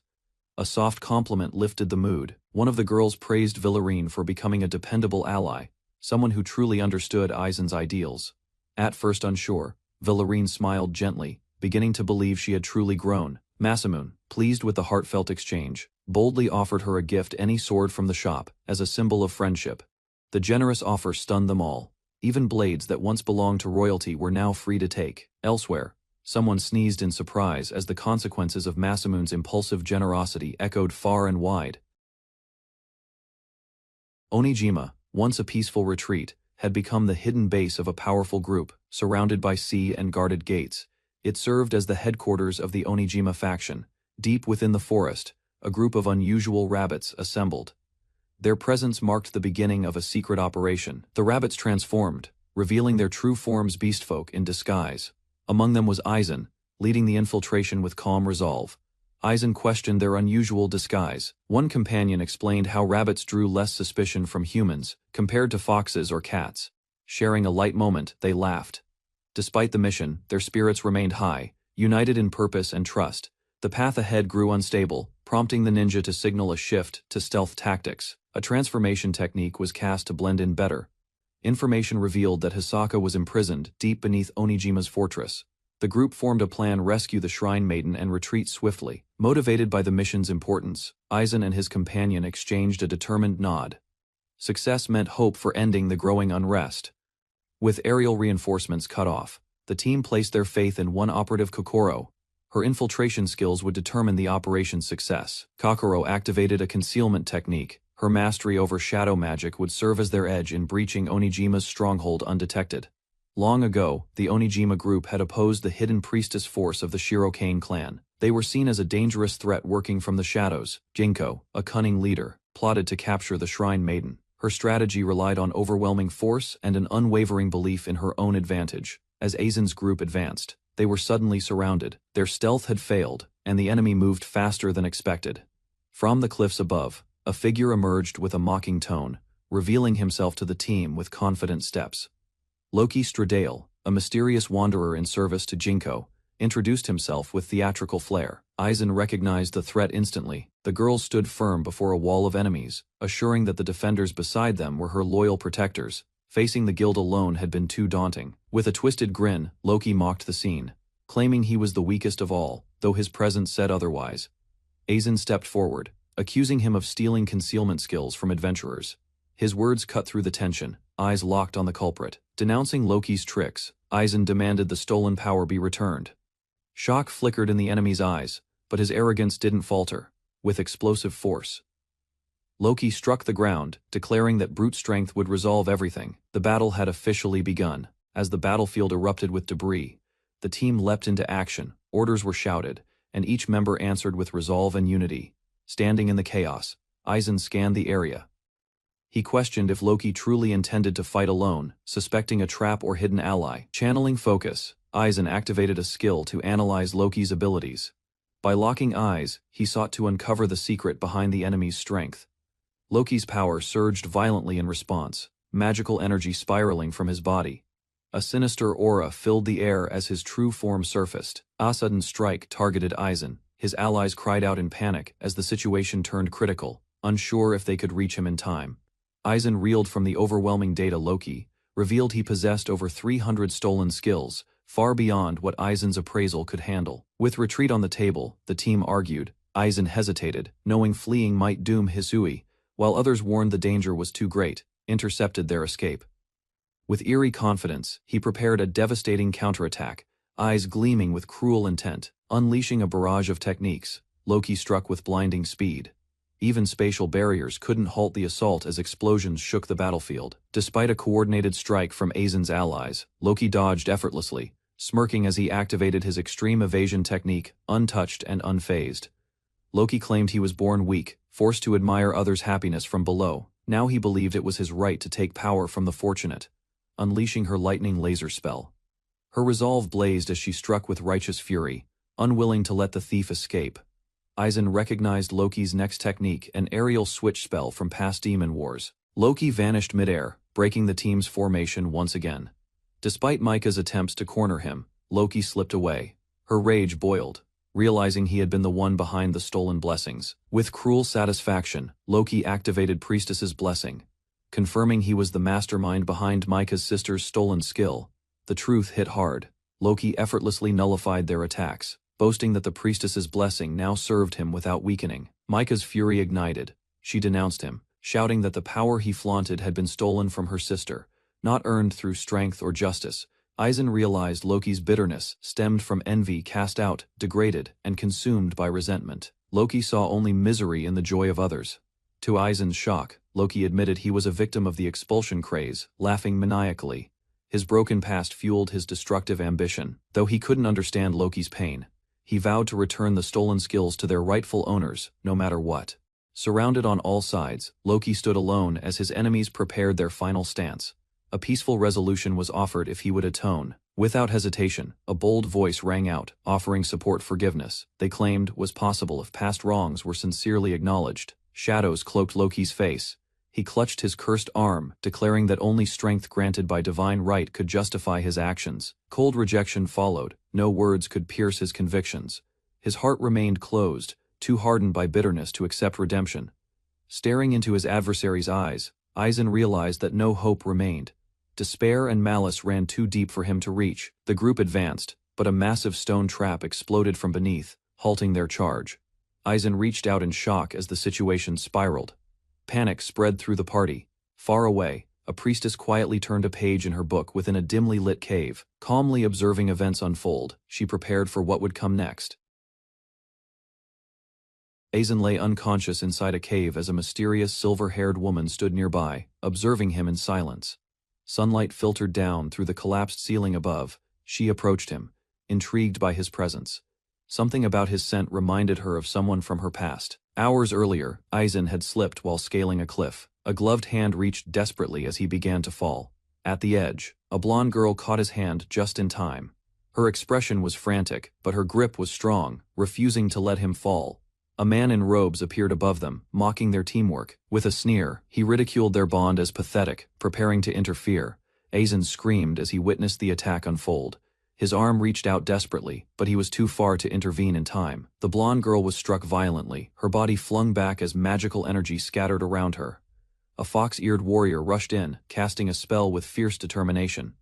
Her magic clashed against the enemy's power, halting his advance momentarily. Enemy smirked. He calmly analyzed the spell, pointing out its limitations. Her defenses, he claimed, could only last a few more strikes. Hovering above the injured girl, he mocked their struggle. With a sadistic grin, he considered testing how many more attacks it would take before her shield failed. The fox-eared warrior launched an attack, charging fiercely toward the robed man. Her expression burned with rage, but he effortlessly dodged her strike. Other allies stood nearby, analyzing the situation. One spoke calmly, noting that while her divine blessing offered protection, pushing further would endanger them all. The enemy narrowed his eyes. A sinister grin appeared, as he quietly acknowledged their logic, but continued to enjoy the situation. Aizen calculated the remaining chances. If she used her protection wisely, she might survive the fall. Still gripping the girl's hand, the enemy mocked them, suggesting she let go. But she refused, determined to resist no matter the cost. With tears in her eyes, the girl swore never to let go. Remembering Aizen's hand that once reached for her, she clung tightly, fueled by determination. The robed man observed her resolve. Even if her arm were severed, he mused, her will wouldn't break. Smiling cruelly, he decided she would receive his gift. Dark energy gathered in his palm as he reached toward her. She was seized by the face, and others recognized the move as a forceful skill extraction. Panic spread among the group, her eyes widened in horror as he activated his power. With twisted pleasure, he began stealing her skill, declaring himself the skill taker. A surge of magic erupted as the enemy activated his power. The girl's spiritual form was forcefully pulled away, exposing her soul to the assault. Terror spread across her face as she realized something vital was being stripped away. The man reveled in the sensation, declaring his understanding of her world. The girl gasped, her strength fading as he drained her power. He explained that everyone subjected to his theft experienced a sudden void. Her strength waned as she clung to Aizen with failing hands. Even weakened, she refused to let go. Her grip tightened, tears falling, as she feared that releasing him would lead to his death. Tears streamed down the girl's face as she cried out Aizen's name. Her heart shattered, unwilling to lose him. Without hesitation, Aizen kicked off the cliffside, severing her grip to save her. His final request was that she survive and pass along a message. She trembled, stunned by his words. Aizen assured her not to worry about him. He believed in her strength. With tears in his eyes, Aizen vowed to reclaim what was taken from her. His determination burned as he fell. The villain sneered from above, watching Aizen vanish into the forest below. He promised to await their next meeting to take everything next time. In a quiet estate, new figures entered. The armored warrior, a fox girl, and the enemy arrived at a traditional room to meet a woman named Micah. Fox girl recognized her aunt Jinko and called out emotionally. Jinko teased her for surviving an ambush using smoke magic. The armored man remarked that he'd heard she had become a dangerous adventurer. He admitted to secretly worrying about her. Tension rose between Jinko and the girl. They traded barbed words, each testing the other's patience and pride, despite their sharp exchange. Jinko hinted she might let the past go if the girl proved herself by capturing her. Their rivalry turned into a personal challenge. Jinko stood before a map, donning a fearsome mask. She declared her intent to become the next Shirokane, claiming dominion over their homeland. The fox girl, shaken, asked if Jinko's resentment truly stemmed from not being born with Shrine Maiden powers. In a violent outburst, she struck the girl, shouting that yes, she was envious, and always had been. She recounted her past born without powers in a land that valued only Shrine Maidens. Cast aside, she bore the weight of rejection for years. What stung most was seeing the useless defective she once mocked treated with reverence. Bitterness consumed her, twisting admiration into hatred. Jinko lashed out, grabbing the fox girl and screaming her hatred. She couldn't stand how someone born into privilege had thrown it all away. The girl shouted in protest, questioning if Jinko truly believed that the man giving her special treatment wasn't just using her. In response, Jinko abruptly kissed Loki. The man in question, shocking everyone with her boldness and defiance. She smirked afterward, mocking the idea of being used. To her it was better than being irrelevant. Loki embraced her. Jinko claimed that as long as she was useful, she had value. The fox girl, angered, rejected her cynical view of relationships.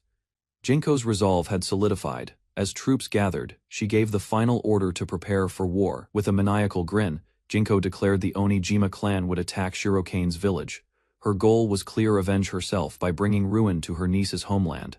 Mocking any concern, Jinko vowed to rebuild her own twisted legacy. She declared the girl would bear heirs to preserve their lineage. Horrified, the girl screamed her aunt's name in protest. Jinko simply laughed, amused by the defiance. Surrounded by allies, Jinko marched confidently, declaring her rise as the dominant ruler who would tame even the fiercest beasts beneath her army's heel. A sly man in traditional robes stands confidently, sensing tension around him. Behind him, a wary young woman watches closely, uncertain about his true intentions. Inside a quiet room, he speaks calmly, revealing knowledge about recent events. The woman listens, conflicted, as doubt and trust battle within her thoughts. Her expression tightens, realizing he understands more than expected. His sharp gaze suggests hidden plans, while unease begins to grow in her heart. She reflects on the situation, recognizing that powerful forces may soon intervene. He considers future moves, aware that difficult decisions will shape what follows. Allies and enemies gather in the shadows, each preparing for the coming conflict. The woman steels herself, accepting the path ahead as events begin to unfold. The woman admires the country's traditions, recalling festivals, warm memories, and its quiet beauty. Yet beneath her calm expression, she senses how fragile this peace truly is. Fear rises as she realizes her choices may bring destruction. She longs to protect the land and the man she trusts, but doubts cloud her heart. A man stands beside her, steady and composed. He understands the burden she carries and knows she followed this path to safeguard what mattered most. She forces a small smile, choosing to believe in his return. Hope becomes her shield as she accepts the uncertainty surrounding their future. Far away, the sea roars violently around a dark figure. The danger he faces is immense, yet the bond they share refuses to fade. Aizen slowly regains consciousness inside a quiet room, his vision blurred and body heavy. A young woman stands nearby, watching carefully as he struggles to rise. The woman introduces herself with calm authority, revealing her noble status within the shrine. Her composed gaze studies him, ensuring he understands the gravity of her position. Recognition strikes Aizen as he connects her name to someone important from his past. Shock spreads across his face while fragments of memory fall into place. Realization deepens when he understands her true identity and relation to Mika. Tension fills the space between them as the truth settles heavily in his mind. Pain surges through his injured body when he attempts to move, forcing him back down. She observes quietly, noting his condition, while granting him temporary forgiveness. Aizen introduces himself as the leader of the exiled guild and explains his connection to Mika. The shrine maiden listens closely, measuring his sincerity and purpose. Sudden misunderstanding flashes across her face as she assumes a deeper relationship. Surprise fills the room, and tension briefly replaces her calm composure. Confusion grows when she analyzes his scent and behavior with unusual seriousness. Aizen remains uneasy, unsure how to respond to her strange observations. Despite her refined manners, she struggles to fully grasp his intentions. His expressions and actions seem difficult for her to interpret accurately. From outside, the damaged shrine stands, silent, reflecting past turmoil. Inside, she concludes that her earlier suspicions were mistaken while Aizen watches carefully. The shrine maiden analyzes Aizen's scent and recalls the battle on the island. She concludes he survived the fall due to her sister's hidden blessing. Calmly, she explains that the underground chamber belongs to a covert group. Aizen listens from his bedding, piecing together how the collapse created an opening into this refuge, with measured honesty. She admits striking him earlier was impulsive. She had discovered him unconscious and chose to observe before deciding his fate. Suspicion lingers in her eyes as she studies his relaxed smile. Aizen casually sips tea, attempting to soften the tension between them. Her blunt accusation catches him off guard, causing him to choke violently. Embarrassment spreads across his face as the misunderstanding deepens. With calm certainty, the shrine maiden rejects the misunderstanding and states that Aizen's bond with Mika carries no improper, meaning a subtle shift in tone, follows as she begins addressing him with formal respect. Suddenly, alarming news disrupts the fragile calm within the chamber. According to her explanation, the priestess's power has disappeared, memories of the enemy leader, and the lingering curse resurface in Aizen's thoughts. Determination hardens within him as he understands that hesitation will only worsen the crisis. Radiant energy gathers while the maiden invokes her divine sight to examine him. After a thorough assessment, she concludes that Aizen holds no measurable skill whatsoever. Determination fills Aizen's eyes as he reveals the truth about his ability. From birth he has possessed the rare power to perceive hidden skills and their effects. Facing the shrine maiden, he explains that although he lacks a visible blessing, he can still appropriate and wield abilities taken from others. Intensity rises when he declares that stopping Ginkgo requires more than preserving blessings. Protecting Hisui and exposing the greater truth behind the conflict becomes his priority. Questions surface about Ginkgo's motives and the meaning of authority tied to shrine bloodlines. Calm analysis follows as the maiden concludes that Shirokane's clan does not truly seek power. Instead, she suggests that Ginkgo has misunderstood the very nature of authority. Tension rises as the shrine maiden explains that misunderstanding authority has repeatedly driven the village into conflict and painful sacrifice. An old record reveals that this struggle over power has occurred many times throughout the nation's long history. Calmly, she states that personal wishes become insignificant when compared to the survival of the entire country. With steady resolve, she declares that her bloodline exists to grant blessings and defend the land from outside threats. Silent understanding reaches Aizen, as he realizes protecting the nation has cost her the freedom to live for herself. With lowered eyes, the Shrine Maiden calls her actions a sin, and admits she once wounded her own sister through misunderstanding.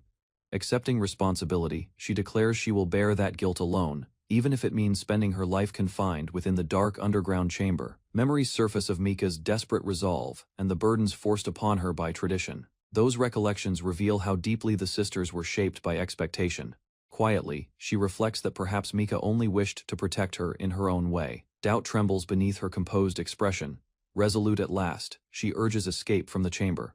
Aizen steps forward, ready to act. Debris explodes outward as Aizen breaks through the barrier, determined to confront Mika directly and end the conflict decisively. Dark clouds gathered over the sacred ground as countless blades rose from the earth, forming a threatening forest. Soldiers froze while tremors spread through the land. A fierce woman commanded destruction, her voice sharp and wild. Flames ignited across the field, swallowing defenses and spreading chaos through the once protected territory.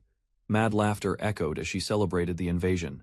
Behind her, warriors prepared weapons, believing justice belonged to their cause and no resistance would remain. A determined Shrine Maiden stood firm before the gate, fear in her eyes yet resolve unbroken. Armored guards supported her, refusing to allow the enemy into the sacred city.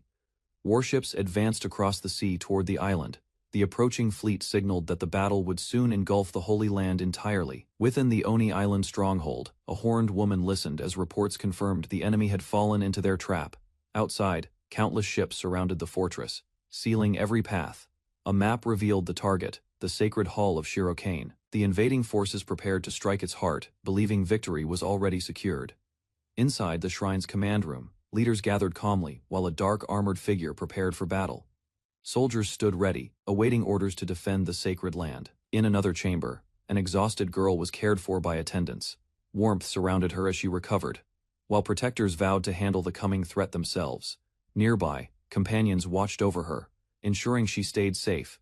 The calm before battle lingered as everyone prepared for the inevitable clash. Through the forest canopy, a lone figure fell toward the ground while far away a girl wept, fearing she had abandoned her companions during the chaos. Memories of the battle resurfaced as she recalled the explosion, and the moment she lost sight of him, guilt weighed heavily on her trembling heart, flowed freely as fear and regret overwhelmed her. Clinging to her protector, she confessed her weakness and blamed herself for failing to help. The other girl held her firmly, refusing to let despair consume her. At last, she admitted fleeing and leaving him behind. Though terrified and ashamed, she realized she still wished to return and make things right. Kagari gently corrected the crying girl, assuring her that Aizen had chosen her because he trusted her strength. Those steady words slowly began easing the weight. She explained that Aizen never asked to be rescued, but to have his message delivered. By surviving and returning, Marina had already carried out his will. Emotion overwhelmed Marina as she clung to Kagari, finally believing she had not betrayed him. Relief washed through her trembling body despite lingering fear. Around them, Masamune and the others watched quietly, their stern expressions softening at the sight. The suffocating tension inside the room gradually faded. Light teasing soon replaced sorrow as companions reminded Marina of her courage. Surrounded by allies who refused to abandon her, she found strength to rise again. Kagari leaned over Marina, urging her to steady her trembling hands, and remember the sword training meant for moments like this. Marina stared ahead, still shaken. Tears welled in Marina's eyes as she questioned whether she deserved to wield Aizen's blade. Outside, the clash of steel signaled enemies breaking through. Shouts erupted as armored soldiers stormed inside, identifying Shirokane's shrine as their target. Panic flashed across Marina's face while chaos closed in. One warrior raised his weapon and charged straight at her, intent on ending her life. Marina froze, fear paralyzing her body at the critical instant. At the last moment, she gripped the sword and moved. Steel collided with force, and Marina's desperate strike deflected the fatal blow, proving her resolve had awakened. Marina staggered back after her strike, breath ragged and arms trembling from the impact. Kagari watched closely, measuring the fear still lingering in her widened eyes. Sweat and tears streamed down Marina's face as she struggled to steady her grip. Doubt resurfaced, whispering that the power she once felt was gone. Masamune stepped forward and grasped her hands around the sword, insisting the blade had never lost its flame. He reminded her that strength was carved through experience. His firm hold guided the weapon upright, showing her that the fire she sought was not a vanished skill but the accumulation of her resolve. Marina tightened her fingers around the hilt, accepting the weight at last. Understanding dawned that protecting what mattered had always been the true source of her power. With trembling breath, Marina pressed the sword against her chest and gave a firm nod. Aizen's faith echoed within her, strengthening the resolve she nearly lost. At her side, Kagari and Masamune cautioned that the inner gates would not endure much longer. Enemy forces were already breaking through the remaining defenses. Stepping forward without hesitation, Kagari refused any thought of withdrawal. Protecting the townspeople outweighed her own safety as she prepared to confront the attackers. Beyond the doors, a ruthless commander struck down guards while proclaiming his intent to seize Shuriken's leader. His troops surged behind him, blades drawn. Across the courtyard, steel rang violently against steel. Surrounded by chaos, yet no longer wavering, Marina steadied her stance and chose to fight beside her comrades. On the rooftop, the enemy commander clashed with a masked warrior, steel striking hard enough to scatter sparks into the night air. Recognition flashed across the commander's face when he heard the warrior's voice. Suspicion quickly shifted into anger as he realized who stood before him. The armored figure stepped forward, revealing himself as Jinko, once a loyal general now returned with unwavering resolve. His presence alone unsettled the opposing ranks. Below, Marina shouted in shock, while Kagari and Masamune witnessed the confrontation unfolding above them. Tension tightened as the commander prepared another strike, without hesitation. Jinko countered fiercely and drove his blade forward. The rooftop shook as he declared his intent to reclaim what had been stolen. Blades collided violently as Jinko drove his weapon against Ryujin's guard. The impact forced the commander back, surprise breaking through his earlier confidence. Pressing the advantage, Jinko unleashed a relentless strike that tore through armor and sent fragments scattering. Pain twisted Ryujin's expression as blood stained his side. Refusing to fall quietly, Ryujin roared and attempted a desperate counterattack. His massive swing cut through the air with reckless force, determined to end the duel. Before the blow could land, a new fighter stepped between them and intercepted the strike. The sudden arrival shifted the battlefield, leaving both warriors stunned. Salvio, the eye-patched adventurer, grins as strength returns to his body. Power surges through his arm, restoring movement once lost. Across from him, Dargan, the masked warrior, stands before the guild building. Startled by the sudden recovery, without hesitation, Salvio charges forward. His blade swings fiercely toward Dargan. Shock spreads across the masked fighter's face as steel crashes down with force. Behind them, Borin the bearded veteran observes carefully. Confidence fills Salvio while Dargan steadies himself. Responsibility weighs heavily as tension rises between both sides. Rain pours as Salvio and Dargan confront each other directly. Determination hardens their expressions. Neither warrior steps back. Both fighters launch forward simultaneously. Weapons collide at the center. Impact shakes the ground. With unwavering trust, Maya clutches her staff and focuses on Salvio. Near the guild entrance, several companions assemble, sensing the battle's shift and preparing to advance together. Ahead on the street, Kikyu directs the formation while Borin charges forward, blade unsheathed. Determination drives them as they close the distance on retreating enemies. From above, the horned warrior descends and delivers a sharp blow. Swift movement and firm control force the opposing fighter backward under mounting pressure. At the edge of the clash, two seasoned swordsmen analyze each strike. Careful observation reveals disciplined technique, guiding the flow of combat. Side by side, Salvio and Borin regroup as their ally steadies her stance. United strength forms a defensive line, ready to seize control of the battlefield. Steel flashes as the masked warrior clashes with Borin beneath the night sky. Sparks scatter across the guild rooftop while allies brace for the outcome. Far from the battle, Aizen stands overlooking a harbor filled with lights. Beside him, a fox-eared girl worries about the danger awaiting their homeland. Suddenly, an explosion erupts across the sea, tearing into a massive warship. Flames rise as shockwaves roll over the water, forcing Aizen and his companion to react. On a smaller vessel, Aizen leads his team forward through rough waves. Confidence steadies his gaze as enemies close in from behind. A pale man appears with a composed smile. Calm assurance spreads across his face as he welcomes Aizen's arrival. Relief spreads across the group as they confirm everyone survived. Aizen stands at the center while Hizzy is carefully supported, her condition drawing serious attention. Hers earlier, Aizen carried Hizzy through the corridors of the Jinko estate. Concern guided his steps as he ensured she received immediate care and protection. From above, Kutaru and Colette leap down and report the situation. Their arrival reassures Aizen that reinforcements have secured the perimeter. Inside the residence, masked operatives surround Aizen and Hizzy, Strict surveillance and limited contact reveal the heavy control imposed over the household. Later, Aizen reviews the operation against the Ginkgo estate. Strategic planning and precise coordination allowed the Fuga ninjas to neutralize the stronghold successfully. Inside the estate, Aizen listens as his allies report Maya has been taken. Orders are exchanged quickly, and pursuit begins without hesitation. Hisei steps forward despite warnings about the danger. Firm resolve shows in her eyes as she insists on heading toward the battlefield, alongside them. Behind her, the fox-eared warrior and another companion question the risk. Responsibility weighs heavily, yet Hezi refuses to remain under protection, turning toward Aizen. Hezi asks to be brought along. Calm intensity fills his expression as he reminds her to stay alert for what lies ahead. Silence settles between Hezi and the fox-eared girl. Concern remains visible, but determination carries them toward the coming conflict. Inside the hall, Aizen stands calmly, while the pale strategist mocks their chances. Hezi remains behind him, guarded but steady despite the tension. Without warning, battle erupts across the wooden floor. Aizen advances with firm control as a fierce warrior intercepts incoming attacks beside him. Elsewhere, Salvio clashes violently with a towering opponent. Laughter and rage mix as blades grind together under crushing force. Across the battlefield, Borin trades heavy strikes with another enemy. Nearby, a horned girl reflects briefly before committing herself fully to the fight. In a decisive moment, the masked warrior drives his weapon forward. Steel pierces through resistance, ending the struggle as victory is secured. On the rooftop, Kullet faces the pale strategist while smoke drifts behind them. Below, allies remain locked in combat as tension sharpens the night air. Spinning her spear in a wide arc, Kullet charges across the wooden floor. Rapid footwork closes the distance as she presses him without hesitation. Steel collides repeatedly while the strategist evades with narrow movements. Each strike from Kullet grows faster, forcing him to abandon a relaxed posture. Determination hardens in her eyes as sparks scatter around her.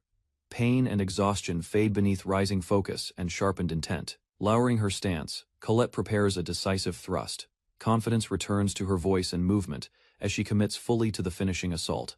Aizen lunges across the rooftop as Kullet sweeps in from the opposite side. Their combined assault forces the pale strategist to retreat under sudden pressure.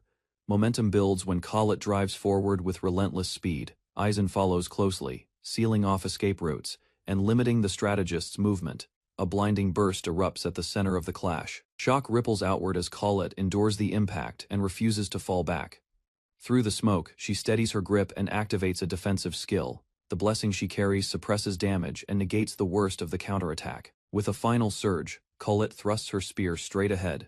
Power concentrates at the tip as she commits everything to a decisive finishing strike. Aizen, the black-haired young man, stands calmly as a brutal strike cuts down a large opponent before him.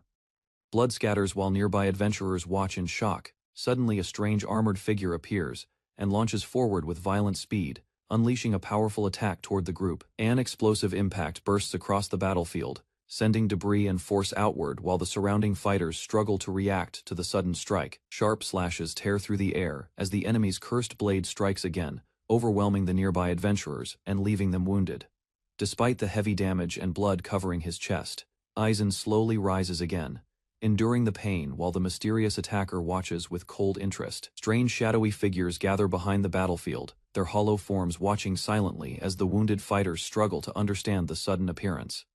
A dark armored warrior steps forward with the eerie spirits surrounding him, standing above the injured Aizen while observing the chaotic battlefield below. Nearby enemies react with confusion as they notice Aizen still moving despite his severe wounds and the overwhelming pressure surrounding him. A swift counterattack suddenly unfolds when Aizen moves behind the enemy and drives his weapon forward with precise force. Shock spreads across the battlefield as observers realize the attack bypassed defenses, revealing Aizen's hidden ability that ignores damage and limits.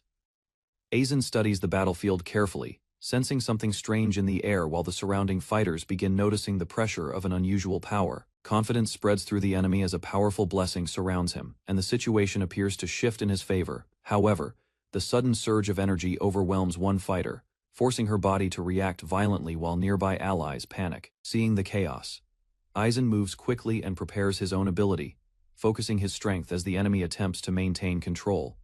Chains suddenly tighten around the opponent's power, revealing that Aizen had already disabled the enemy's skills before the battle could turn further. A sudden blow strikes Aizen's face with brutal force, blood scattering, as the attacker attempts to stop his advance.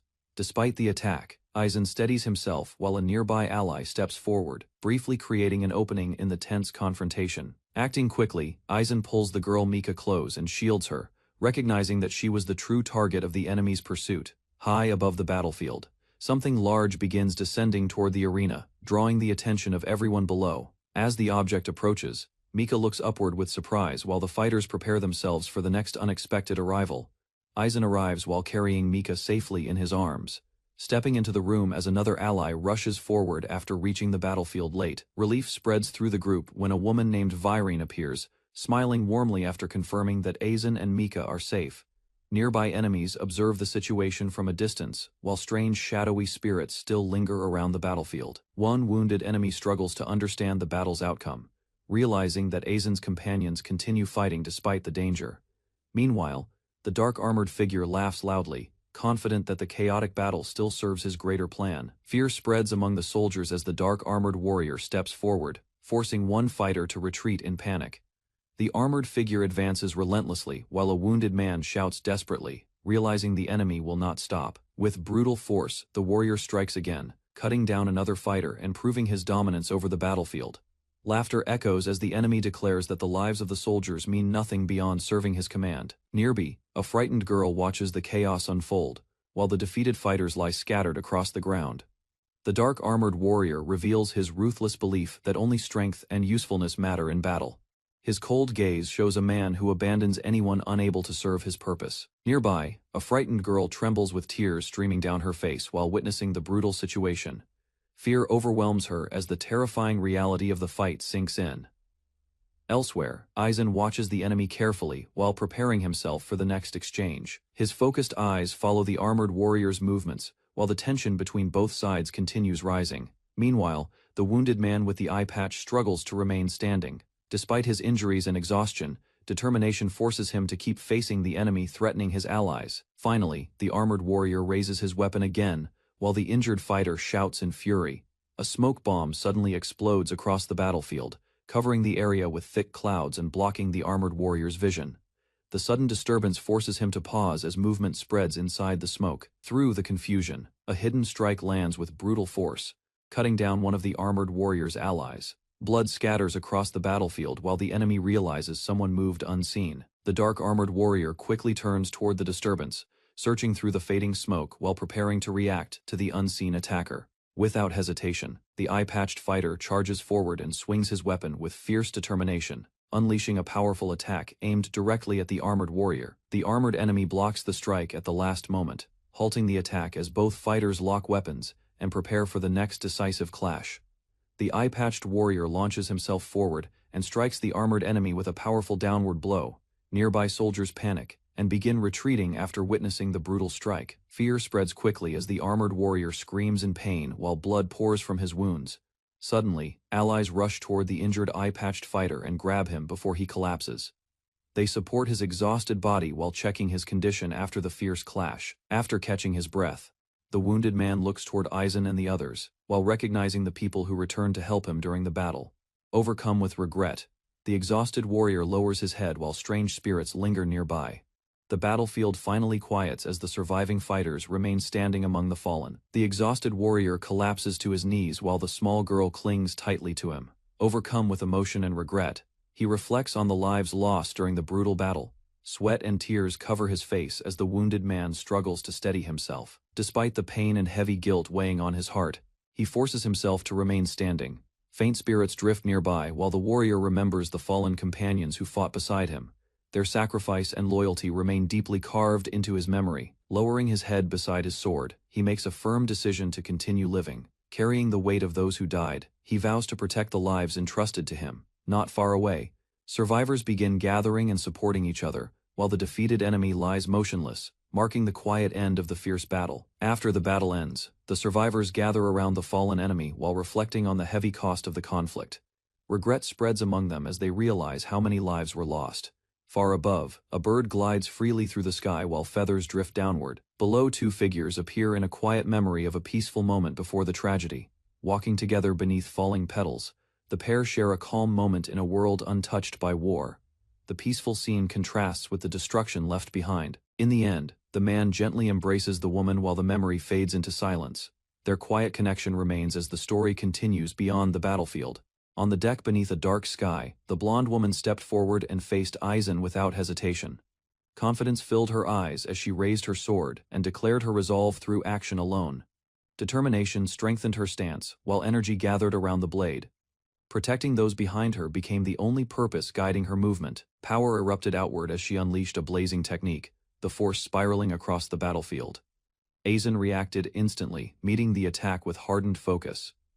Shock rippled through the wen, the light faded.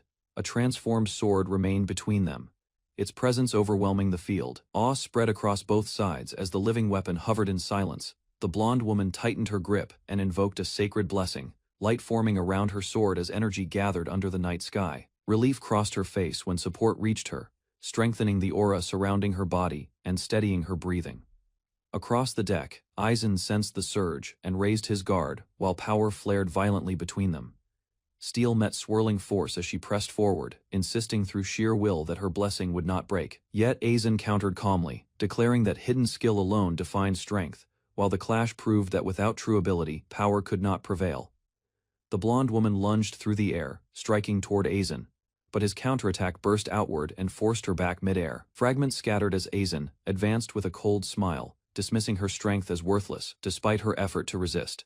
Behind her, an ally stepped forward, trusting in her power and urging her to answer that faith with action. Suddenly, Aizen appeared before her and swung down mercilessly, shocking the watching companions as the blow descended. In an instant, his figure split across the deck, evading every incoming strike while repositioning with overwhelming speed around the battlefield. An ally watched in disbelief as the blonde woman launched forward, light bursting from her blade, despite the skill taken from her. Spinning through the air, she shaped the radiance into controlled force, refusing to let the loss define her limits. Careful observation sharpened her movements, while Aizen studied her stance, measuring breath, gaze, and timing across the deck. Memories of past battles surfaced within her, countless clashes against fierce enemies forging calm resolve under pressure. Even so, exhaustion crept in as Aizen concluded that without a blessing, neither sword nor flame could inflict lasting damage. The blonde warrior steadied her breathing and faced Aizen, refusing to accept defeat as doubt flickered briefly in his eyes. Focusing her awareness, she pressed her hand against the blade and sought deeper resonance with the power sleeping inside it. Radiance surged upward like a rising sun, forming a blazing sphere above her as astonished allies watched from below. Heat engulfed Aizen's arm when he tried to block, scorching his skin and forcing a cry of pain from him. Before the flames could fade, her companions cast a freezing barrier, while observers realized the fire contained something beyond ordinary blessing. With unwavering focus, the blonde warrior activated a piercing gaze, analyzing the flow of energy surrounding her blade and Aizen's stance. From the swirling flames emerged a fox-shaped spirit, revealing the sword's hidden skill and its authority over fire and heat. Allies stared in astonishment as they realized the weapon carried life within it, far beyond ordinary enchantment. Aizen attempted to endure the rising temperature, yet the spirit's presence proved that hidden power could inhabit steel itself. Observing closely, the others understood that her blessing differed fundamentally, nullifying attacks while allowing something far greater to awaken. A sudden torrent of water struck the blazing sphere, disrupting its balance as Aizen seized the moment to counterattack. Unshaken, the blonde warrior advanced with the fox spirit circling behind her, flames spiraling tightly around her blade. A companion shouted for her to move now, recognizing the brief opening created by Aizen's strained defense. Understanding he could not use multiple skills at once, they targeted his injured side while he struggled to recover. With a decisive swing, she severed his left arm, ending the clash in a burst of heat and shock. Aizen stands firm as the enemy's detached arm bursts apart in a surge of light. Energy scatters across the hall while his allies watch in shock. The severed limb is pulled upward and swallowed by a blinding radiance. Aizen realizes the enemy's ability depends on that left arm. Removing it disrupts the flow of gathered power. Light gathers around the princess and her companions. Strength once taken from them begins returning, and their expressions shift from fear to disbelief. The princess steps forward and drives her blade down. The enemy collapses, his stolen enhancement fading as blood stains the floor, facing the remaining foes. Then Aizen signals that the battle ends here. The defeated man is thrown across the hall as guards scatter. Aizen stands behind him, calm, while the small girl watches in silence. The fallen fighter struggles to accept that his leader has already lost, Desperation twists his face. He insists the princess has been deceived and claims she was meant to lose everything. Regret and bitterness spill out as his strength fades. Anger erupts from the small girl. She lunges forward and strikes him across the face, stopping his excuses mid-motion. Tears well in her eyes, yet her glare remains firm. Then she refuses to accept hollow words that deny her own resolve. The princess steps closer, sword in hand, confronting him directly while he kneels in defeat, bound by dark restraints. The princess recalls how her gift was stolen and her strength drained. Power meant to protect others was taken from her without mercy. With lowered gaze, she admits she once lived as an exile. Using others for survival became her only way forward, and trust slowly disappeared from her world. Memories surface of hunger, mockery, and endless effort despite ridicule. Even so, she continued striving, believing one day her struggle would be rewarded. Eventually, her party collapsed under blame and fear. Cast out from the guild, she carried the weight of failure alone. Now she stands before the fallen enemy, aware that both the robbed and the thief understand the pain of loss. Tears gather in the princess's eyes as she looks at the kneeling man. She points out that after his power was stolen, no one protected him either. Rage flares within him. He rejects her words and accuses her of pity, swearing he will rise again and crush her pride. The fox-eared girl steps forward calmly. She states that sympathy for a criminal holds no meaning, and that his ambition only brings despair. Steel shifts as the princess draws her blade. She declares there is no need to steal lives any longer, despite the warning voices around her. Turning slightly, she admits her choice is compassion, not righteousness. From now on, she will carry her sins herself instead of taking from others. The wounded man trembles, overwhelmed by the princess's plea to value life. Her words reach him more deeply than any blade, forcing him to confront his own emptiness. Exhaustion overtakes his anger. The princess stands close, firm yet gentle, while Aizen and the others silently accept her decision to spare him. Orders are given to bind his wounds and return him for judgment. The fox-eared girl acknowledges that no further punishment is needed now. Boats depart across dark waters, carrying the group away from the battlefield. On the deck, gratitude passes among them. Aizen looks ahead quietly, while the others prepare for what awaits beyond the shore. After the boats arrive, Aizen gathers the group. He insists that Mika and Hisui cannot avoid speaking any longer. Tension lingers as both sisters stand apart from the others. Then Mika approaches first, studying Hisui carefully. Her expression softens, yet unease remains between them. Memories of their broken home surface silently. Each carries guilt for the distance that grew after their exile. Under the night sky, Aizen encourages them to face each other honestly. He believes Hisui has changed more than she realizes. At last, Mika questions whether Hisui still sees herself as useless. The words hang heavily, demanding a true answer. Hisui bursts out in denial, her voice shaking as she rejects the idea that she ever saw herself as useless. Emotion overwhelms her composure. Mika answers with a gentle smile, already understanding. The tension between them begins to loosen. Childhood memories return, moments when Hisui was protected and guided by her older sister. Even in confusion, Mika always reached out her hand. Then Hisui admits she once doubted her place beside her sister. Fear of being a burden led her to harsh conclusions. Regret settles in her heart. Aizen watches quietly, realizing both sisters have carried guilt for years without speaking it aloud. Hisui lowers her head and confesses she believed she had to resent her sister. Tears fall as she admits she thought love meant placing her sister above herself. Mika listens quietly while Hisui accepts that she forced guilt onto her own heart. She realizes she kept running because she wanted a place to belong. Hesitation lingers, but the confession continues. Hisui admits she misunderstood her role and compared herself unfairly. Suddenly she cries out, declaring she has never hated her sister even once. The denial is firm and absolute. Mika touches her cheek gently. She understands Hisui's feelings and reminds her that they have always faced the world together. She leans forward and presses her forehead gently against Hisui's. She reminds her that they are sisters, nothing more complicated than that. Childhood warmth returns in their smiles. For a moment they are no longer exiles or nobles, only two girls who once ran hand in hand. Mika apologizes through tears, insisting she never held anger in her heart. Her voice trembles as relief replaces years of distance. Hisui breaks down completely, crying with gratitude that her sister is safe. The weight she carried finally loosens, under the fading light by the sea.